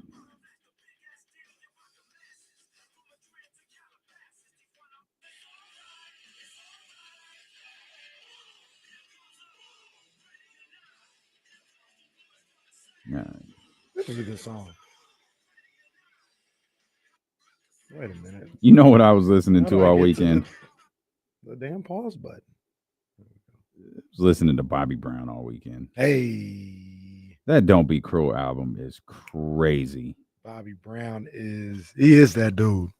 He is that dude. I think my favorite song of his is I think it is Don't Be Cruel. I want to say My Prerogative, but I think it's Girl. That succession of, and I think you posted this where they were talking about like the best successive songs on the album, and I think you posted Joe that had all the things. Don't want to be a player. 7 songs. Don't Be Cruel. Into I think My Prerogative is next. Roni, Rock with You, into Every Little Step. Woo! Come on, man. Come on, man. Yep, 2, 3, 4, 5, and 6. That is nasty work right fire. there. Nasty work. That alone will get you album. Is that Tyreek? Yeah. He don't have no neck. Nah. Or no jaw structure. Either just back the camera up, man.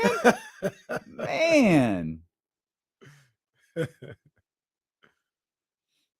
NFL Live been on for 2 hours. That's a wild TV look. The jacket over the shoulders like that, like the sleeveless dress, but like just sitting over the top of it.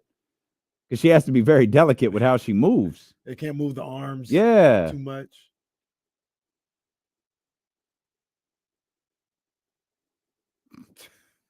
I didn't even realize the Dolphins had lost. Did they start like playing after they saw Broncos weren't going to lose? What a Broncos. Yeah, that's exactly what it is. Jets played highlights. It was like 14-0. Like even Calais Campbell said they realized they're playing for love of the game. The Broncos were up 21-0 before even knew what happened. Yeah. I tried to get into what was going on yesterday and just couldn't. Broncos went at 14-0 and I fired up the PlayStation after that. Yeah, it got really I think the dopest thing that was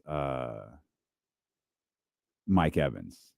I had that. I got to watch that live. I thought that was pretty dope. That was really cool. My mom, she was asking me yesterday. She's like, "Well, what's going on?" And sure, I was a little salty because the Niners didn't have anything to play for. But at the same time, I was like, I'm waiting for the Celtics and Thunder game to come on. Like, there's nothing going on week 17. Like, I was pretty sure the Broncos were going to win. The Bucks Falcons thing, I kind of forgot that was going on. And in the last, it was actually really compelling for a few minutes. Yeah. And I caught like the last 20 minutes. Like the Falcons had just tied it up. The Bucks, were trying to salt the game away or whatever. So I caught that. But there was nothing really compelling with week 17. Nothing too crazy. And obviously my team was involved, so it holds a different level of weight to it. But it wasn't like, remember the Niners Rams week 17 where they needed to win. Like that was literally like in and you win and you get in. You know what I mean? It wasn't against a team that was really trying to play. So Yeah, even the number 1 seed game last night. Obviously, that was up against the 49, or excuse me, the Kings. Right. So it didn't really get that much attention. It didn't even get. It on the doesn't look second like screen. it needed to either. No, it didn't even get on the second screen. As soon as had Lakers and Rockets on the second screen. As soon as I saw Jet Sam Darnold, I was like, oh, Ooh. all right. That I was a like, big not win for only the do I Lions. not need to second screen it, I don't need to go back and watch it. That was a big win for the Lions. Yeah, it's big. Because I didn't think their defense had it in them. They played well. Now you've got to go through Ford Field, and maybe they got special powers at Ford Field. The defense does. They can they can re-energize themselves. So. And it's Minnesota at LA. Yeah. Right? Yeah. Salute to the Rams. You and Kyle were on them pretty early. I'm like, yeah, I don't know about that. I hate that I had inclination about them. Sean McVay does another great job. Chargers at Houston coming up on Saturday. Steelers winning. Book it. Chargers are winning that game. Kenny hates black coaches. Steelers at Ravens on Saturday night. Oh, yeah. Damn. Oh, that's a prime game. Yeah. It's a prime video You're game. not going to like who I think's going to win in that one either. Give me Ravens by 2 scores. You got in that Pittsburgh in that one? No, but it's a black coach. Oh, so you got the Harbaughs. That's You got the right. Harbaughs getting Saturday victories. Yeah, Ravens getting that one. I'm with you. Denver at Buffalo. Ooh, keep your eye out for that one. But Buffalo going to win. Green Bay at Philly. Easy word. Still sleeping on my Packers, Philly. huh? Did you see the stat where I know you hate both teams, so I actually wasn't sure what you Philly, meant. Philly. Okay, yeah. did you see the stat where if if the Packers didn't block the field goal from the Bears in Chicago, they would have went 0-6 in the division? I didn't see that. That's terrible. Nah, that's not good. That's not good. And then the one win where it's like, It doesn't nah, matter. Philly's Green not in Bay, the division. Green Bay is official. The one win was beating the sorry Seahawks team. That's where we were like, they're official. Philly about to work them boys. I think that's correct. And Sunday night will end with the Commander football team against my Tampa Bay Buccaneers. I don't know. I don't know which one to go. I don't know. I know who I'm rooting for. I need Baker to relax a little bit, but Baker led the league in Are you- interceptions this year. Are you a good Baker or a bad Baker? Because my man is all over the place sometimes. But I love that moment. I think that was the only, for me, I didn't have obviously I don't have a team, but nothing I was invested in. That was the only, this was a pretty dope moment. Was That the was Mike really Evans. cool. And the way, What is it, 11 straight seasons? 11 straight. I think he had 1,004 yards, which isn't even the least in the streak. He actually had 1,001, which I think that was his second season. Oh no, it was his fourth season. But that's it's 11 straight seasons. That's his entire career. His entire career, and he did it in 14 games this year. Straight to Canton. Man, that is just. I mean, it's him and Jerry. No one else. That is so impressive, man. And good for Zabo and the Tampa Bay Buccaneers. One of the reasons I didn't think the Bucks could get it is because I didn't think they could do it 4 straight years. 4 straight years the Tampa Bay Buccaneers have won that division. Now it's not the toughest division in the world, but they've still won 4 straight years, and that's pretty awesome. It is. It really is, man. Baker and Brady, baby. Baker and Brady. And I think they got a chance to advance. I think they do too. If I had to pick right now, I pick Tampa Bay. Tampa Bay's an all right team. They're not dominant, or I don't know if they can make a run, but they're dangerous. Mm-hmm. And Baker's dangerous. Like once you just said it. Depends on what Baker you're getting. If he's locked in and playing well, he can win all these games. And then you got Mike Evans, who is the ultimate receiving threat. Yeah, man. They could make some noise. If they win, they'd be they're the 3 seed, I guess. So they would maybe go to Philly, I would assume. Tampa Bay? Yeah. Yeah, Tampa Bay's the 3 seed. They can go to Philly and win. Who would the two? There's only one now. That's right. It's Detroit. Minnesota and the Rams. LA is 4. Yeah. Yeah. Sorry, I left that one out. Minnesota and in Los Angeles, SoFi Stadium. I'm looking forward to the playoffs, though. I am. The last. I'm looking 2 forward weeks, to this weekend. Yeah. Well, it's crazy. Like it really. This is kind of like what we talk about and what we talked about months ago. I mean, Thursday through Monday is crazy. You've got semifinals Thursday for college football playoff, semifinal Friday, Saturday you got 2 games, excuse me. Sunday you got 3, and then Monday you've got the 1. So that's some great stuff. Shout out football. On the other side of things, the San Francisco 49ers will draft 11th in the upcoming NFL draft. It's taking place in Green Bay, Wisconsin, April 24th through 26th.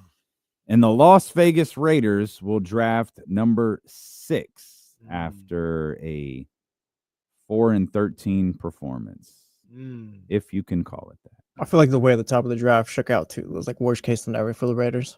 Absolutely. The Patriots winning was a disaster. Yeah, because it's all teams that need a quarterback in the top 3 picks. Yep. Like Absolutely. the Browns are going to take Did one. you see the Deshaun Watson thing this morning? Seems like he might not even play 2025. Yeah. Deshaun had. Yeah, that's exactly what that was the first thing I thought of is his career might be over. He suffered for that. So those that didn't see it, it wasn't very specific. He suffered some sort of setback in his Achilles rehab, and that's kind of where it was left. Yeah. I don't know if there was a second surgery involved, what the extent of the setback was, but they said there's no timetable for a return. Timetable for his return was always very, very lengthy already. Right. I think the chances of him playing next season, because he wasn't a week 1 situation. This was his Achilles. Yeah, I want to say it was like mid-season, like mid-ish. Yeah. Like week 5, 6 or something like that. And you look at Deshaun Watson at this point. I mean, we talk about the career being over. I mean, shoulder. He had an injury before the shoulder one in Cleveland, right? That had him. Was he out on suspension, or was it injury and suspension? And they just used the time that he was already out as his suspension time. No, because what they used as suspension time was him not playing. Remember, he didn't play in Houston. They just didn't. They sent him away. Yeah, it wasn't an injury. Yeah. I don't know that he had the an year injury before he that. got hurt. He got hurt before that, though. He might have got hurt in Houston, but remember, he didn't play I think the whole year in Houston. Did he tear his ACL? It might have been early in his, but I feel like he was out for a long time, and then he came back and was kind of had to knock off the rust. Then was great, and then that stuff happened. Got hurt again. I see. Or they might have got hurt again. He may have. Yeah, I don't think that happened as a pro though, because he had it was such a short run in Houston. Maybe I'm mistaken. The Deshaun Watson timeline becomes murky when you start thinking about missing years because of injury, missing years because of suspension, and then he missed time in Houston just because. Man. Tore his ACL 2014. Yeah. That was with Houston? Yeah. Or that was in college? No, I thought it was with Houston. Okay. That must have been his rookie year then, yeah, no? It was. Wait, he's torn it a couple times. Yeah, 17, it looks like he might have got hurt. Huh? Yeah, he tore it in 2014 against South Carolina, and then he tore his ACL in practice November 17th in the NFL. November of 2017 in the NFL. Jesus. Yeah. Came back for the start of the season and was killing. Then he had the great seasons after that. So I mean the body is just kind of broken down at this point. And look, he's a professional athlete. He's gonna want to come back. He may not want to end his career that way, but yeah, I don't know what that's gonna be looking like for you if you try to come back. Yeah, you might not have a choice, bro. Like I respect. How many years does he have left on that contract? I don't know how they restructured it. I think it was 2. I think. But they did some restructuring that freed them up for several more years. Because he's 2 in. right? So I can't imagine. Two and he's going to miss 3 probably. Man. And the worst. Got to be like a year or 2 left. The 49ers haters can get their jokes off about Trey Lance. This is the worst trade in NFL history. The trade and the accompanying contract is the worst move in NFL history. He's got 2 more years and then a void year after that. Well, it's voided. So I don't even know what that means. What the hell is a void year? Who can void it? Hopefully them. Assuming the Browns. Oh, so the Browns. Hey, just so we're clear, that year's voided. Just want to get that out there right now. We probably have to look up the details of the restructure, and they may have. I'm not to be funny. They may have already voided it when they restructured this contract. That Spotrac doesn't say who can void it, but it just says he could be a free agent that year. And I don't want to. I'm not trying to say it like this, but hear me out. Like the news that maybe the Browns aren't sad about is that could be a year off that contract. By the time he's quote unquote healthy enough to play, there's only a year left, and that may be something that you could cut him. And if not, you just sit through it. Yeah, it's a lot different than having to sit him for 3 straight years. Yeah, as opposed to ultimately, what's going to wind up happening. Yeah. He's going to barely have played this entire duration of the contract. That is crazy. The San Francisco 49ers next year, get your tickets. Levi Stadium. The Falcons, Panthers, Jaguars, Titans, and Bears are coming to town. I'll go just because, it's the Niners, and I'll go to Levi, but the home schedule is kind of weak. The road schedule, I'm already looking at Houston. New Orleans might be the one, though. New Orleans might be the one. They're on the road to take on the Texans, the Colts, the Saints, the Tampa Bay Buccaneers, the Cleveland Browns, and the New York Giants. I thought about New York as well, depending on the time of the year. New Jersey. But they go there the next year. It's already written. They're going there back-to-back years. So I'll catch them the next time. I'll go to New Orleans next year. LA. I still got to go to LA.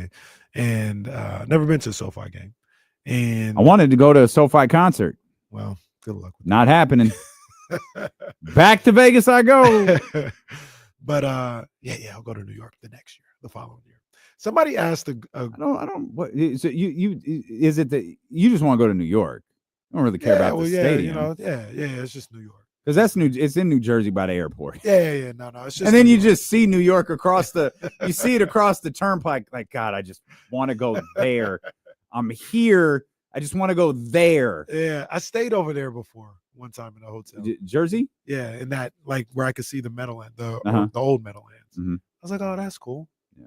And then, like you said, in the distance it's just off on the. I just left. It's like right off on the turnpike, like right the Newark Airport, like riding down the turnpike there, and like here it's sky, high risers and skyscrapers and all of this stuff and water, and then you look over here and there's MetLife, giant parking lot.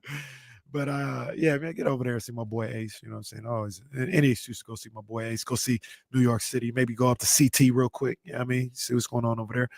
I desperately want to get to New York at Christmas time. Yeah, I've done it many times. It's fun. It's legit fun. The tree, the whole being like it's real life cold, not like Kenny cold where it's like 50 degrees and it's like burr. Bro, it was freezing. I jumped in the plunge on Saturday, but it was like midday. You couldn't have told me it wasn't 70 degrees outside. Like the sun was out, and I'm like, yo, this is amazing. I grabbed the phone, it's like 57. Oh, all right. It's supposed to be chilly this week. Is it? Yeah. I don't think the that's sun true. is out, but it's supposed to be chilly. Like the highs last week were like 61. It's 60 and 64. Yeah, but it's supposed to dip. That's it's cold in the morning. It's supposed to dip, and at night. Okay. Well, it don't dip. It's going from like 63 to 56 over the course of a week. This is gorgeous weather. It is great.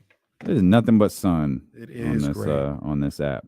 Somebody asked a interesting question. I got the answer to it. I want to know if you got the answer to it. Okay. Jesse, you too. Maybe you guys have already seen it. What happens if the Chargers and the Rams play in the conference championship games, respectively? and have home field advantage.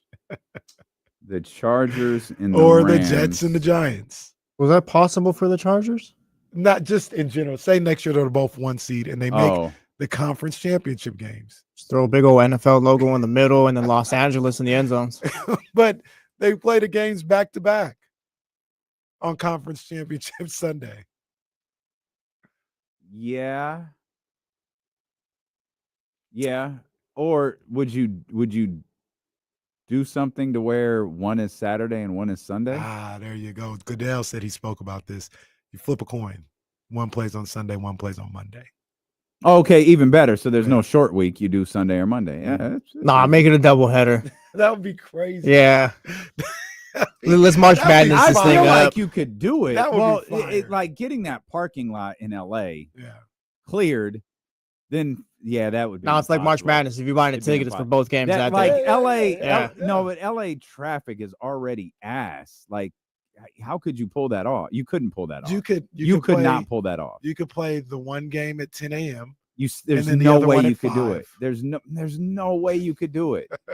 You're gonna clear that parking lot and then refill it.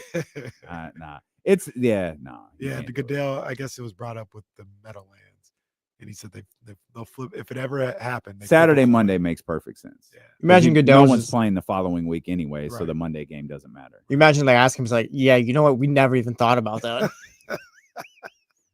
Well, it's like Adam never. I'll get thought back about- to you. Like we have a problem to get to now. It's like Adam never thought what would happen if the Kings played the Lakers a 5th time because of the play-in. Never answered our No question. one ever either. answered our damn question. Just kind of hoped it Not didn't the happen. play in the In-season in-season tournament. Just hoped it didn't happen, and it didn't. Well, Adam was right. Yeah. Maybe Roger will be Um, right too. Real Do you quick- want to throw any dirt on the 49ers or? No, I Okay. mean they've got to make some adjustments to the roster. Get a couple more playmakers in there. They got to work on that offensive line a little bit.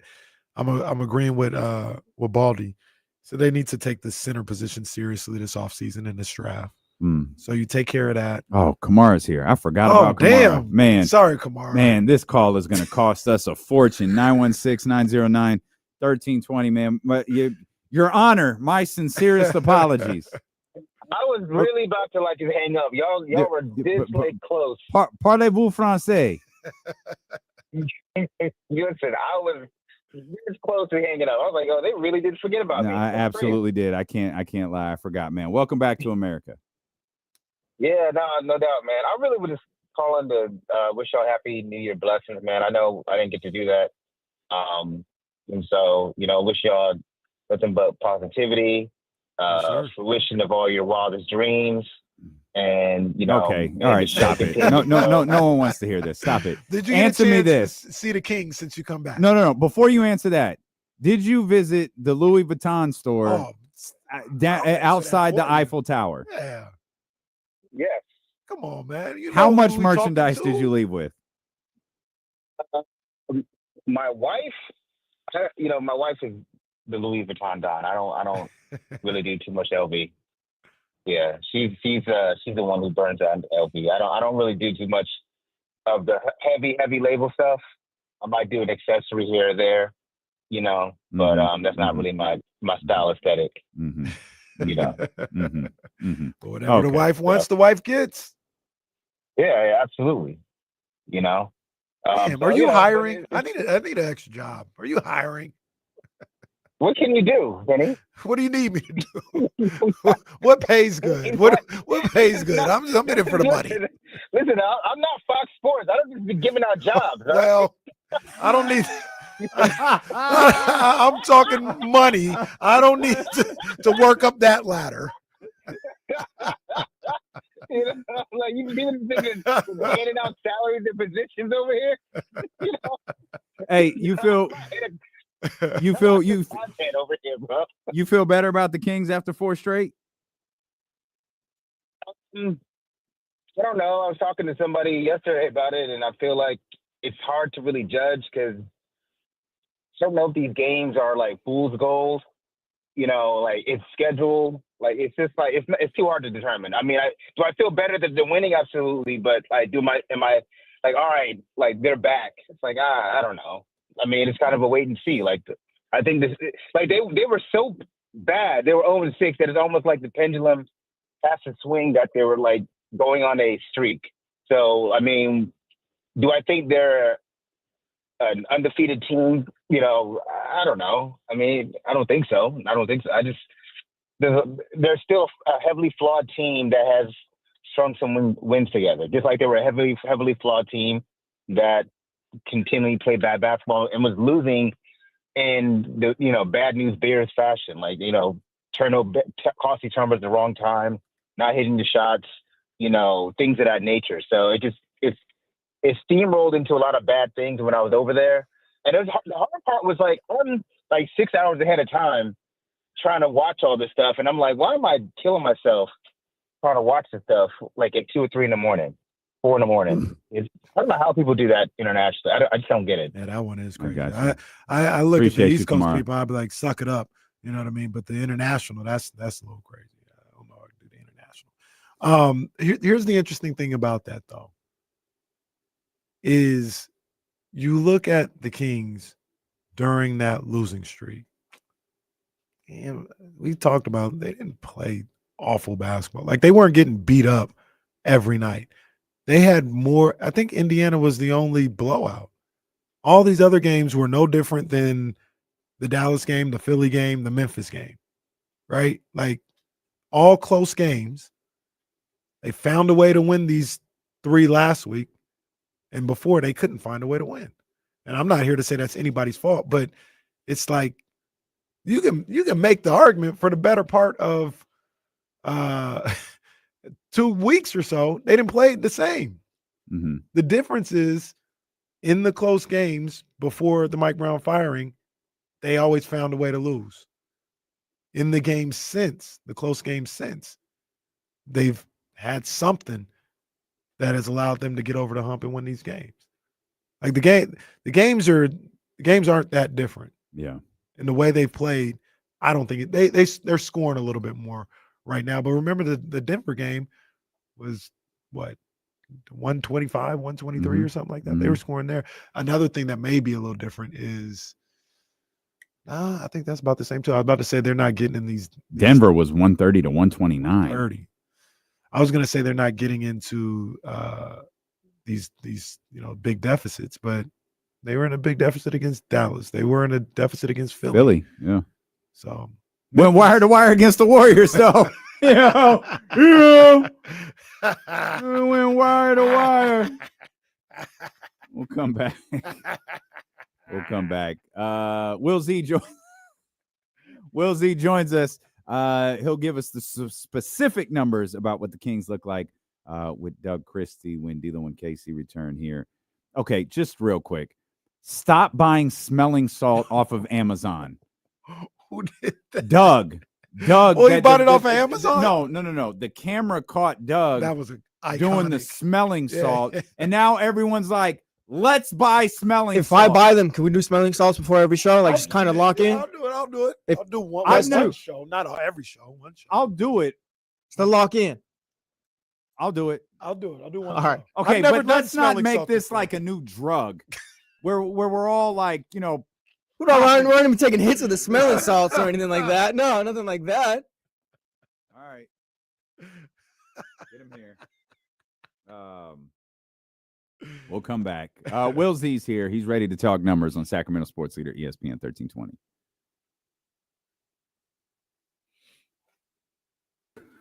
Will, I'll be right back.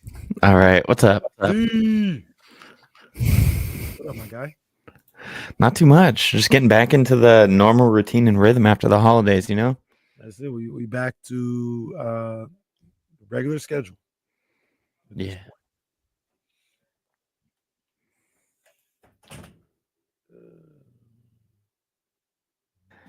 Hannah says hi from the other room. Hannah, what up? What up? And then where's baby girl? What's she doing? She just woke up from her nap. And my mom's here. She comes and hangs out some days and babysits, and so we can get some stuff done around the house. So she's here too. It's a whole party. There we go. Good time. Casey, how do we work out a trade where Tyreek Hill's a 49er? I was thinking about it last night. I have a deal in place with Kyle. Will, you can get on this too. Work out the numbers for us and all that. Yeah. Thinking about it last night. I don't. What about Debo, a third and a sixth for Tyreek? Well, yeah, we could do that. I'm trying to think of the money though. I guess it wouldn't be an issue. It should work. No, they're close enough. Debo's 25 a year. I think Debo's 25 a year. I don't think Miami's getting much for Tyreek. If they trade him. the- He might not even get traded too. Like, there's that. The thing that I worry about though is just trading for a guy like Tyreek who might be a little finished. He's not finished. Like this year he wasn't finished, but next year It's he close. might be a limit. Yeah, he might be, but that'd be your problem, not mine. But yeah, we can do that. I like the deal. What you said, third and a sixth? Third and a sixth and Debo. All right, we'll settle down on the sixth. How about a third? See, that's where Kyle said no too. Yeah. What if I send the seventh back? Hey, that third is kind of strong. It's Tyreek Hill though. He's still top 5 receiver. Wait a minute. Quarterback. Well, this is different. It was Trey Lance, but he went for a fourth. Now the wide receiver gonna go for a third. Because it's Tyreek Hill. Mm-hmm. You're getting one of the best receivers in the game here. A fourth. No third, fourth. We'll talk again in 2 weeks. I was thinking about that last night though. I was like, man, I've been trying to trade Tyreek for all season. let's see what we can do here. But I'm worried he might be done. He might be finished.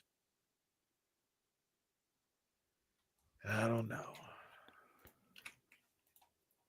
I'm trying to pull up some numbers, and sometimes the NBA site just like breaks and just doesn't work.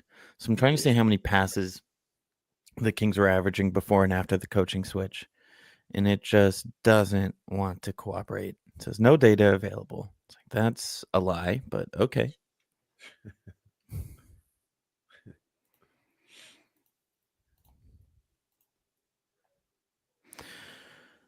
I guess we'll never know. You know, one thing that I'll save it for the year. Maybe Will can get involved in this too. Yeah.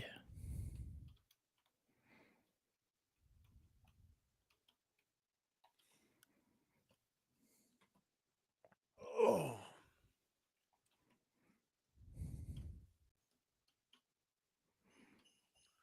Should the Niners pull the trigger? Nah, they got more pressing needs. Not even to say like quarterback isn't the most important or just no. Like they shouldn't draft a quarterback in the first round. They got other things they got to take care of. Now, should they draft a quarterback in general? Yes. And that ain't even got nothing to do with like how I feel about Brock Purdy. I'm just always a believer of, having a quarterback in your system. You never know what's going to happen. Man, 2:00 on the dot, that temperature drops. It's so weird. What's up, Will? Not too much. How about yourself? Man, we're just hanging out, having fun. It's nice to have that fun vibes back again, especially I'm sure for you guys, that's got to make a huge difference. Oh, yeah. Speaking of, everyone on YouTube, if you wouldn't mind, hit the thumbs up. If you're new, subscribe. If you're new, welcome. Just hit the thumbs up. That stuff's important. Please.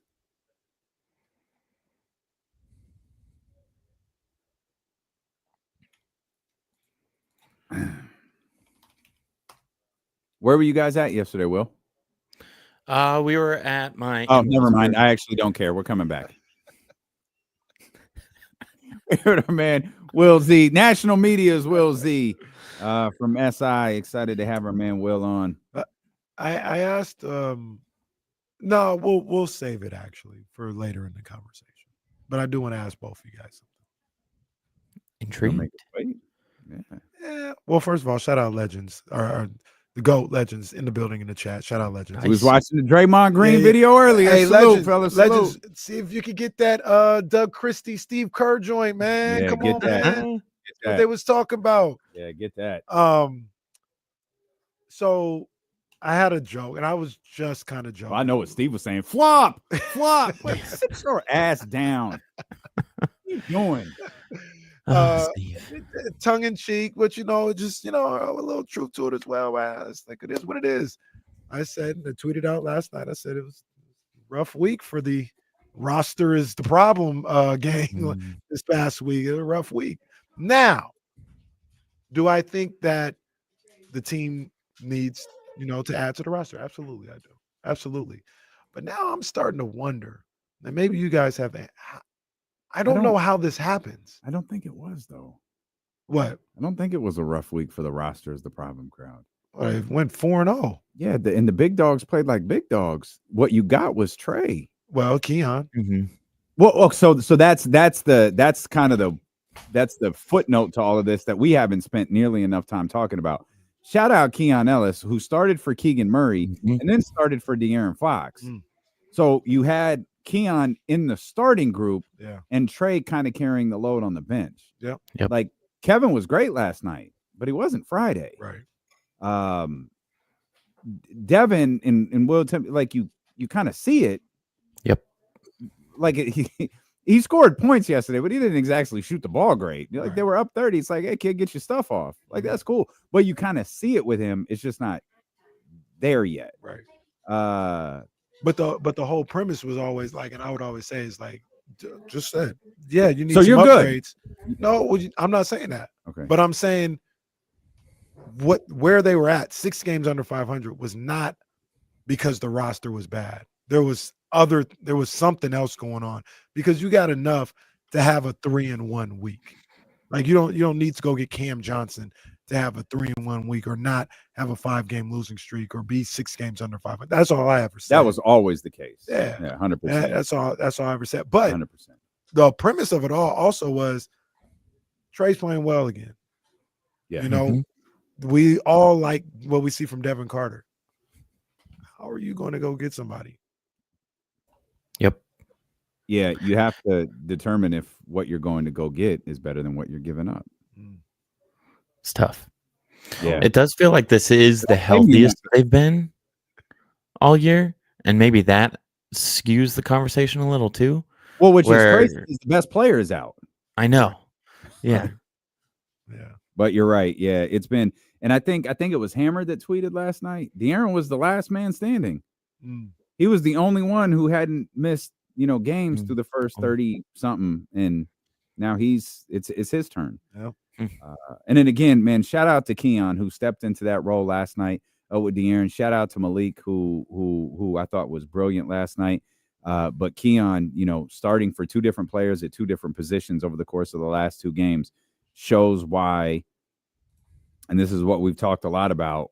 Keon is a bit of a black mark on Mike Brown's record. Like you had him, you nitpicked or you bitched and complained or whatever it was, and you just let him sit. Yeah. And that sucks. It sucks for everybody involved. It sucks for Mike. It sucked for Keon, but Doug clearly believes in Keon Ellis. And Will, that's what you wrote about most recently. Is we've been talking a lot about Doug's impact on this basketball team. Yeah. You wrote specifically about the numbers that we've seen with Doug Christie as the head coach so far. Yeah. So 2 recent articles. The one last night, Doug was talking post game about how he's just been preaching, play together, play for each other. And it really feels like they're doing that more. It's weird because at the time with Mike Brown, it felt like that was still how they were playing. They were trying to move the ball, but it just feels different now. So looking at some numbers, and Damien, you always talk about the 30 assist mark. In the last 5 games, they've had 31, 32, 24, 25, and 38 assists. That's good for an average of 30 per game, which would rank 3rd in the season rankings. Under the first 31 games, they were averaging 25.5 assists. That's good for 17th in the season rankings.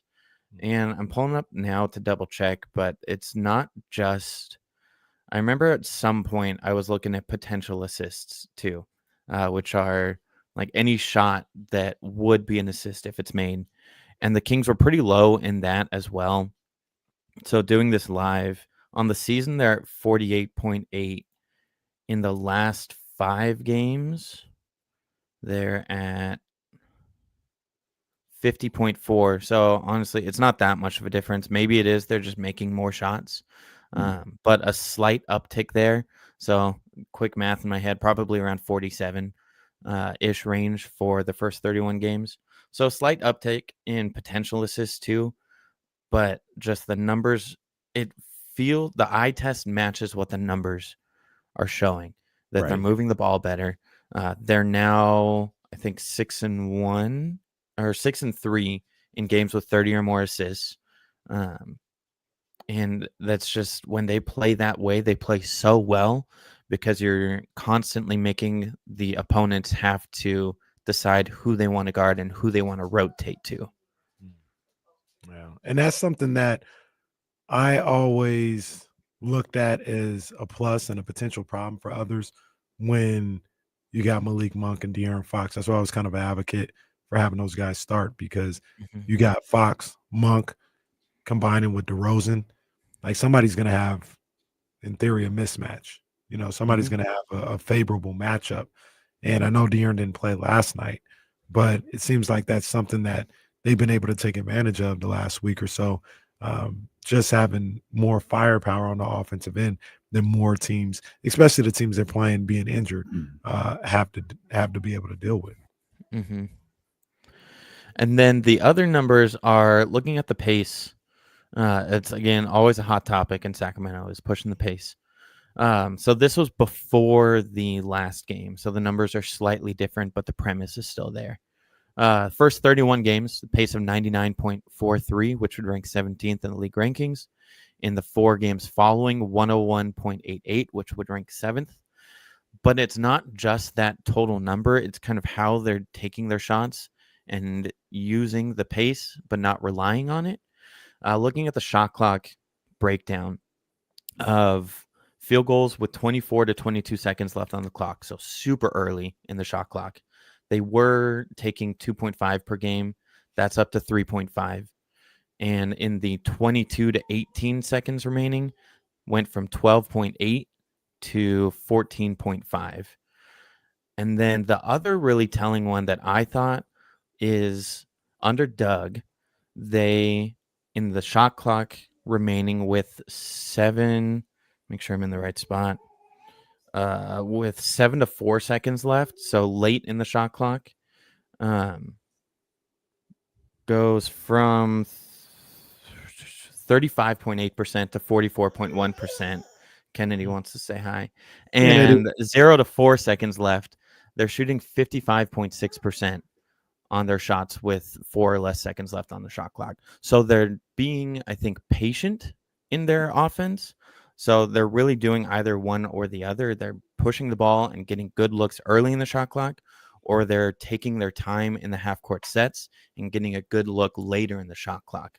There's not as much in the middle. Obviously, they're still shooting, but the field goal percentages are better on the bookends than they were under Mike Brown.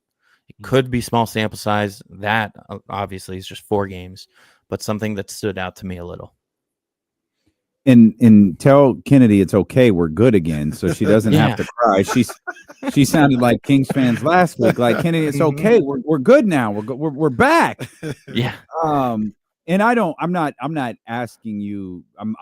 We're having a conversation here. I don't expect you to know the answer to this. None of us know the answer to this. You just laid out the numbers. You laid out the statistical evidence of what they're doing. The question is, like, how? Why? Do you watching this? I mean, the word that came up so many times yesterday was some form of the word like joy or happy or fun, like that. It was some, DeMar specifically used the word joy. Kevin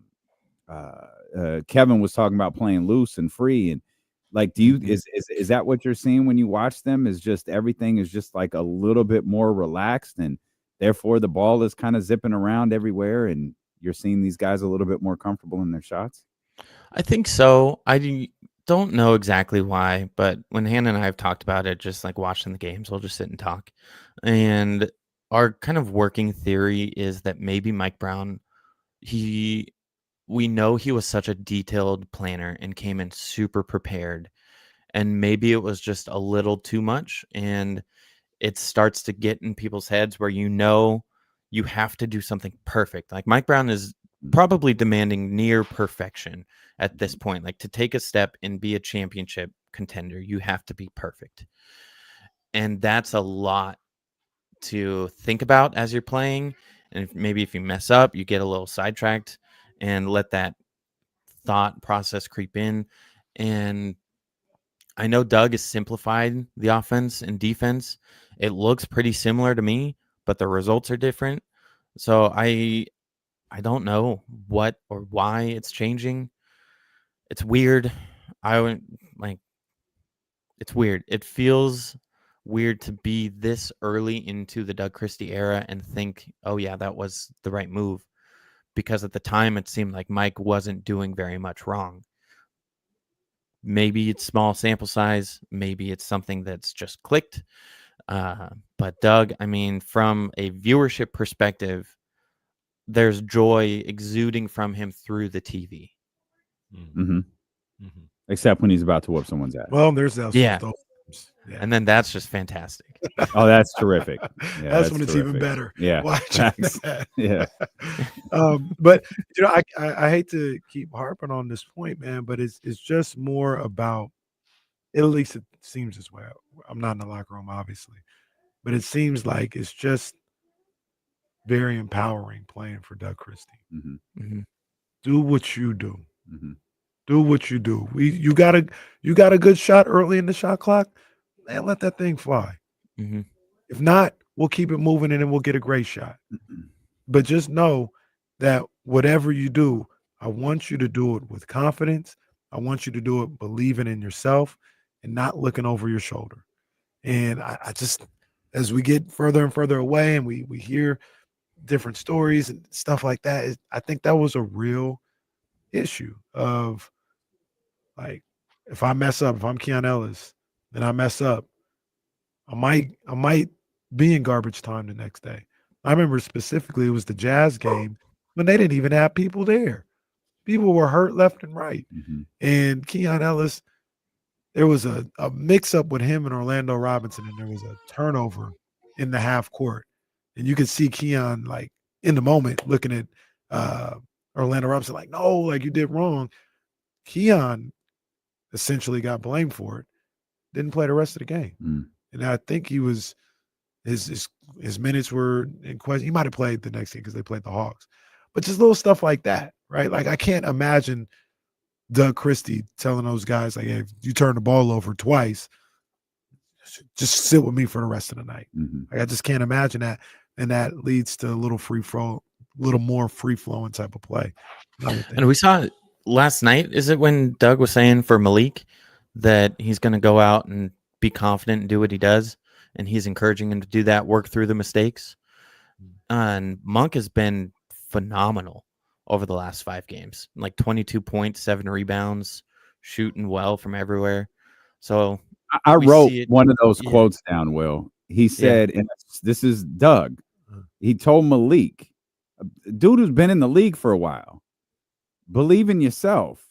I believe in you. That's what he said in his post game last night. It's perfect. And look, all the things that Mike Brown was saying or the way he was going about it, I'm not here to say it was wrong. I think it was just wrong for this group of players. That's it. Like, he could go to, and perhaps the Lakers. That too. But he could go to Memphis. Didn't work for Kobe. No.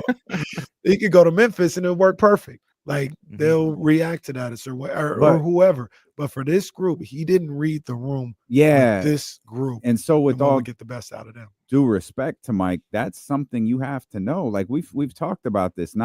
We talked about this a lot in relation to his relationship with Malik.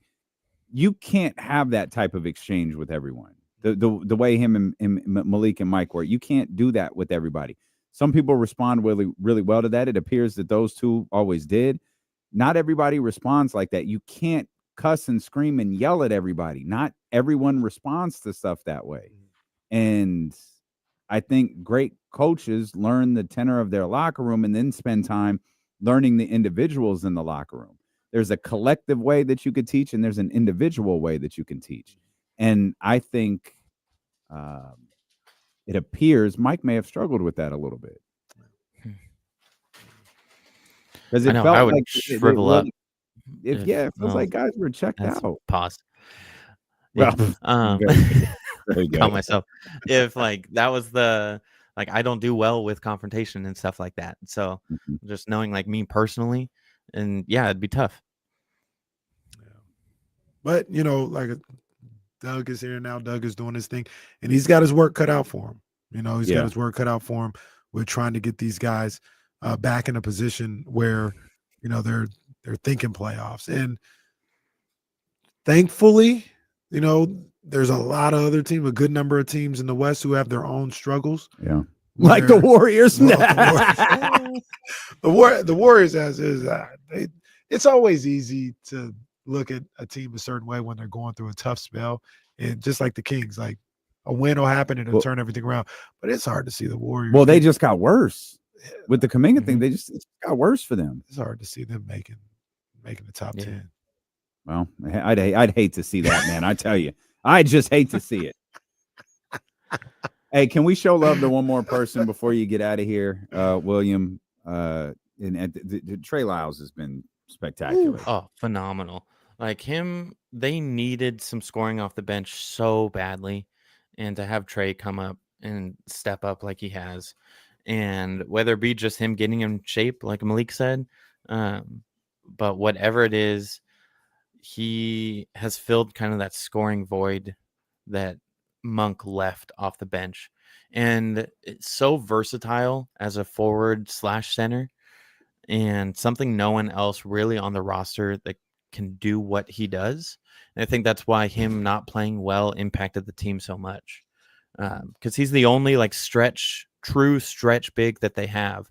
Sabonis obviously shooting the ball well from beyond the arc, but that's still pretty low volume. Looking at the last 5 games, I always like to look at the on-off net ratings. Trey Lyles is a plus 32.2 for the last 5 games. So the Kings, when he's on the court, have a 25.3 net rating. When he's off the court, negative 6.9. So second place, no surprise, Keon Ellis. But Trey, he's working himself out of the universal deal, if not already has. The new universal deal. A good call. Yeah. Bagley Good callback. And Will, maybe you've seen this too. I want to bring this up while you're here.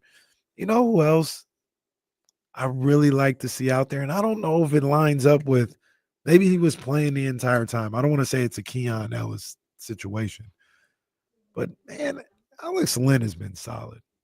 When Alex Len is out there, at least what I see from him, and maybe my expectations, but when he's out there, you talk about rim protection and a big body in the paint. He gives you that. He gives you good 10 to 12 minutes a night, it feels like. I don't know if the numbers back it up, but I feel like he's been solid. I know last night he was like minus something bad. But I don't know. I like Alex Len out there. I like Len too. It's been a tough year for him. I think the advanced number, so same number as the high number for Trey. Len is sitting at a negative 48.7. So not great. Again, that's just the last 5 games. But that I think is kind of one of their weakest spots to me is the backup center, like the true backup center position. And I don't know, Len has been so effective over the last few years, and these exact same numbers, he's always been like super high. The Kings' defensive rating when he plays is always plummeted, which is good. But this year, it just hasn't clicked with him out there. And I don't know why, because it's the same group of players. But something about it isn't working quite as much as it used to. And maybe now that he's getting kind of that consistent playing time, because it's been like Mike Brown teetered between him, Orlando Robinson, Isaac Jones. Doug it's Len. Like, that's your backup center. So maybe him getting that consistent look will even things out a little and help them be better when he's on the court. But that's becoming, I think, one of obviously the wing spot to upgrade, but the backup center spot, I think, coming into the trade deadline. Great stuff as always, William. This is the last basketball game for a month, I think. Yeah. So, jeez. So we'll connect later on this week when the Kings resume basketball activities against the Celtics. We appreciate you, my friend. Yeah, looking forward to it. Thanks, guys. You got it. Thank So, you, man, everyone. Will Z, SI, make sure you check out his work. To use exact numbers, since Will was on with us, you got to have exact numbers. Alex Lynn was minus 11 last night. For context, Domas was plus 36 and Malik was plus 41. Ooh. I don't know if you heard, but the Kings beat the Warriors' ass last night. Smack them boys up, man. Smack them up. I don't know. I guess I don't know. Maybe I'll look at it more. I feel like Alex Lynn has been fine when he plays, but all the numbers say otherwise. And so that's that. So we were talking about like maybe the eye test doesn't match the numbers. I thought having Will on one, because we haven't talked to him in a while, was important today, but I thought it was really important today because we're all seeing something with Sacramento. We're seeing the way that they're playing offense. We're seeing them, 129 points, 138 points on Friday night. What are the numbers showing us with what the Sacramento Kings have looked like over the course of the last 5 games? And Will just laid that all out there for us. Yeah. Like you talk about maybe the numbers in the eye test don't match with Alex Lynn. Mm-hmm. The numbers in the eye test match with what the Sacramento Kings are doing right now. Yeah. What that means for tonight, I don't know. But what we're seeing, it's real. It's there. It's how long, can they build on it? And kind of what's the next step for this team? Of course, we know the next step is Miami tonight at the Golden One Center. I need that win tonight. Yeah. I just maybe it's being a little greedy or whatever, but man, you got opportunity. And the Kings in recent years, whenever they got a chance to get a big win and like people anticipate going into a home game, they usually doesn't win. Go well. Yeah. And I just let's change that tonight. Is that this game though? I feel like the Kings are still building, if that makes sense. Because I feel like I'm with you. Yeah, because I feel like even win or lose is fine, but if they play how they've been playing the last few games, I feel like that's a positive. Well, still. I think what a lot of people are going to do is look at this one with the context of what's next. So they're still building, right? So if you drop this one against Miami and now all of a sudden Doug's 4-2, okay, then what do you got? Boston. In Boston? Mm-hmm. I think Chicago. So now all of a sudden you feel like you're staring at 4-3, and that does not feel the same. Mm-hmm. And they need us to truly kind of flip this thing around. They need a stretch of, they need an 8 out of 10, 8 out of 11. They need a solid stretch where they can, again, it's like we were saying when they were 3 games under. Oh, they go into okay, you're back at 500. Everything is level. Yeah. If you lose to Denver, it's okay. You have time at home to regroup. I didn't know the loss to Denver would end everything. The loss to Denver just spiraled everything, and then they wound up losing 6 in a row, and now here they are trying to dig themselves out of this, what felt like a grave, now just feels like a ditch, and I think that's why tonight's game is a little more of, Miami's giving up a bunch of points in the they're in the news. Get this one because they're going on the road to the East Coast next, and it starts with Boston. Yeah. We'll come back. I think tonight is going to be one of the biggest nights in history. I'm not talking about anything at the Golden One Center. I'm talking about something in L.A. We'll explain when D'Lo and Casey return here on Sacramento Sports Leader, ESPN 1320.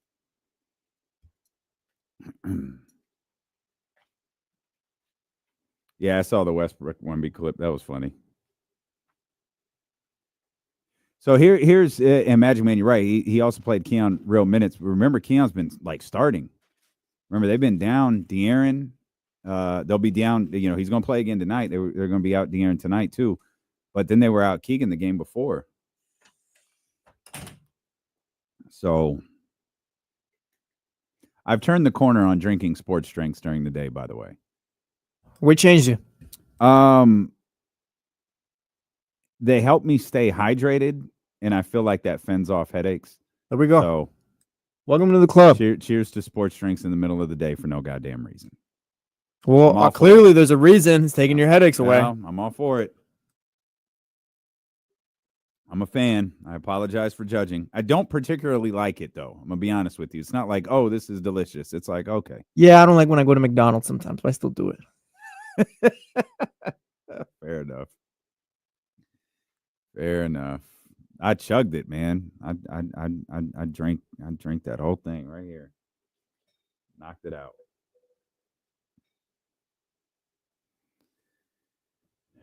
Mine has no sugar in it, Soren. You know I'm good. You know, me and Ramsey, man, we're Vitamin Water Zero. Oh, I can't say his name anymore. Vitamin Water Zero.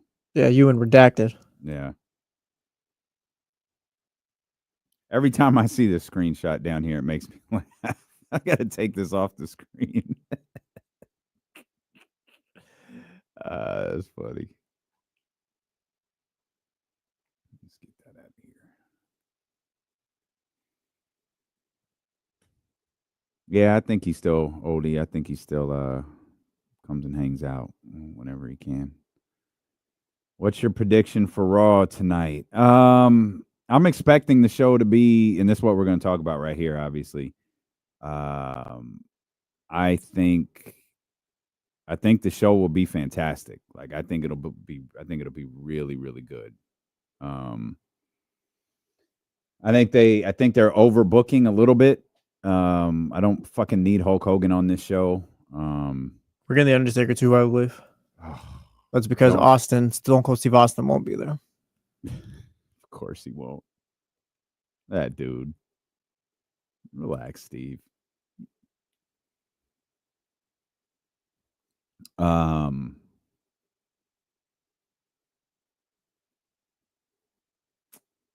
I'm expecting a good show. It's one, and since it starts at 5 and we can watch it, that's one we're gonna pull up here in the studio for KSFM. Watch for a couple hours. Was G2 a thing, or am I just making No, that was a up? thing. Okay, Yeah. that was disgusting. But that's not the same thing as Gatorade Zero. No, yeah, it's different. It's just Gatorade Yeah, Zero. yeah, G2 I was remember trash. G2. Yeah, it was disgusting. Yeah, Gatorade Zero is not bad. It's not different. I actually don't like. I like different. I really like this orange one. I don't like vitamin water, like regular vitamin water with the sugar. I only like the one without it. I think it tastes different.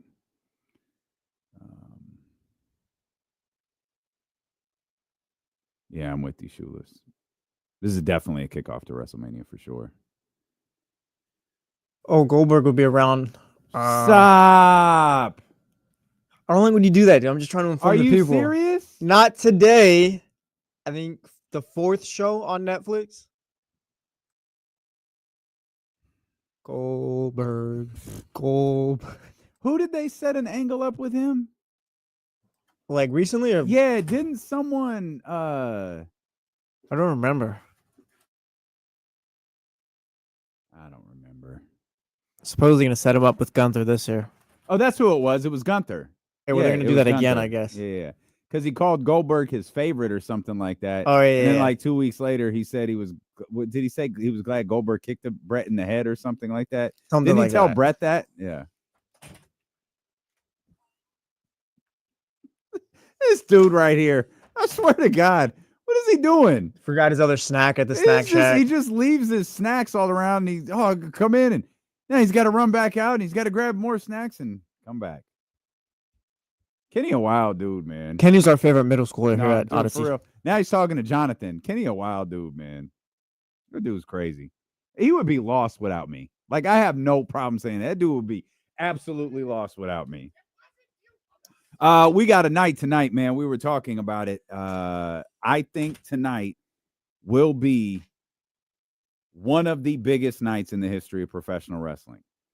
Not because of the card, not because of Seth and Punk, not because of the Solo and Roman and The Rock and all of that. All of the appearance. I think tonight's show is going to be fantastic. But however many years ago, the landscape of pay-per-view completely changed with the launch of the WWE Network. They said Vince McMahon was crazy for pulling his monthly pay-per-views off of pay-per-views and putting them onto a service that costs $9.99. That service ultimately sold for multiple billions of dollars to Peacock and NBC Universal. And by the way, the WWE Network is still there. The videos that you were watching from Twitter was WWE Network going off overseas. Oh, okay. It's still very much on Peacock. Pour one out for the UK. I think it's on Peacock for another year, maybe year and a half. There we go. But there's obviously some transition. There's a lot of stuff WWE related on Netflix right now. But I think tonight it might be the future of professional wrestling in the way it's consumed. And we might start looking at stuff like we're already starting to see the NFL and the NBA on these streaming platforms. This is a different type of an event. It's a live event, and it's a live event with commercials and I saw Triple H talking about this, where we're going to format the show for the show. So there's rumors that tonight's show is going to be, roughly 3.5 hours long, which sounds excruciating. But more isn't better. But if next week's show is 2 hours and 20 minutes, the following week it's 2 hours and 15 minutes. And the ability they can, they have to be careful because they still have a demographic. Thank God, as much as mostly people our age clamor for 1998 to 2002 again, I still think they can push the envelope a little bit on a streaming platform like this. And I think this is the future of how professional wrestling is broadcast on Netflix. I think WWE continues to be the model for how that sports entertainment is presented, from pay-per-view to the weekly shows to the way that they did syndication to the way the WWE Network launched. You're starting to see AEW now partner with Max, and they're getting their old library on there in addition to their live shows. Whether it was Vince McMahon or whether it is just now the way that the company is run, they've always been ahead of the curve. And this is another landmark moment in professional wrestling tonight on Netflix. It's not just a change of networks. We've lived through a change of networks. SmackDown has been on 47 different channels since its inception in 1999. People will find it. This is an entirely brand new presentation with absolutely zero restraints as it pertains to the restraints that you have on cable television. And this will be a night that I think in 5 to 10 years, you look back on, just like you do with the WWE Network, and go, that changed everything. UFC changed the way that they did pay-per-views. They'll never admit that it was because of the WWE Network, but it was absolutely because of the way the WWE Network handled their business, or the way the WWE Network handled those pay-per-views. This is the next step in changing the way professional wrestling is presented. You laid that out perfectly, in focus specifically on wrestling. Do you think it has the ability to change sports viewing? No, because I don't think sports can be presented in a different way. Like sports is a television. It's a live event product that is formatted for television. Professional wrestling used to be a live event product that they put on television. And because you have weekly shows that are constrained by commercials, advertisers, things like that, and then you have pay-per-views, an entirely different presentation of the same product, where you don't have those same restraints. I think you've already dealt with kind of two different models. Now, there's going to be ads tonight, no matter what tier of Netflix you pay for. There's going to be ads. There's going to be a ton of product placement, I'm sure. I'm sure that jackass is coming out with his beer to show everybody tonight. Like that's going to be a part of what they're doing. But I don't know how you present basketball in a different way, because we already have, for those that have League Pass, you tune in to watch the Rockets tonight, you're going to see the arena feed, and you'll get to see, their version of Fresh doing whatever they do. So we've already kind of seen like a different look of the way that it's presented. We've got, you mentioned the college football playoffs coming up on Thursday and Friday. We're going to get home. We're going to turn on the college football, and we're going to have 10 different channels to choose from. And we'll be able to watch coaches talk about it. We'll be able to watch Kenny Chesney talk about it. We'll be able to talk, we'll be able to watch whatever. Matthew McConaughey. There you go. Thank you. Perfect. Exactly. We'll be able to watch whatever version of that we want to. There's already multiple presentations of it. But with wrestling, there's always been the weekly shows, be it syndicated or the live shows like Raw and Dynamite and SmackDown and all of that stuff. And then there's been pay-per-views. This is blending that for the first time. This is blending all of that stuff together with a company that is built for that. Right. And this, like, they could do a 5-hour Raw if they wanted to. Like, they could do a 65-minute Raw. And I'll be curious to see if Triple H holds true to that. If tonight's show runs 3.5 hours, what does next week's show run? Because if this crap is running 3.5 hours, I'm out. I'll just read the results on Dave's website and keep it moving. Like, I'm not investing 3.5 hours. But if you're telling a compelling story over the stretch of a 2-hour, 2-hour, 30-minute period, yeah, I'm all about it.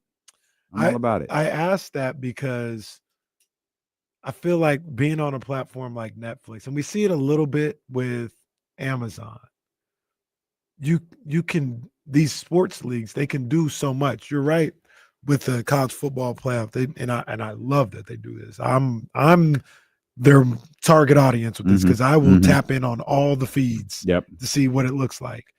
But we only see that there.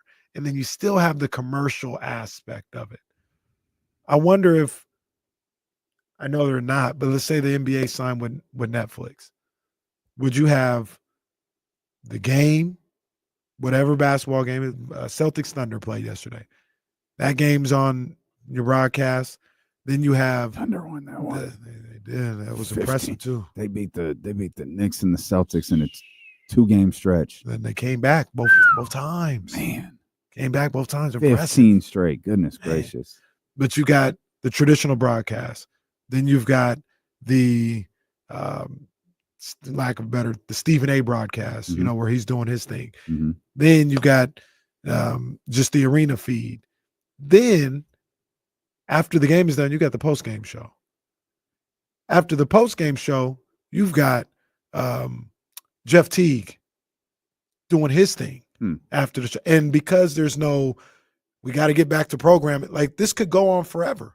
Every game or your game of the week could just go on forever with coverage. That's wild. Well, coming up next on our coverage of the Celtics Thunder game last night. but you got like a Kings game, all the different feeds, post-game show. Hey, we're going right into Do Some Mo. Then after Do Some Mo, Damian and Kenny are about to go live. Oh my, that's late. I watched Do Some Mo in the morning, man.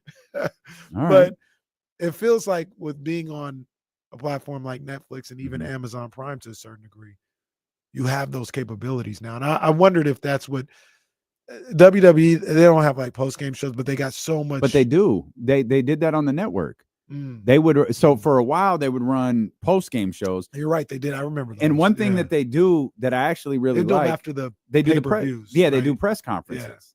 Yeah. They do. I mean, they're a bit silly. Then people would talk about it too, though. Yeah, like they'd have like an Inside the NBA for after the event. Right. Yeah. So that's the model that the network opened up for them. That's the model of being on Peacock that opened up for them. So their pay-per-views, to the best, their payper-views are going to continue to be like Royal Rumble this year.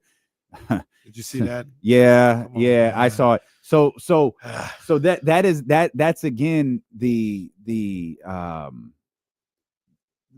announcement that the Royal Rumble is in like Saudi Arabia is it's the evolution of the creation of the WWE network. You can do whatever you want. There used to be time constraints on pay-per-views. You had 2 hours and 55 minutes. If your allotted time was 3 hours, you had 2 hours and 55 minutes. And if you went over, the WCW notoriously mistimed a pay-per-view and went off the air in the middle of Goldberg versus Diamond Dallas Page as the main event. One of the 50 million things they screwed up at the end of their company. But that's the way pay-per-view used to work. And that wasn't centered on just WWE or WCW professional wrestling. UFC used to have to buy like 5 hours of pay-per-view programming because they didn't know exactly when they couldn't promise it would be under 3 hours, right? They had to go, what is the maximum amount each fight can go, time out the card that way, add to it and go, okay, we'll be off in 5 hours. Right. And the creation of the network ultimately changed that. Time zones don't matter anymore. Pay-per-views used to have to be in a prime time slot. That's why WrestleMania has never been in London. It's why it's never been overseas. All of that's done. Yeah. They've started airing pay-per-views. We talk about it every Friday when this happens. Hey guys, remember pay-per-views at 11 a.m. tomorrow. Yeah. Pay-per-view starts at 8 a.m. tomorrow. Like the Royal Rumble might be over before you wake up when it's in Saudi Arabia. Right. Like it has been a constant evolution since the creation of the network. Yeah. I'm really anxious to see how it goes. I was thinking about this today. I don't think I'm legit excited to watch it. Like I mean, we'll be working, but I'm excited to see tonight's show. There's gonna be times when this is the old school in me, and like I'm not like I can stay away from a Raw and not know what happens. There might be some nights when I just like I ain't gonna turn it on till 8 o'clock. You know what I mean? I like to settle in with my Monday night with Raw as opposed to out here, 4 o'clock. That's not an issue for the people on the East Coast. It'll be the same thing. But in the summertime, sun gonna be up. And it's just shining bright as hell and Raw is on. So that's gonna be something that you got to get used to. But I can't wait for, I'm big on the shoulder programming. I can't wait for everything that comes along with them being on Netflix. Well, they're probably gonna do like a recap show, like a not right after, but a quick 30-minute recap of Raw. Like I'll be on that heavy. But I don't know if they will. You don't think so? I don't know because it's still not the network. The network is still on Peacock. That's true. It would make sense to just run it over and say the Raw post show is Raw. True. And it's all there encompassed within one. Otherwise, you probably have to put the Raw post show on Peacock, which is problematic for so many reasons. So if you can run it all together, sure, like it could work great. But there's also like one of the things I used to love about wrestling was, you get to that, 10:58, 10:59 or whatever time it is, and something's happening, and there's a big cliffhanger till next week. Like everyone remembers, it was me, Austin. It was me all along. The week prior, the big thing at the end of the show was the higher power character leaned into Austin and opened his mask or opened his hood so Austin could see who it is. So you knew the Monday before Austin knows who that is. Yeah. And then boom, it's off the air. Out of there. I love that. That made me want to watch the next week. Yeah. Who you already mentioned Triple H. I agree with that. Outside of Triple H, who opens the show? I say Cena.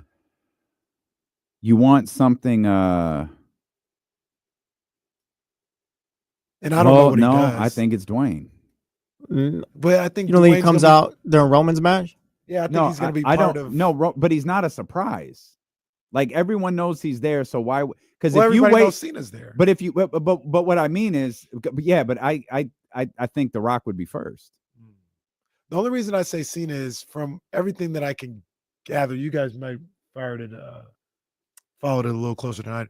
Cena doesn't have any purpose being there. It's just the new Raw. You guys told me Cena was retiring and like doing this tour. I haven't seen him since. Yeah, I haven't seen him since. Rock has a purpose, so you can save him for the purpose. But if you save him for the purpose, everyone knows what he's coming out for. If you put him out there early, you leave a little bit of question. Is he coming back out? And also, you could do both. Hunter comes out. I think he gives a big speech. Welcome. Well, not that, but you know what I mean. He gives a speech. The music hits. The Rock comes out. They do the little face-off because remember, this could be an hour long. They don't have to go to commercial. Right.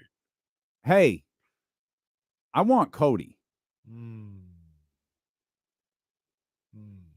And then, you do whatever you do from there. Yeah, I'm anxious to see how this plays out. This is We'll be watching it together. We'll be watching the opening segment together. Matter of fact, getting off the stream. It's at 4:00. It's at 5. It's at 5? 5. No, it's at 5 I o'clock. thought it was at 4:00. No, it's at 5. It's at I got a 5. little Come time. on, rookie. A little buffer time. We're talking about Cena and Rock. Who's going to come out first? Just wait. Welcome to the first Netflix on Raw, brother. Oh. They're going to run that play. They better not even put his ass in front of the live crowd. Oh, that's happening.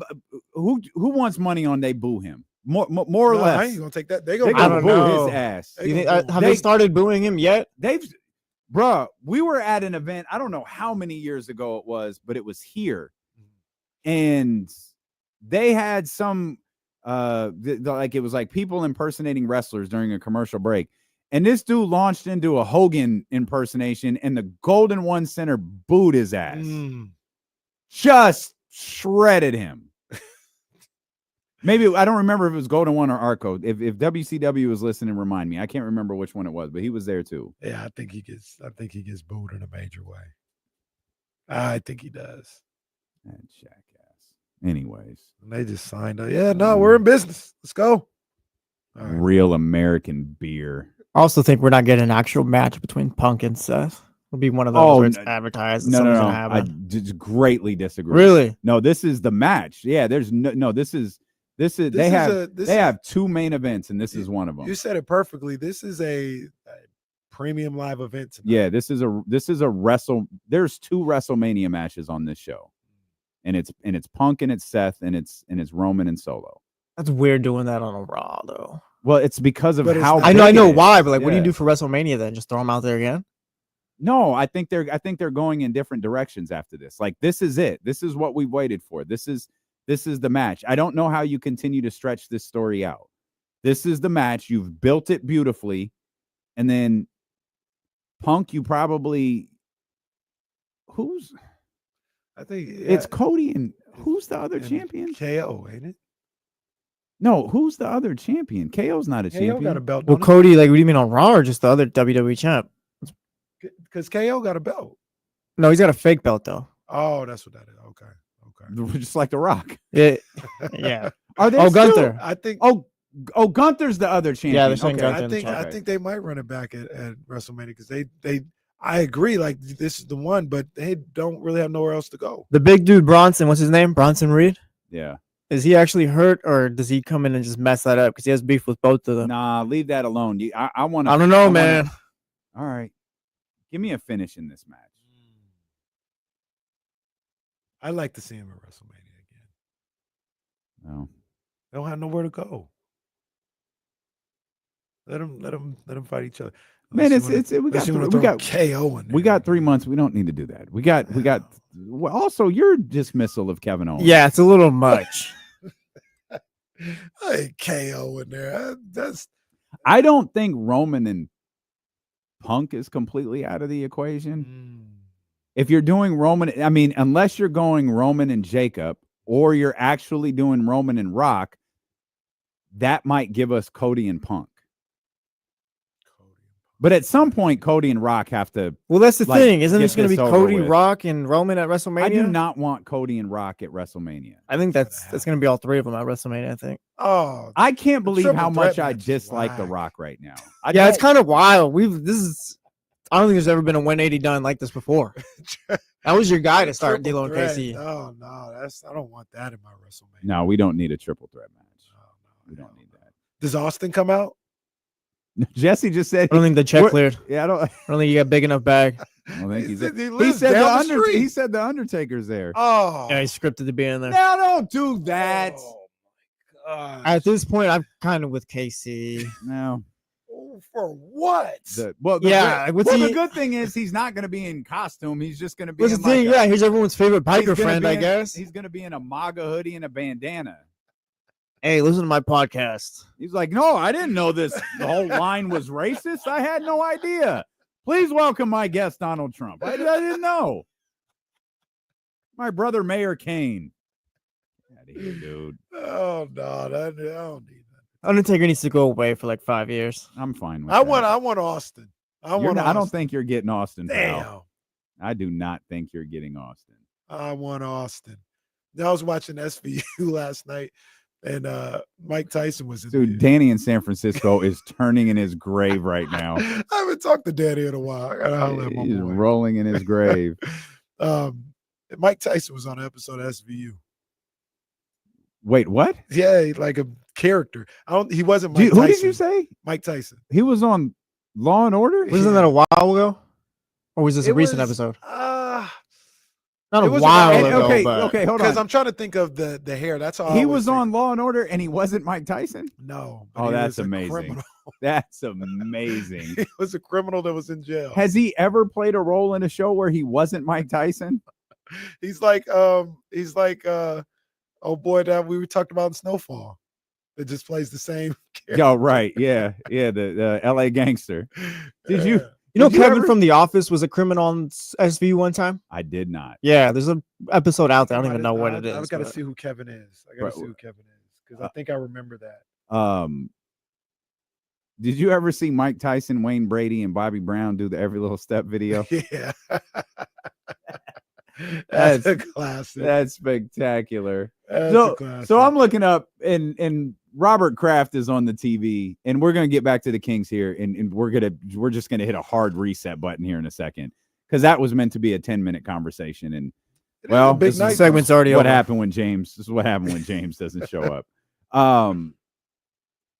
They fired Gerard Mayo, and Robert Kraft proceeds to write a full page-long letter that's essentially about himself and how much, I met him and he joined the organization and I like it's very little about Gerard Mayo. Toughest decision he's ever had to make. Like it's all about him. The entire letter is all about him. What's up with these owners writing letters before the games are even done? Bro, dude, When they fired Gerard Mayo before. I don't even think the clock had expired.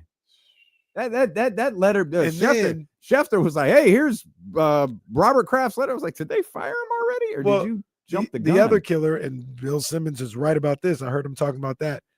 Clearly, you knew you were going to fire him. Why did you have him coach that final game? Yep. When you went from first to fourth. Yep. You probably cost yourself 3 number 1 picks or 3 first-round picks, I should say.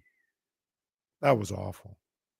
And I mean, I don't know why he got fired. Like, what did you expect? Like, what you think he did a bad job? Yeah, no, I don't watch the Patriots. 1 year. Yeah, I don't watch the Patriots. So, I'm sure people who are tapped in know a little bit more. But it's not like there was a plethora of talent on that team and he underachieved.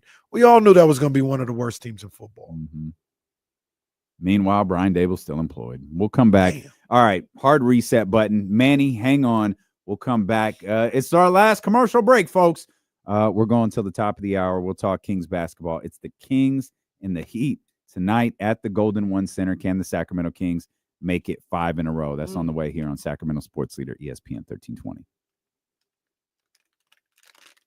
What is this all about? The Bears trying to interview Mike McCarthy. What are you guys doing? Don't try to save the Cowboys from themselves. That's pretty funny. What the hell is this all about?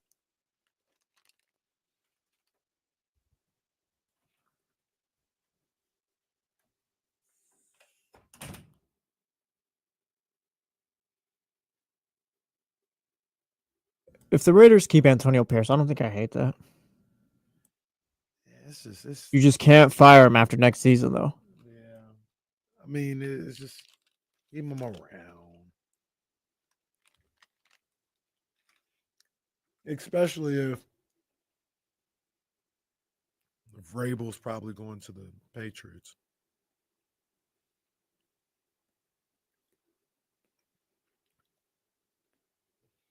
You're not getting Ben Johnson.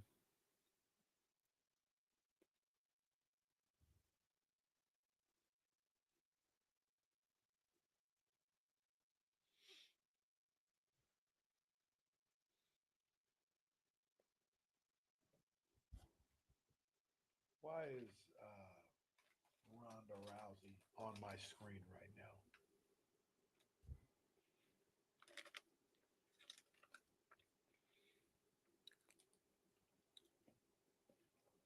now? JR the way. Tank got 1 foot out the game, bro. Tank, I honestly, to be honest with you, Tank, just hurry up and so you can retire. Like, you clearly don't want to do this no more. We've said as much. Just go ahead and finish these little matches off so you can retire. Never really reached his star potential. He was on the doorstep. He was on the doorstep, never walked in.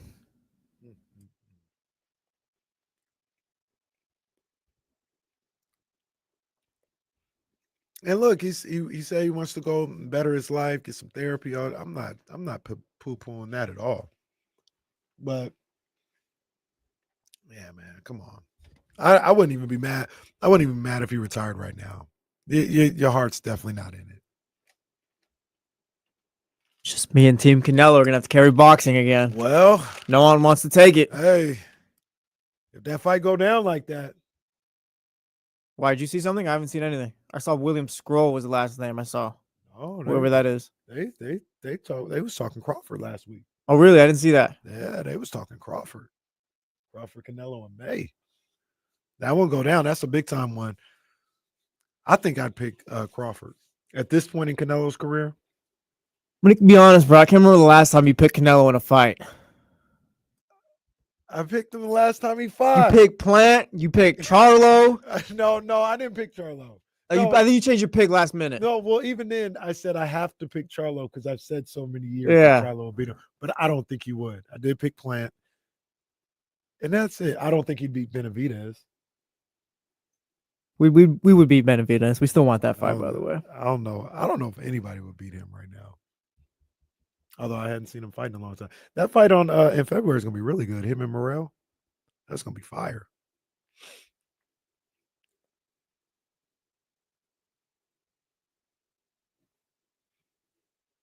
Yeah, that's gonna be big time right there. I'm assuming we're probably getting Haney Garcia part 2 next May or something. That's gonna do numbers too. I'm all for that. That's gonna do numbers. They got a storyline now. Yeah. That is gonna do numbers. Do we know what happened to Shakur Stevenson? He broke his hand months ago. Okay, yeah, because he kind of fell off. I haven't heard from him. Waste.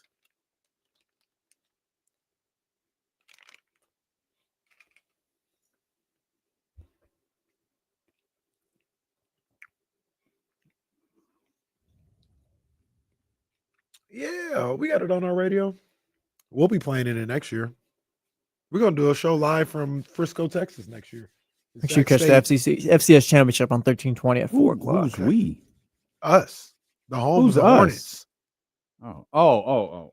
Because that's where we're going next year. Yeah. We're going straight to the chip. I met him too. At the game? Yeah. He had a hat on, right? He did.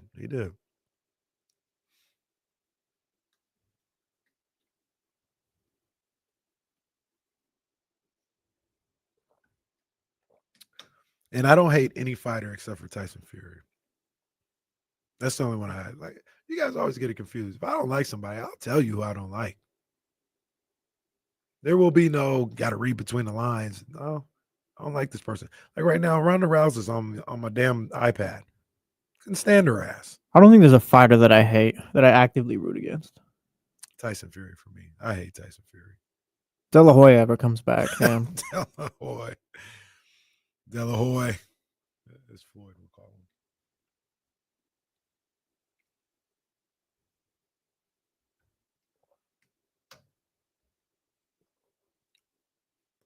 Oh, yeah, I hate McGregor, too.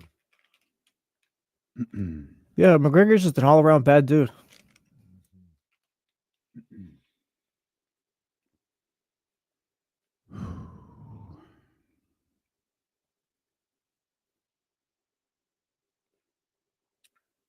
I ain't seen her in a while. Is she back? Then I'm looking at Charlotte right now. Is Charlotte back? No, Maybe she comes back there's tonight. rumors. Yeah. The GOAT. Charlotte really is the GOAT, though.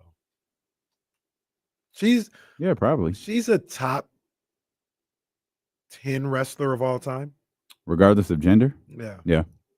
Charlotte is fire. Probably. Yeah, she's maybe really that's good. pushing it. No, I'd say she's really 15 good. to 20. Yeah, she's really good. I'd have to make the list, but she's better than Rick. She's probably like don't hate it. Don't hate it. I disagree. She is not boring. She's fantastic on the mic and in the ring.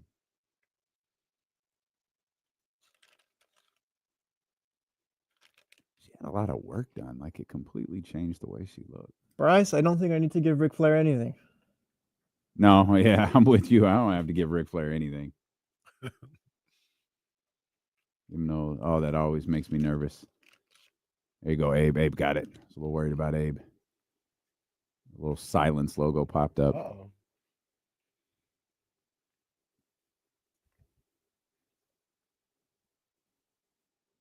It's so bad when a station goes silent because we can all see it. We can all see it on this big screen in front of us, and it's like, hey, come on, Abe. Come on, Abe.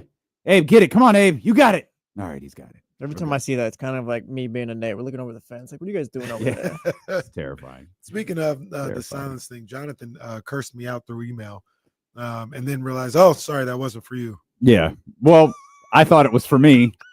If you read the email a little closer, I was like, damn, bro. I think we all got that one.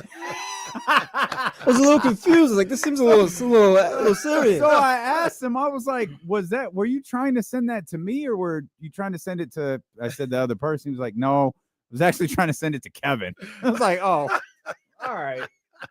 All right. He was so embarrassed. I was like, bro, that's funny. It explains the use of the word bitch, though. If you're talking to Kevin, you have to use the word bitch at some point. Shout out to our boy Kevin, who started his new show today over on 106.5, Kicking It with Kevin. There we go. From 10 to 12, our guy over there working, man. Let's talk to Manny. He hosts the show here on the ESPN 1320 YouTube channel every Wednesday, I guess, Wednesday-ish. I don't know. Manny, what's good? Elk Grove Kia Talk Line, 916-909-1320. What's good, man? I am looking forward to that Raw. I probably won't watch it till afterwards. I'm gonna try to head over to JFK and watch the JFK McClatchy game later on today. Go Lions! It's so weird when you do that. Yeah, that's a little uncomfortable, but okay. But about the Kings, like I went back and watched the last couple games just to watch them, and wasn't looking to look at like any sets they were running or like anything basketball wise. I watched it more to watch them from a humanistic standpoint of like watching like their body language and facial expressions and their interactions with each other. And you could see the smiles were a little bit brighter, and you could see that pep in their step, and like their bounce was there. It was like, I don't know, I guess the theme today is like, I'm just glad that joy came for everyone. You know what I'm saying? And when you see that joy there, everyone seems to be benefiting from that, including the fans and everything. So it's just a great feeling to see them get, I guess, unlike Jimmy Butler, they got their joy back. Okay. All right. Stop it. I knew you kept saying joy for a reason. He's trying to get your jokes off. I'm serious though. Okay. And yes, I'm joking also. But yes, I'm serious too. Like it is, you could see it in the way they're moving. And you know, I know some people are always like, well, you shouldn't take this. And look, man, whatever it is, it was, and this is what it is now. And we're rolling, and let's just, again, like if we can get to that All-Star break with, above 500 and with the clear-cut view of who this team is, I think that puts a lot of pressure on management too to add a little something. I don't know what it is, but it does put that pressure on them if that team starts performing well. Okay. Manny, appreciate you. There's the thing about you had a line in there. Oh, it shouldn't have taken this. Like we can't speak to that because we ain't in the locker room. Yeah. And as much as I think Manny was attempting to make a joke there,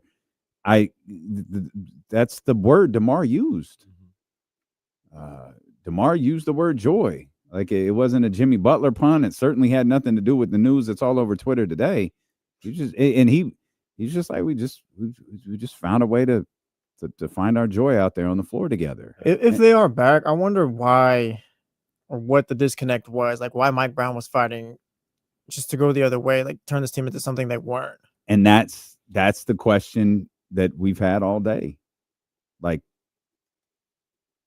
what was it? Like, because one thing that's clear, there was a disconnect. Yeah. Again, it's not just the 4-1 record. It's just not that they're scoring more points. They're acting differently. Mm-hmm. You talked about the Matt George screenshot, the moment with Domas, and Matt did not put a single description in that tweet, in that screenshot, but we all looked at it and we're like, oh. Well, because it's even like coming off of Beam Team 1. It's like, all right, nothing has even changed, but Kevin, we're going to see what Chris Duarte can do. And I don't get the situational role player thing for Keon Ellis this year. Like, why it was just, like I said, just going against things that have worked and all that. I wonder if there was a, like, and I think Will said something like this earlier, or you might have too. Like, I wonder if with Mike, there was this like need for perfection. When you don't have a group that's ready to be perfect. You know what I mean? Like you can, I don't think there's anything wrong with a coach, a leader, a boss demanding for you to be better. But it's sure when you're talking about Keon as the situational role player, Kevin Huerter, it sure feels like you're demanding perfection. And one thing that was really frustrating with Kevin was Mike's the switch to Duarte was for obvious reasons. Mike thought Chris was a better defensive player than Kevin was. And well, I've been telling everybody we have to be better defensively. So this is what we're going to try. Everybody started watching Kevin differently. Every mistake that he made when he was on the floor was highlighted all over social media every single game, because it had been pointed out to you. Yeah. And certainly, Kings fans are super locked in. It's not like they don't know that those mistakes are there. But when you're hitting a couple of shots, you look past a couple of things. When you're playing a certain way, when your team's playing well, you look past a certain things. Now all of a sudden, the team isn't quite really playing very good, and he's really struggling offensively. So you're watching everything that seems to have been highlighted with what he's doing defensively. And while I get frustrated with Kevin Huerter and I want him to be better, and I think he's better than what we often see, man, I don't know that I can blame him. I don't know that I can fault him for not everyone is built to be under pressure. Like, oh, you don't want to fold under pressure. Yeah, some people just aren't built like that. And he's like, yo, I was really this franchise hasn't made the playoffs in 16 years. I was really important to helping us get to where we wanted to go last year. And now all of a sudden I'm the bad guy because this team isn't very good defensively. That was tough. Yeah. That was tough. Yeah. And it feels like Mike Brown, I don't want to say it's paralysis by analysis, but like he would have so much, like, yeah, I think you're right. So much. And like, this is what you got to do to get there, that he would almost, what's the other term? You can't see the forest through the trees. Mm-hmm. Something like he couldn't see what the team had right there that was working. That was good. Mm-hmm. It was like, nah, we're so far away, and to be a championship team, you got to do this and that, this and that. You're not wrong. But let's not forget why we were successful. And you bring up Domas saying what he said when he yelled at Jake, and his I think the term, I don't know if he said it or it was reported or something, but he was just like, yeah, a bunch of the plays that were successful last year, they just threw out. Mm-hmm. And now they've got all this other stuff. Mm-hmm. And it's like, well, and he's probably thinking, we're all thinking, well, why would you get rid of this stuff? This is what was working. All because you're like, it's not enough to win a championship. All right, well, we'll build on that. But let's not forget the things that got us to a successful point the year prior. And it just seemed like that Mike, in search of, the perfect team, the perfect style of play and everything, couldn't see what was successful a lot of the times because he was in search of perfection. And yeah, it ended up costing him his job, costing him his team, and costing him the job. It did. I was trying to see if I could find that clip from Domas, but I don't really know what to search. Just Google and Domas yells at Jake. Okay. Domas yells at Jake. Comes up instantly. The first thing that comes up is a video of Dominic Mysterio. Even better. Let's just watch that. I remember it was a post-practice video. I could see the video in my head. If there's, I know I can find the date. I'm pretty sure I can find the date because I know what game it was after. It was after the second Rockets game last year. They lost by 30. And I think that they played on a Saturday. I think that game was on a Monday. They probably had the day off. That practice was on a Wednesday. And what'd you say that was 6 games into the season? Yeah, I think they went to 2 and it was 5 games after the 5th game. I think they went to 2 and 3. So what we're talking about is the offense being a mess since the 5th game of last season. And it did feel like, it did feel like it felt like there were problems with Mike and this group last year. They fought through them and eventually, didn't quite get where you wanted to go. But, then you have the circumstances at the end of the year where Kevin's gone, Malik is gone, and you're down to De'Aaron, So I'm looking at the schedule for that time. This is crazy. Now they lost to Houston. They end up winning. I think this is 5-6 in a row after this. Right. But do you remember what happened after the Houston game? Because De'Aaron was hurt. And remember the big storyline going into this Portland game that they played after that? De'Aaron hurt after the Houston game. I don't think so. Davion Mitchell's performance. And remember he hoops against Portland, and he had gotten benched, or they took the minutes away. He was starting in place of De'Aaron, and he had a bad 2 games or so, and Mike benched him going into Portland. And then he played really well against Portland, and it's like, look, he started against Houston. Yeah. Okay. Yeah. Got you. Okay. And then Mike benched him. Yeah. And once again, like, why not just start the backup point guard? Like, your starter is out. Yeah. Start the backup point guard. And he wasn't doing enough. Wasn't doing good enough. We got to take him to the bench. And it was this big old thing then. 7 games into the season. And we're 7. And then he comes back at the end of the season.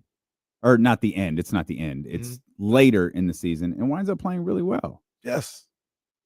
We're 7 games into the season, and you've already created friction with Davion, Herter, and Sabonis. And it just kind of kept going on. Not to mention, we didn't even starting to think Mike should have gotten the Gerard Mayo treatment. Man. Not to mention, and we didn't even talk about this, not to mention how you lied to Sasha to get him over here. Oh. Yeah, so that I don't know that we even talked about that because that was Friday. Yeah. When the Sasha quote came out. Yeah. And they asked Sasha about Mike Brown and in interpreted English through Twitter. He was like, yeah, we didn't have the best relationship. I think, correct me if I'm wrong, didn't he say Mike lied? Yeah, he said Mike told him one thing basically to get him over here. I think the way it translated is Mike and I didn't have the best communication or something like that. Yeah. Like he told him one thing, to get him over here. And then when he got here, it was something completely different. And yeah, I don't know if he's going to play. And that could have also been what? We in the media and fans were like, he might start at the 4. Mike says, I don't know if he's going to play. No, can someone tell me why y'all went to see him 47 times to bring him over and not play him? That was crazy. And that was like the second practice. Mike was like, I don't know. It's like Mike had buyer's remorse the second Sasha walked in the building. Okay, I said this wasn't going to be 4 hours of crapping on Mike Brown. I lied. We're in the 4th hour. It's the 4th hour, and we're still doing it. I don't. It's like Mike had buyer's remorse the second Sasha stepped on the floor. Hey, what do you think we're going to do with Sasha? I don't know. He's probably not going to play, man. And that one also might have been the disconnect between him and the front office, because everybody in the front office seemed to really want Sasha. Well, didn't Mike go too? We went, but it told him to go. And he was like, all right, I'll go. Free trip over to where they Greece. Yeah, we can bring him over here. You look, if this is who you guys want, go sign him. I don't have to play him. Man. You can go get whoever you want. That don't mean I'm gonna play him. I think Mike felt I wonder, I'm not going to say I think. I wonder if Mike felt like an urgency with this team last year where it was like, we have to be better and we have to be better immediately. So I have to mask Kevin Huerter's deficiencies because I have enough offense. So I'm going to put Chris Duarte out here. At least that's going to be my plan. We're bringing this European guy over. Like, I don't have time for him to figure out how to play NBA basketball. Davion, God damn it. Davion's not getting it. Well, I'm going to bench him too. Mike, you've got no one left. And somehow you pissed off Domantas Sabonis 2 days into the season. Yeah. And what I think Mike was, and I understand this, I just think his way of going about it was just wrong. Is he was trying to battle off complacency and thinking that you had arrived, thinking that, everything was good. And I get that. I understand that. You just had a great season. You don't want people, what they say, eating fork. You want them to eat soup with a fork. You know what I mean? You want them to stay hungry. And I get it, but the execution was just too much. It was just too much. And I don't know if Doug is going to be able to turn this thing all around. I don't know. It could have just been a good week and nothing else. But we've heard Doug Christie talk about basketball in this city for about a decade plus. Yeah. I've never heard Doug Christie, or gotten to the point where I've heard Doug Christie talking about basketball and be like, all right, I'm tired of hearing this, bro. Like, I don't even no. All right, Doug. Like, don't, not once. It's always been like, yep, you're right. And I can't imagine that locker room. It's different because he's the head coach and quiet, Sean. But I can't ever imagine them tapping out on Doug Christie. Yeah. Just can't. I can't either. Shout out to Deuce and Mo. I think I might have found the original. Look at the shaven Sean Cunningham. He does look very different. I think, but I'm not sure. Just come out today and change it. Come out with a lot of energy. We're at home in front of our fans and come out and just play the right way. It's good there's basketball dribbles in the back. I feel like you guys kind of lost who you are. I don't think we've lost it. The last couple of games didn't go as well as we wanted to, but I don't think we lost it. We're all trying hard to do the right things and what the coaching staff wants us to do. And sometimes that happens. Today they have a chance to change it. Is it puzzling to you to see things kind of slow down offensively, even though De'Aaron's out, to see that kind of happen for you guys? I mean, it's tough. We haven't been shooting the ball well, and when you're not making those tough threes that we shoot, good threes for us, obviously it affects you on the other end too. And we just got to find a way to have second. Yeah, I don't know. I can't hear over the basketballs. I don't know if I just want how do the mics pick up the basketballs better than Domas? I just want Domas to tell Jake to go to hell real quick. I thought this was. I know it's a practice video. Just keep everyone set up. Have you ever met Chris Murray, Keegan's brother? Okay, all right, Jake. He's about to tell you. No, I haven't. I'm very excited. Game obviously it felt like they could use some more of the offensive. Right. Of course, that's where we have some tough conversations with the coaching staff, and we need to figure out things that we can do to just. Is that it right there? Just to do what's right for the team, and go out there and play our game. You know what I mean? And at the same time, we're not playing good. I'm trying to get my teammates even easier looks, just so they can get over individual humps or whatever they want to call it, But we're all working together. We're all pushing each other to be better. So Well, it's good. If it happens, it's only 2 games that we felt that we don't perform at our best that we usually do. And this is going exactly as I hoped. It seems like there's. All right, I don't care anymore. Great. Just turn the basketball sound up. I'm not even sure if that was the clip. I was really hoping he'd tell Jake to go to hell real quick and we had found it, but it's not it. Elaborate on what you talked about? No. But you did hear him say we had to have difficult conversations with the coaches. I feel like that clip had 2 weeks into the season. Yeah. That clip he yelled at Jake to, I think, happened in the locker room. Oh, was it? I think. I thought it was. I thought it was at practice too. Yeah, Unless I thought I'm it was at misremembering. practice too. The season started on October 25th. That was on November 8th of last year. Yeah. I think that was the clip. I just should have gone to Sean's because shout out Deuce and Mo. I'm not trying to. Yeah, I think because I have the same clip here from. Yeah, you can't even hear the basketballs dribbling in Sean's clip. Just tell Jake. He also would have broke the 10-second rule there too. What's the 10-second rule? Remember Yeah. More than 10 seconds? Yeah. That one answer was long. Yeah, that maybe the 10-second rule. Okay, so let's watch Domas now with Mike gone. Maybe the 10-second rule was like a Mike Brown strike. Can you imagine the 10-second rule comes a 2-minute rule? Like what's up, guys? How you guys doing? I'm not answering for over 10 seconds until he's gone. No. Shout out Mike, man. Mike knows the game. Mike absolutely knows the but game. maybe Mike doesn't know people.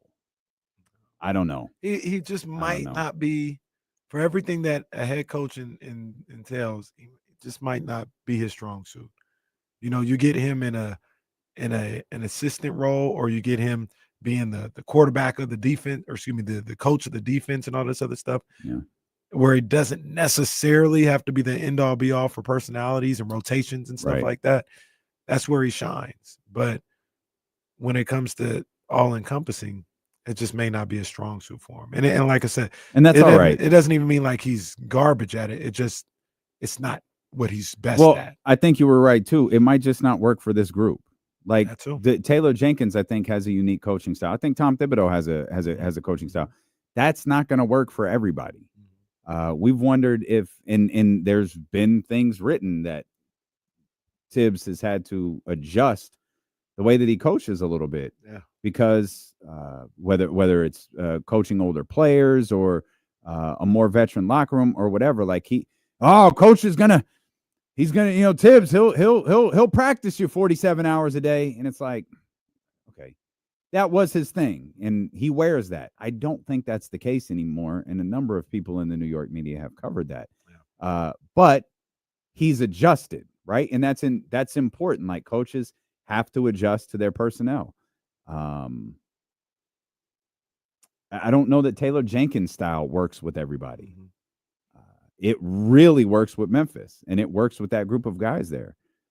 Mike might be great in Charlotte. Like, I don't know. Mike might be great with a different group of guys. He might be great in Detroit. Yeah. I'm not sure, but it for some reason, I don't know like what the dynamic was in year number 1, but something seemed to have shifted quite a bit in year number 2. And this isn't revisionist history. We talked about this last year, and completely disintegrated in year number 3. Yeah. And usually when my belief, at least, is when you're not on the same page, you don't have the foundation, and you're not strong enough to weather the tough times. And I think that's kind of what happened. Like, I believe that if there's some tough times that Doug Christie and this group goes through, there's a foundation there. There's some equity in there with how they feel about each other and feel about Doug, where they can weather the tough times without looking at each other sideways or they'll stick together. If there was already some dissension and some lack of belief going on in there, yeah, as long as doesn't get too crazy, like, yeah, we can stay around 500. We could be all right. But the second adversity strikes, and that's when you really need everybody to band together, they didn't have the foundation for that as constituted. So I wish him the best, and I do think, look, we talked about like a lot about Mike Brown. That'll go away at some point to a certain degree. Like, it'll just be about winning the games and playing the games and how. It can not be about Mike Brown now. It's just it is, but you mentioned it is part of the story though. It is part, like, well, yeah, that is part of the 2024-25 Kings. When you're trying to figure out, like, because I still think there's a question of like, why are we here? Like, how did we get to this point where the coach was fired? How did we get to this point where we're talking about trading De'Aaron Fox? How did we get to this point where we're ready to trade the rookie sight unseen for Cam Johnson? And Mike is becoming a bigger and bigger reason as to why. Think about that though. After the play-in, or excuse me, the in-season tournament, they beat New Orleans to get one game under 500. A week and a half later, all those questions. No, we talk about this every day. Nobody was talking about any of this. Nobody was talking about firing Mike, trading De'Aaron, none of this. A week and a half later, it all disintegrates to hell. Yeah. And it's just, that's not a long time. That's not like a half season long problem. Like, it just happened so quick. And I think that's also part of this team's story right now, like how it all just went crazy so quick. And hopefully it could all bounce right back so quick. They got an opportunity to be right back where they were after the Pelicans game. Yeah. After all this. Yeah. 2 weeks later, 2.5 weeks later, you get right back to, we just won a game to put us one game under 500. That's crazy. Yeah. And you gotta, again, it's hard to look at tonight's game. Doug did a great job of this because someone asked him about, Miami tonight, then headed off to Boston, and kind of asked him about Boston. He was like, man, I just got this job, right? I know we're playing Miami tomorrow. That's my focus. Like, and he talked about Miami, and I'm looking at this, and, Bam Adebayo scored 4 points against Utah in that ass whooping they took the other night. I don't know that they're reeling because of the Jimmy Butler stuff, but they certainly haven't looked right the last 2 games. They've given up a ton of points, and it feels like, get out there and run. If the shots are falling, you could win. You could win this game by 30. If they're not, you're going to be in a fist fight, and you're going to have to kind of slug it out and win, like you, not in the shootout form that you did against the Pacers, but more in a form of how you did it against the 76ers. Gotcha. Yeah. And then the other thing with the team that has so much drama going on around them, maybe one of the better things for them would be to get on the road, not be in Miami. You know what I mean? Get the hell out of there. Get clear across the country and refocus back on who you are, who you want to be. Just you guys, none of the stuff around you that you've had to deal with. And that could be dangerous as well, going up against a team like that. So I'm fully expecting Coach Spo, Tyler Hero, Bam Adebayo, boy, all those guys. That's my guy, both of my guys, to have their group ready to go tonight, ready to play. And for those just tuning in or maybe haven't glanced at your phone, don't get the alerts. De'Aaron Fox is, in fact, out tonight. He will not play versus Miami tonight. So I assume we'll see the same starting lineup that we saw last night with Keon and Malik in the backcourt, along with DeMar, Domas, and who did I leave out? Oh, Keegan. Keegan Murray, who played really well yesterday. Yep. We joked about the Steph and the mascot, the 1, 2, 3, 4, the 4-point play, and Keegan coming right back like, okay, bro. Yeah. Hitting I don't think Keegan hit both threes, But he the had Kings one. hit a couple of They had threes. like three of them. Yeah, and then all of a sudden the 1, 2, 3, 4 was back to a 14-point deficit. And Steph was distraught. My man Steph, greatest shooter of all time, he was distraught.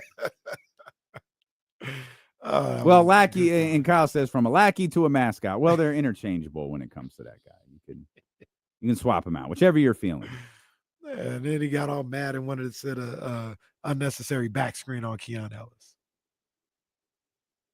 I said last night on Twitter, all right, that's what we doing.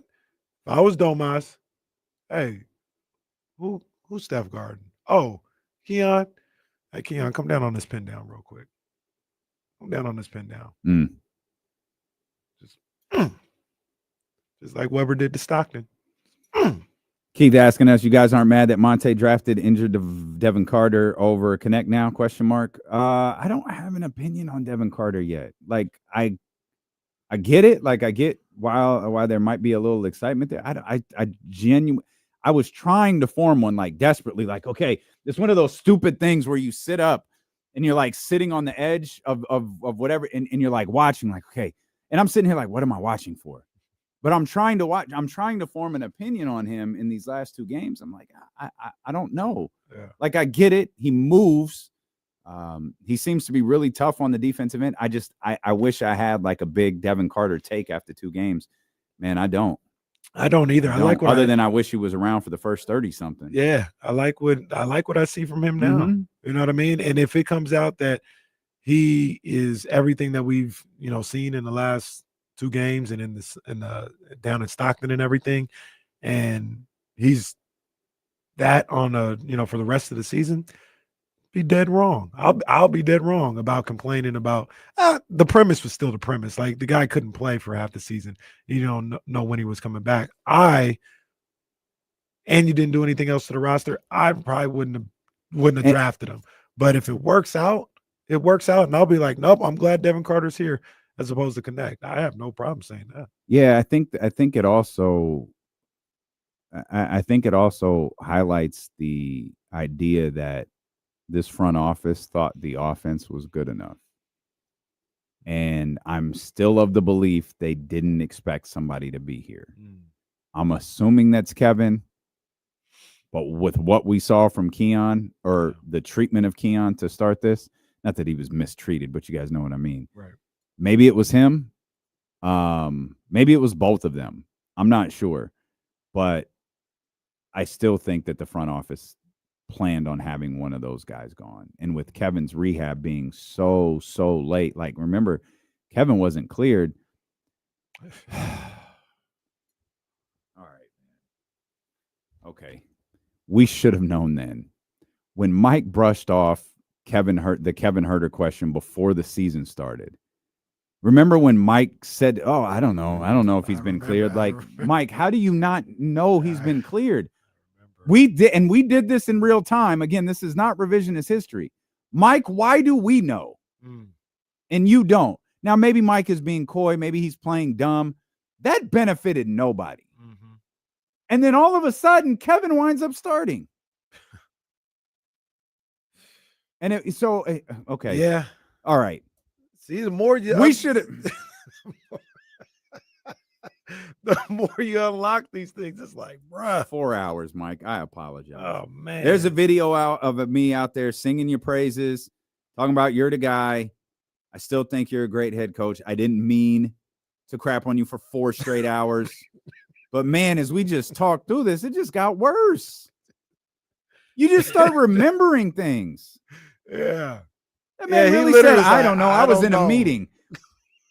What meeting were you in where you don't know if your starting 2 guard from last year can play? He really said he was in a meeting. He really said that. That's crazy. That's crazy. Man. Well, here. Oh, man. Here. Oh, my God!